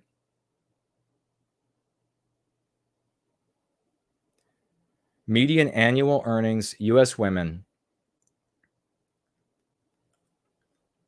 as a percentage of men's median among full-time, year-round workers, younger than, and it gives a date an age I can't quite see. Was it 22? No, it can't be 22. That was in 22.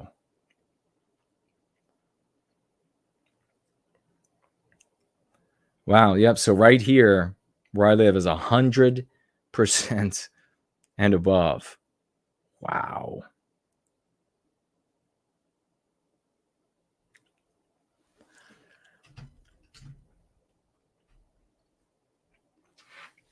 Pretty remarkable.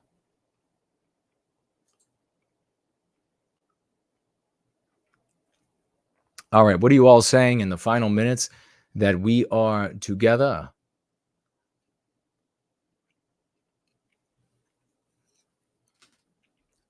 Daughter of Eve said a big greetings to Based White when he came on.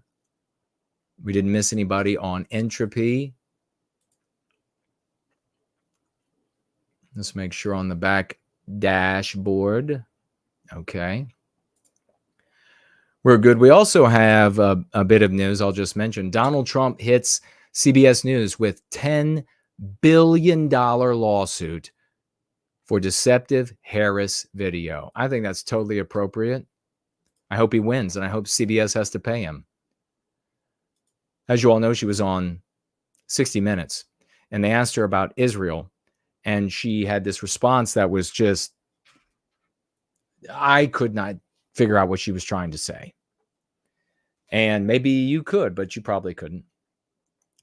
And then, and CBS had this out on the internet, but then they decided, oh, we'll just cut this up and we'll make her have a strong response to that question. And then they went and posted that. And everybody was like, you have the original out and you have this edited version. You've clearly made this candidate sound better on this question. At least that's the argument being made. I wasn't there. That's the argument being made. Former President Donald Trump thinks that's what was happening, and his legal team, but again, I don't know. This is being reported by Breitbart. CBS News for a whopping $10 billion in regard to its 60-minute interview with Vice President Kamala Harris, with the news coming as Election Day approaches. Fox News said it obtained the lawsuit that was filed on Thursday and detailed its contents. Trump's attorneys said the legal action concerned CBS's partisan and unlawful acts of election and voter interference through malicious, deceptive, and substantial news distortion calculated to confuse, deceive, and mislead the public, close quote. That is what Breitbart is reporting. Slaughtz says, missed this at celebrations.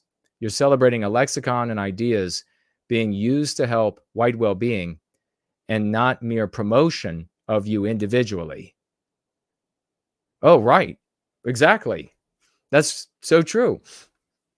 We're not celebrating the spread of me. It's not like Lil Nicky or Lil Dicky, where Lil Nicky will actually tell his many thousands, 7,000 or 8,000 of Fuentesians to go out and to downvote anybody who says anything negative about him, and to bring the videos and comments about him to many other groups to angle everything at Lil Nicky. And then that's what they celebrate, is how well they do that.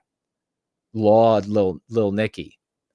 Whereas we're celebrating the empowerment of white people everywhere with concepts that they don't even have to, the vast majority of them, it's impossible will ever know about me. We want as many people to come back to the well as possible, because we can't just by way of attrition cease to exist.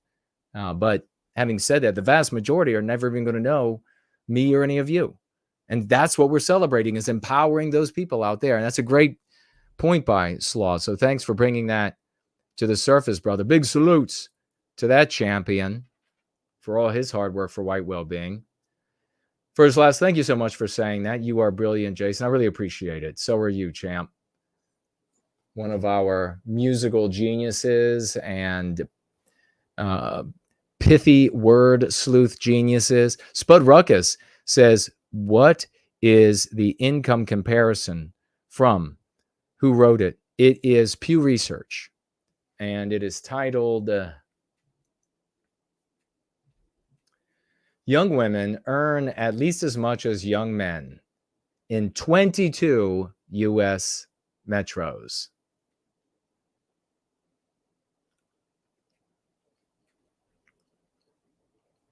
So you can find that on the Pew Research site.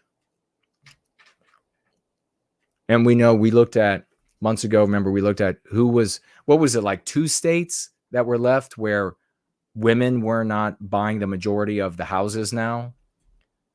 I don't have it with me. I'm not looking at it, so you'll have to go back. We'll have to find it again to talk about it, but that's an inversion that just won't work. Most don't consider white people a group to be harmed. You have to start at the immediately evident, writes the great Slaughtz. So very true. Eagle Heart is here. Hello to you.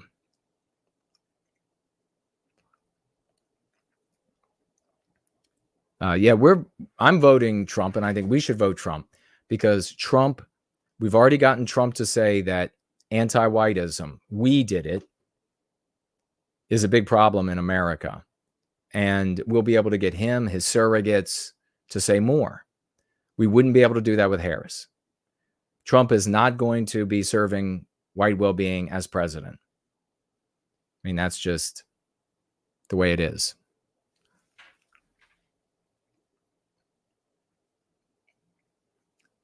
All right, let's see. Did I miss anybody?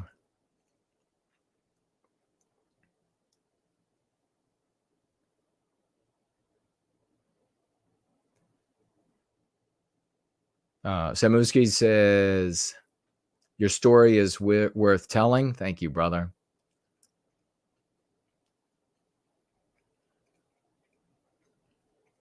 I don't think I missed anybody else. Make sure you tag me if I did.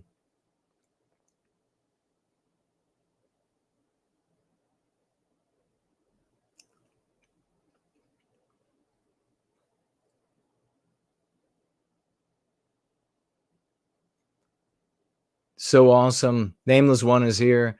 Corey is here. Heroes are in the house. As always.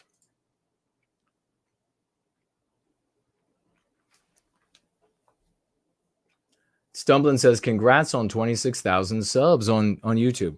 A real shock that they allowed me to break that number. Gosh, that's been so many years. Talk about long, hard work to finally. It's amazing. And thank you for that. I appreciate it.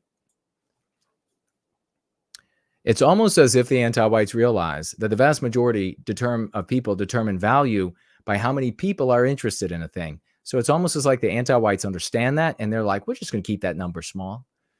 We're just going to keep that number pretty small so that people won't be thinking that it's any value. But thank you. I keep coming back in the well and throwing in all my coins. Well done, first last. Well done. He keeps coming back to the well, throwing his coins in. And Corey's saying, congratulations. Let's get to 30K on what, on YouTube? Cool Papa J Magic says, should be 26 million. I know. It absolutely should. That's the only way. That's the only way that so many people will find value.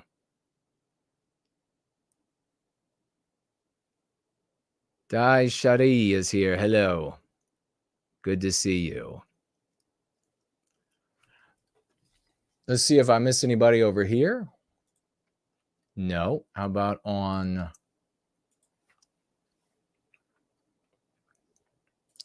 The comments? No. All right.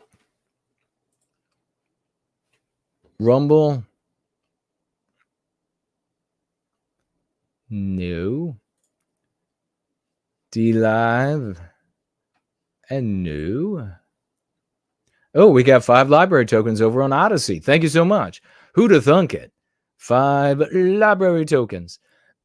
Says, how do you handle overcoming the, is that intimidation of dating a woman that earns more than you? Great question. Great question. It's, in some ways, I mean, it's, especially growing up and feeling like the man is supposed to be a provider, it's not easy. But in other ways, it can be easy because, and this is the advice, reflect on the anti-white world and how much it has wrecked. And reflect on what's happening to our children. Reflect on this woman up in, what was it, New York, I just tweeted about today, that was, and I don't know if she's, her surname can be Jewish, it can be white. It doesn't matter to me, honestly, what race or people it belongs to.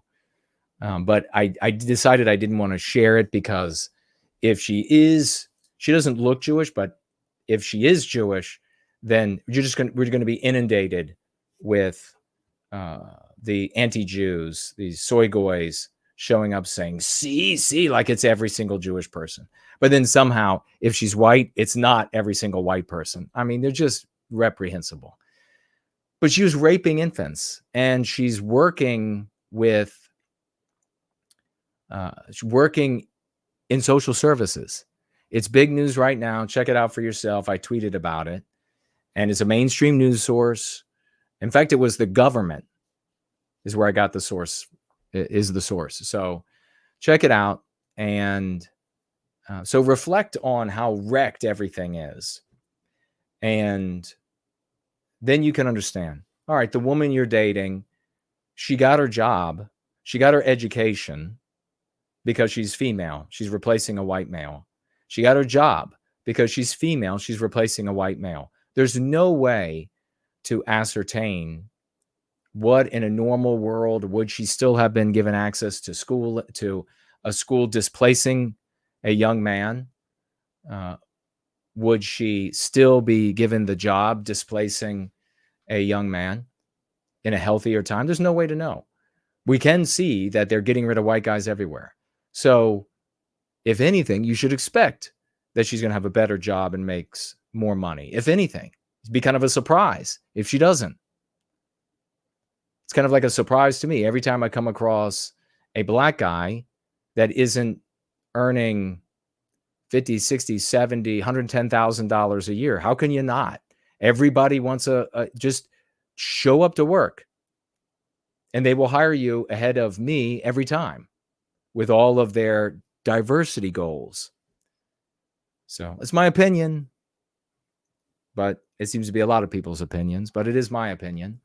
So yeah, just remind yourself, how could she not make more? How could she not have a better job? But the more important thing, though, is, deal with that emotionally within yourself. Should be relatively easy once you look at it in this real, very real sense. And then you have to investigate, how does she feel about that?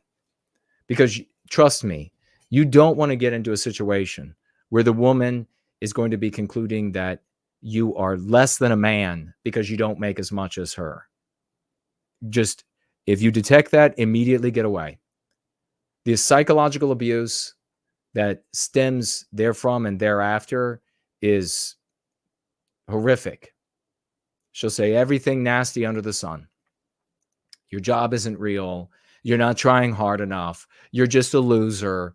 I mean, females seem to be they're very adept at knowing, in my opinion, words that psychologically hurt.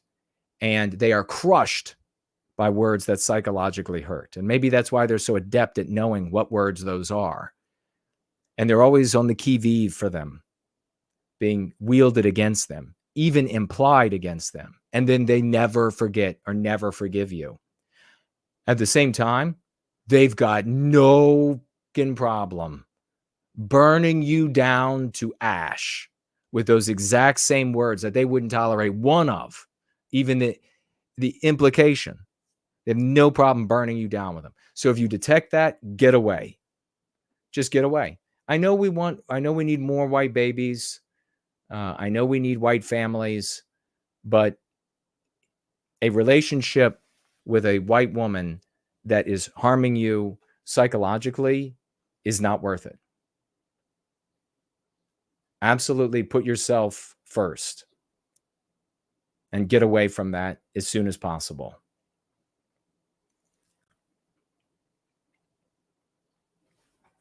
All right. Hope that helps.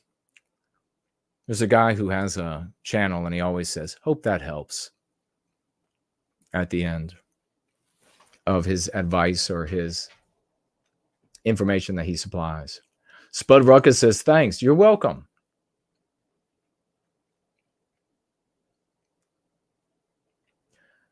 I have become an excellent educator on this matter thanks to your work. I have talked to folks who have their minds blown away by my ability to lay it all out. The hard part is getting them to care like we do. Anyways, thanks, writes the great cool Papa J. He really is. No wonder, brother, you're like wielding the white magic and rocking it. No wonder you are a true champ. And we love you for all of your service. Love all of you for all of your service. I will be back Tuesday, maybe, with Jason Goes Political for some of the election results and returns. Make sure you vote. Make sure you vote. And let's get ready to get back to work when Donald Trump wins this election. We hope.